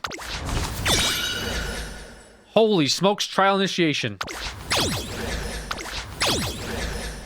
What is that? It's just water. Okay.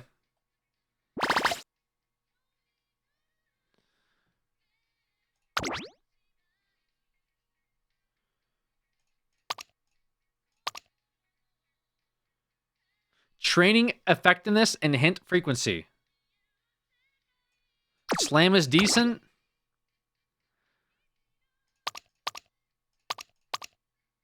A quiet pool, a lone wolf, or rather a lone fish swims at her leisure.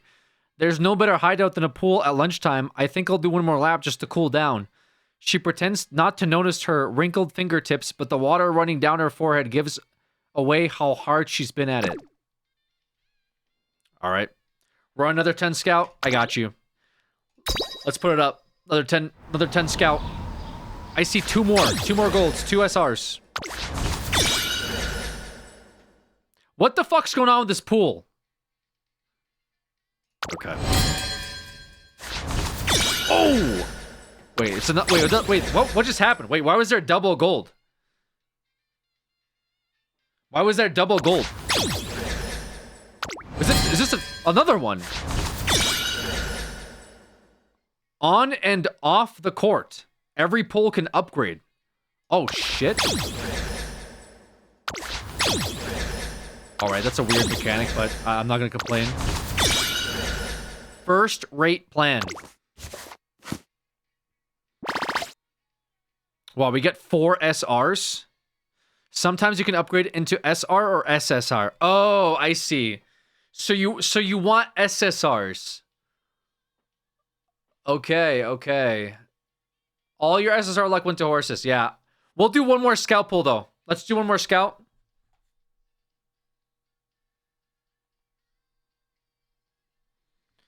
One more scout. Let's do it. Here we go. Last one. Last 10. Last 10 here. Here we go. We want SSRs. We want the golds to upgrade to SSRs, right? This one upgraded to SR. Another fucking pool one. Okay, dude. Okay. A marvelous plan. Okay. I'll be honest, I'm getting tired of the pool. Gold ship upgraded. Dude. Last one. The fuck is this? Fighting for fortune. Alright. Okay. Dude, I'm sick and tired of this pool like situation. I don't know why I got like 25 fucking pool cards. I thought this was a horse game, not a fucking aquarium. Like, this is crazy. Bricked account? No, it's not, man. It's not bricked. Time to re-roll? I'm not re-rolling it. I can't. We still have the 3-star voucher. Okay. Should I, like... you guys said no, not to dupe. Level up, level 7. Huge. And we got 200 karats. Level 7 at 200 karats. Free 3-star in the shop. Yeah, but what do we do with it?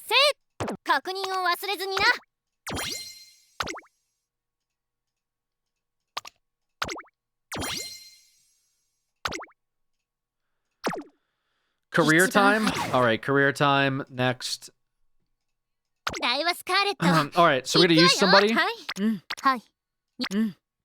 Who do we run with? America, yeah? These are our 4 potentials. Pick your favorite. America has some decent stats. Wait, but look at America's stats. America Horse has like 91, 98, 93, 92. Well, I guess they can be trained. Well, actually, they're not that good, right? Because these are Fs and they're Gs. But it has A's and a lot of stuff. Yeah, they all have to be trained, so maybe not. Maybe it's not that good because they're all G+, which is kind of shit.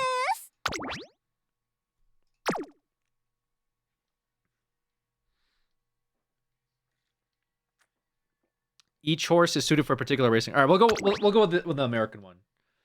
All right, what is this? I gotta do a legacy? What? Who do I get legacy from? Does it matter? Can I just auto assign?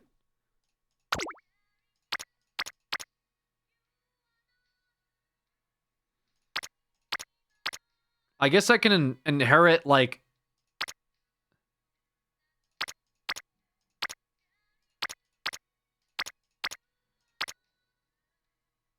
All right, we'll just auto it. Fuck it. Then you get F. F's here. Yeah, it's fine. What the fuck? Yeah, we'll do auto deck too.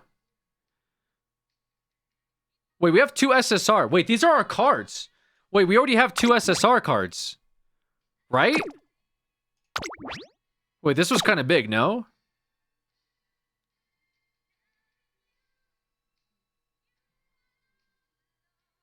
Upgrade them?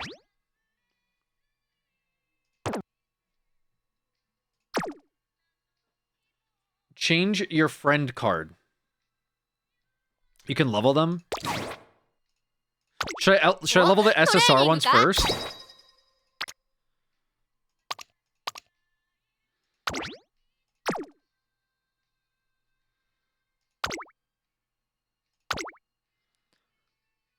Just straight to level 30?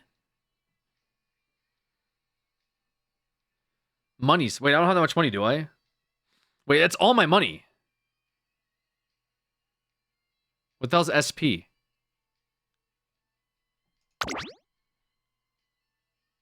Spend? Oh, I see. That's my SP. Okay, yeah, whatever.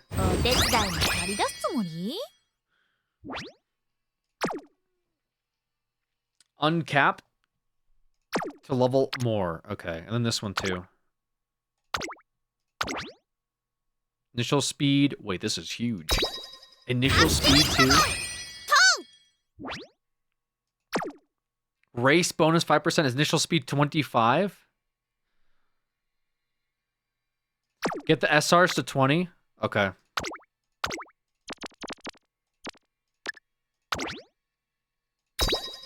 I want to do the which one did you guys say was good?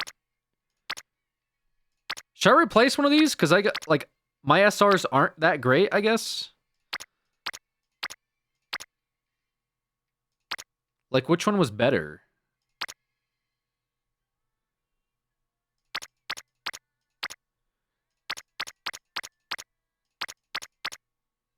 Wait, what do you go for these? I assume it's like the speed, right?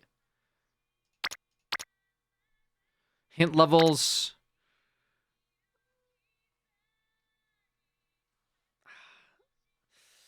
I'd say level up speed, SR blue boot at corner. Speed.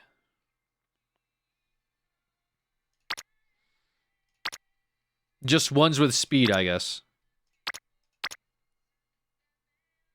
Oh, this one has speed, right? When does speed unlock, though? Oh, it's speed bonus 45? Holy shit.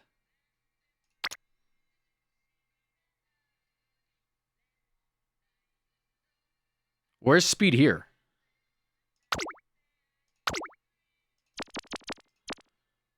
This says, like, specialty priority. This one has a blue boot, but there's no, like, speed bonus, I don't see. Training effectiveness. Specialty priority power bonus. Alright, fuck it, whatever. Blue boot means speed. Okay, fair enough.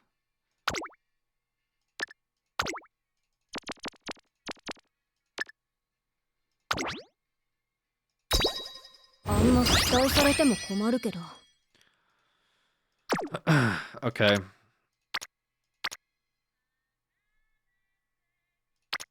I think those are all my speed ones outside of, like...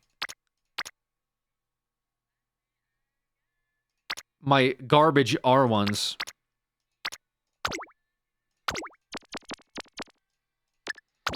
I don't know how many I have to level up.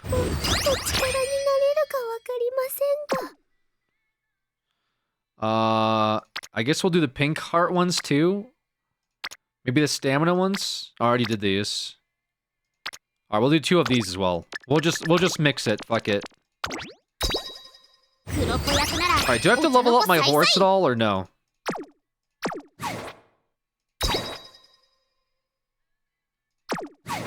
I mean, can I even actually? These are just support cards. No? Okay, for now. All right. All right, let's go do career.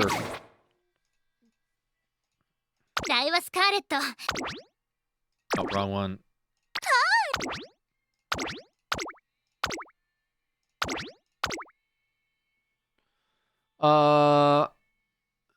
I think do I remove the friends one? I got like friends card. What is this one? I can't even see it. I have 3 speed cards. Get a power card instead of friends.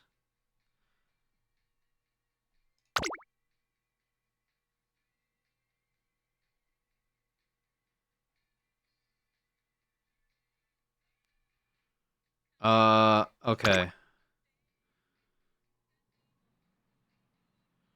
I think this is fine.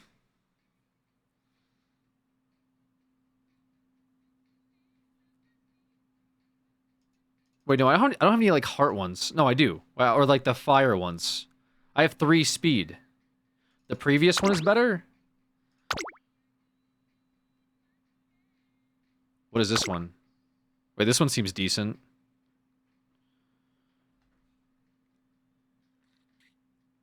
Don't worry about guts. Alright, fuck it. We'll just go. I'll just start career. It doesn't matter to me. It's just too much. Start training, right? Or start career. Alright. Tracent Academy. Promising young Uma Masumi gather here for the Twinkle race. Yeah, we've already seen all this shit. Have we not? Oh god. Alright. Skip this. Wait, what? Would you like to shorten certain events? I don't care. Shorten all. Whatever. The legacies live on. Inspiration complete. Speed of... Okay, all these went out. Perfect. 11 turns to reach goal. Run in junior make debut. Alright, we have to train now. I received some advice. Okay. Runner's first 3 years after Twinkle's series debut is very important. What the hell is this? Guide your trainee well to reach the goal. Didn't we look at all of this shit already? Infirmaries, Twinkle series. What the hell do I do? Can I just do quick? Or do I rest? Do I train? We have a lot of energy, so we should train, right?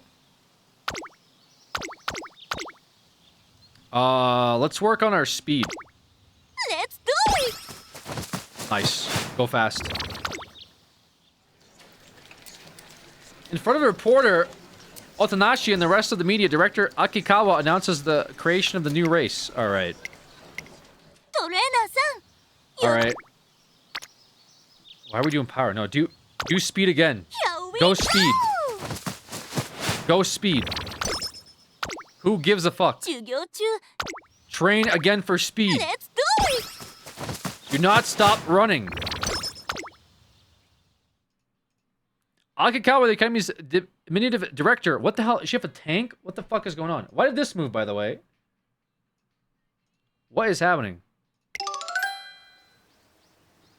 She explained that she wants me to take part of the Ura finale? Okay, yeah, bro. I've already heard about this, like, finale like 100 times. Wait, we got a card or something? What was this? I'm in the middle of watching some Uma Masumi train with Hishi Amazon. Calls out to me. Yo. Have you seen Sky? No. She's gone AWOL. Okay. Surround her from all sides and trap her. Alright, good luck. I don't... Who the fuck is Sky? I got an idea. This could be useful for Taiki Shuttle's training. Oh, huge. Wait, we got stats for that. That's big. Yep, agreed. I don't know what you said, but I agreed. Train again. Huge success. More speed. Truly showing your passion. I just make her run laps all day. Speed training leveled up. One day we're training for the Ura finale. Yeah. Wonderful work, everyone. Vroom, vroom. Yeah, she just has a fucking tank or something, bro. But, director, you can't ride that. It's 5 times your size. What is going on?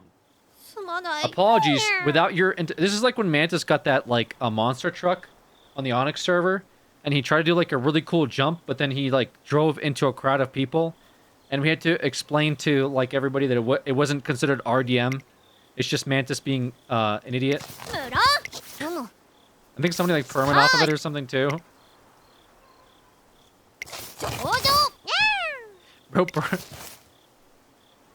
Anyways. I feel inspired by her enthusiasm. I can resolve to help her out in any way I can. I tell what I saw. Her mood is good. Mood went up. What about my skills? Do I have skills I could invest in? I know this was important. I have 128 skill points. That's dog shit. Is it rest time? Do you want to train again? Speed up. Failure 49%? Fuck it. We Gamba. God damn it! Alright. We shouldn't have Gamba'd. She's in the hospital. Just be careful, please. You idiot. Bro, I missed a 51% chance of, like... I called perfect practice. Well, thank God we got that now after we fucking ate shit. The 70's worthy of... Okay, dude. I don't know. Slam. My apologies. Everyone always runs into me, man. I've been tasked with greeting an international visitor.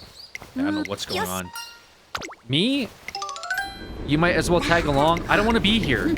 I got shit I gotta do, guys. Why the fuck are we on the metro? Just escape all your worries and relax, at least for today. Let me go home. I need to go fucking train the USA horse for this stupid cup the 10-year-old made. Energy went down. Well, fuck. Rest time. Rest. Come get yourself a good morning cuddle. The fuck? That should cheer you up. Looks like somebody else needs a good mood boosting too. Okay. Bro, I don't know what you're fucking talking about. You need to get back on the fucking treadmill is what you gotta do. Stop talking to me about this good morning cuddle shit. Get the fuck back on the track. Start running. We got laps to do. We failed yesterday on the treadmill. Energy went down 22. Good mood. What is a good mood, dude? Increased training results by 10%. That's good. Skill points. I need more skill points. Doesn't want to skip. He wants to enjoy cinema. I need 170 skill points for that, right? Pace chaser. Increase ability to get into a good position. I don't know what you're talking about. Ooh, but failure 0%? Alright. I thought it was going to be full failure. Speed is going hella up, though. Speed is going hella up. Is going to be great honor to bestow on the Uma Musume who shines brightest in Twinkle series in order to bring happiness to a great number of people. Okay. For sure, for sure. I got you. Can you go again? What's our... 23%.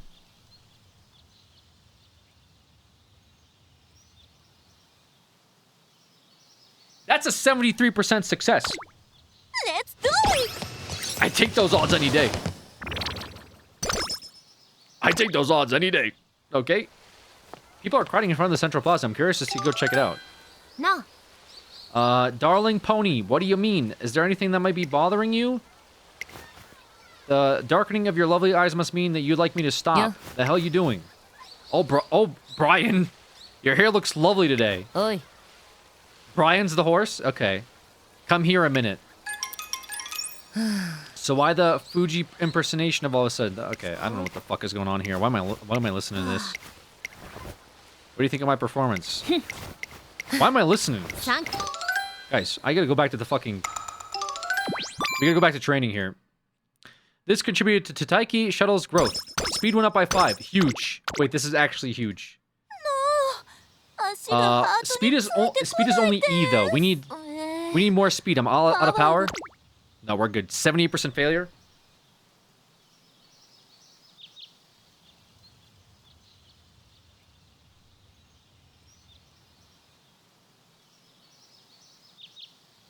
Go! Train! God damn it, man. Fuck, we're back in the hospital. Fuck, we're back in the hospital. Fuck's sakes. Alright, I'm still worried. Get some rest, please. Your words alone have helped me. Oh god, I feel bad now. I gave her the rest of the day off to recuperate. Oh fuck, our speed went down! God damn it, man. Alright, go rest. Just go fucking rest. Go home. This is fucked. What are you up to? Why is your energy still low? Thanks to my day off yesterday, my energy reserves are overflowing. Oh, let's go. Wait, huge recovery. What the fuck is this? Done with barbell. Next up is 50 leg presses. Are curfews coming up? Yo, don't overdo it. Who do you think I am? You are, I am? I know how to watch my limits just fine. Who told you you could look at my notebook? This is incredible. Why am I looking at her notebook? What is going on? Okay, not you again, Ticket. Why are you always bursting into tears? Guys, can we use the fucking gym here, please? Alright, skills went up by 30. Friendship went up by 5. Okay, wait, it's race day? Oh, shit. Should I still... I can't even train. Oh, fuck. Alright, hold on. Skills. I have 664. Fuck. Shifty gears, slightly increasing passing ability when positioned toward the front mid-race. Yeah, let's do that. We'll do that. We gotta do it. We don't have a choice. We have no choice. We have to do it. It's race day. Alright, I guess. Race day, guys. Alright, here we go. Alright. Here we go, race day. Alright, good luck. We get 700 fans. Make debut. Blah, blah, blah, blah. Sure. This is our junior make debut. If we win, we get 700 fans. What are predictions? Katrini looks more than ready for this race. She'll likely be the top contender. Oh, yeah, that's what I'm thinking, dude. We pushed it hard, too. It's summer. It's a firm. Whatever the fuck firm means. I got 1 fan. I don't know what that means. Fuck it. Let's make the debut. Alright. It's finally arrived. What the hell are we wearing? Oh, we got the cowboy fit. With her sights on becoming the Uma Masumi of the year, she makes her way toward the race course full of vigor. Our perks are stacked, dude. There's no way we lose. There's no fucking way we lose. There's no way we lose. Yo, look at our aptitude. A pace, A mile, B dirt. We're the #1 favorite seed. We don't lose this. We just don't. Absolutely not losing this shit. All right, here we go. Let's go. Let's go, Taiki Shuttle. Who are these nobodies? Who are these nobodies? #2 favorite, Boner Sonata's the #2 favorite. Get the fuck out of here. Who is first place? Gold Choo Choo. Okay. #3 Heart Sizer. No, who's that one? Who's that one asshole that like in the tutorial for no reason had crazy pace? Are they here? Was it Straight Bullet? No, I don't think they're here. Okay, good. All right, let's race. Race day. Let's go. Junior make debut. Tokyo Dirt 1600 meters. Here we go. We don't lose this. We absolutely do not lose this. I hate to break it to you. 晴れ渡る空の下行われる東京レース場 Nine runners. ダート1600 Nine runners, but we already have the winner. 9人の馬娘たちが挑みます。人気と実力を兼ね備えた9番、今日は3番人気です。2番人気を紹介しましょう。8番、さあ今日の主役はこの馬娘を置いて他にいない。本日の1番人気、待機シャトル。私が一番期待している馬娘、気合い入れてほしいですね。各馬娘、ゲートに入って体勢整いました。スタートです。各馬娘、綺麗なスタートを切りました。これは一番が熾烈になりそうですね。先行争いは7番、待機シャトル。1番、芝からダートに入ります。期待通りの結果を出せるか。1番人気、待機シャトル。先頭行ったのは7番、続いて4番。激しい先頭争い。外を回って9番、その後ろから6番、待機シャトル。いい位置につけています。そしてその外を回って8番、少し後ろから1番、それを見るように3番、大きく離れて5番。意気揚々と先頭を行きます。4番、どうでしょうこの展開。待機シャトル、ペースが速い。スタミナを切らさないか心配です。先頭は以前4番、1馬身リード。続きました7番、How are they still pulling ahead? 少し離れて6番、差がなく待機シャトル。後から1番、外から8番、そしてそのうち3番、大けやきを越え4コーナーへ。Oh shit! ここから本当の真剣勝負です。 Oh! America! Shooting for a victory! 待機シャトル、前を狙っているぞ。待機シャトル、まだ抑えたままだ。集団が一つにまとまって混戦状態です。You better pick up the pace. 最後のコーナー。You better pick up the pace here. We're on the outside. 飛んでくる、並んでくる。 We're on the outside. Go! 4着を切りました。前は2人がしのぎを削る。 Go! 先頭4番、しかしその差はわずか。ここで行きました。 Go! 待機シャトル、待機シャトル。 Go! ここで抜け出した。200を通過。待機シャトル。 200 meters! 足色は衰えない。待機シャトル、リードは2馬身。 Bro, why did we wait so long? 先頭は以前、待機シャトル、後ろに突き放して待機シャトル、ゴールイン。圧巻の走りでレースを制した。メイクデビューを制しました。待機シャトルの完勝でした。2着は4番。 Yeah, absolutely smoked him, dude.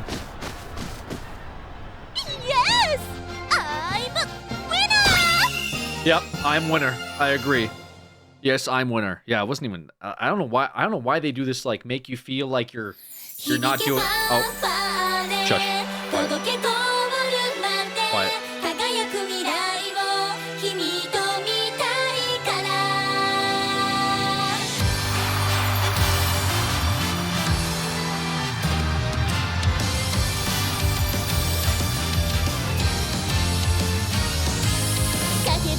Wait, we all dance in this. Not just the main horses, but everyone in the race.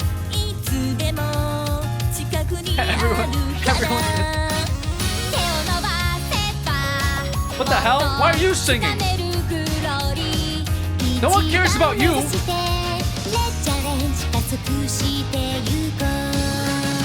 Put shuttle back on.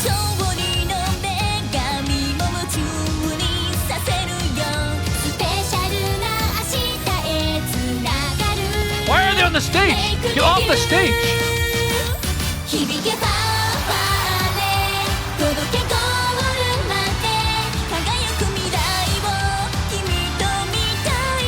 Second and third, get some screen time. They don't deserve it. This was a one-horse race.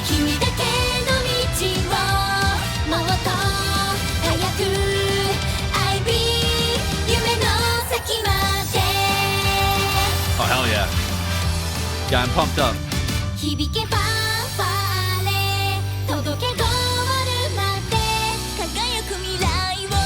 Dude, this is... What is going on? Look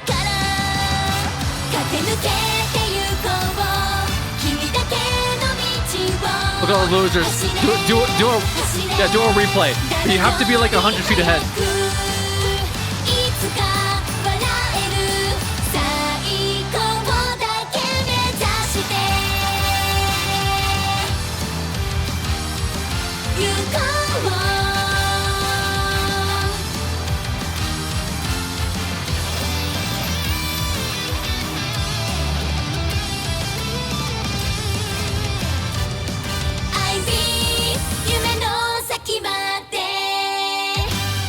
Excellent. Excellent work. Make debut, and we got a new song. Hell yeah.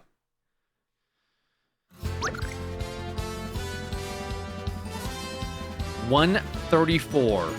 Congratulations on the win. Consider this the first page of legend you'll write together. Easy first place.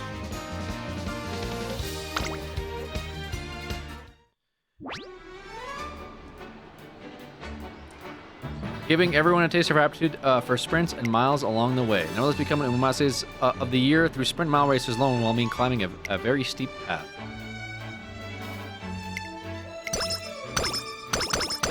Huge speed and stam. Run in junior, make debut. Place top 5 in Shinzankinen, Group 3. Oh my god, look at all these. Top 5.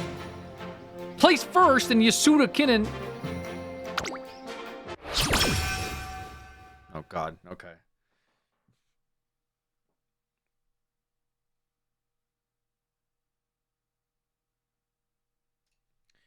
Yeah, just shout out Razer. Thank you for the mouse. Working very well. Love the wireless feature. Love the dongle. Love the battery life. Over 150 hours in the battery. Works very well just for everyday use. Pretty decent gaming mouse just from like trying it out today alone. So appreciate that.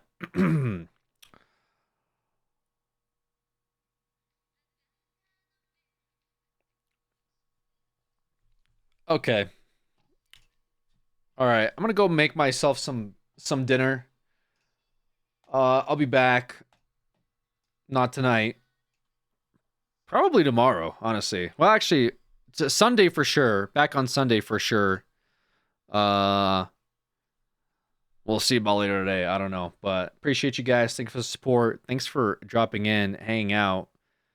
Do you want to watch me pull? What are you gonna pull? Are you gonna pull on Discord or something? What are you talking about? What's with the hair? What's with the hair?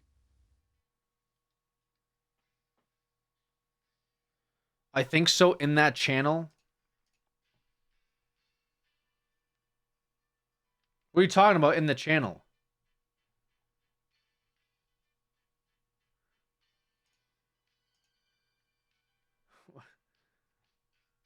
What channel? That one channel.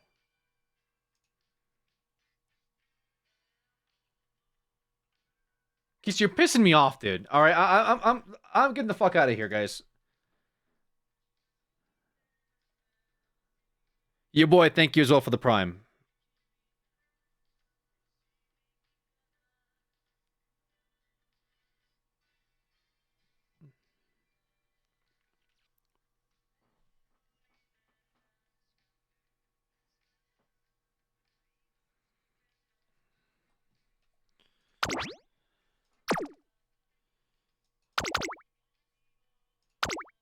Menu を教えてください。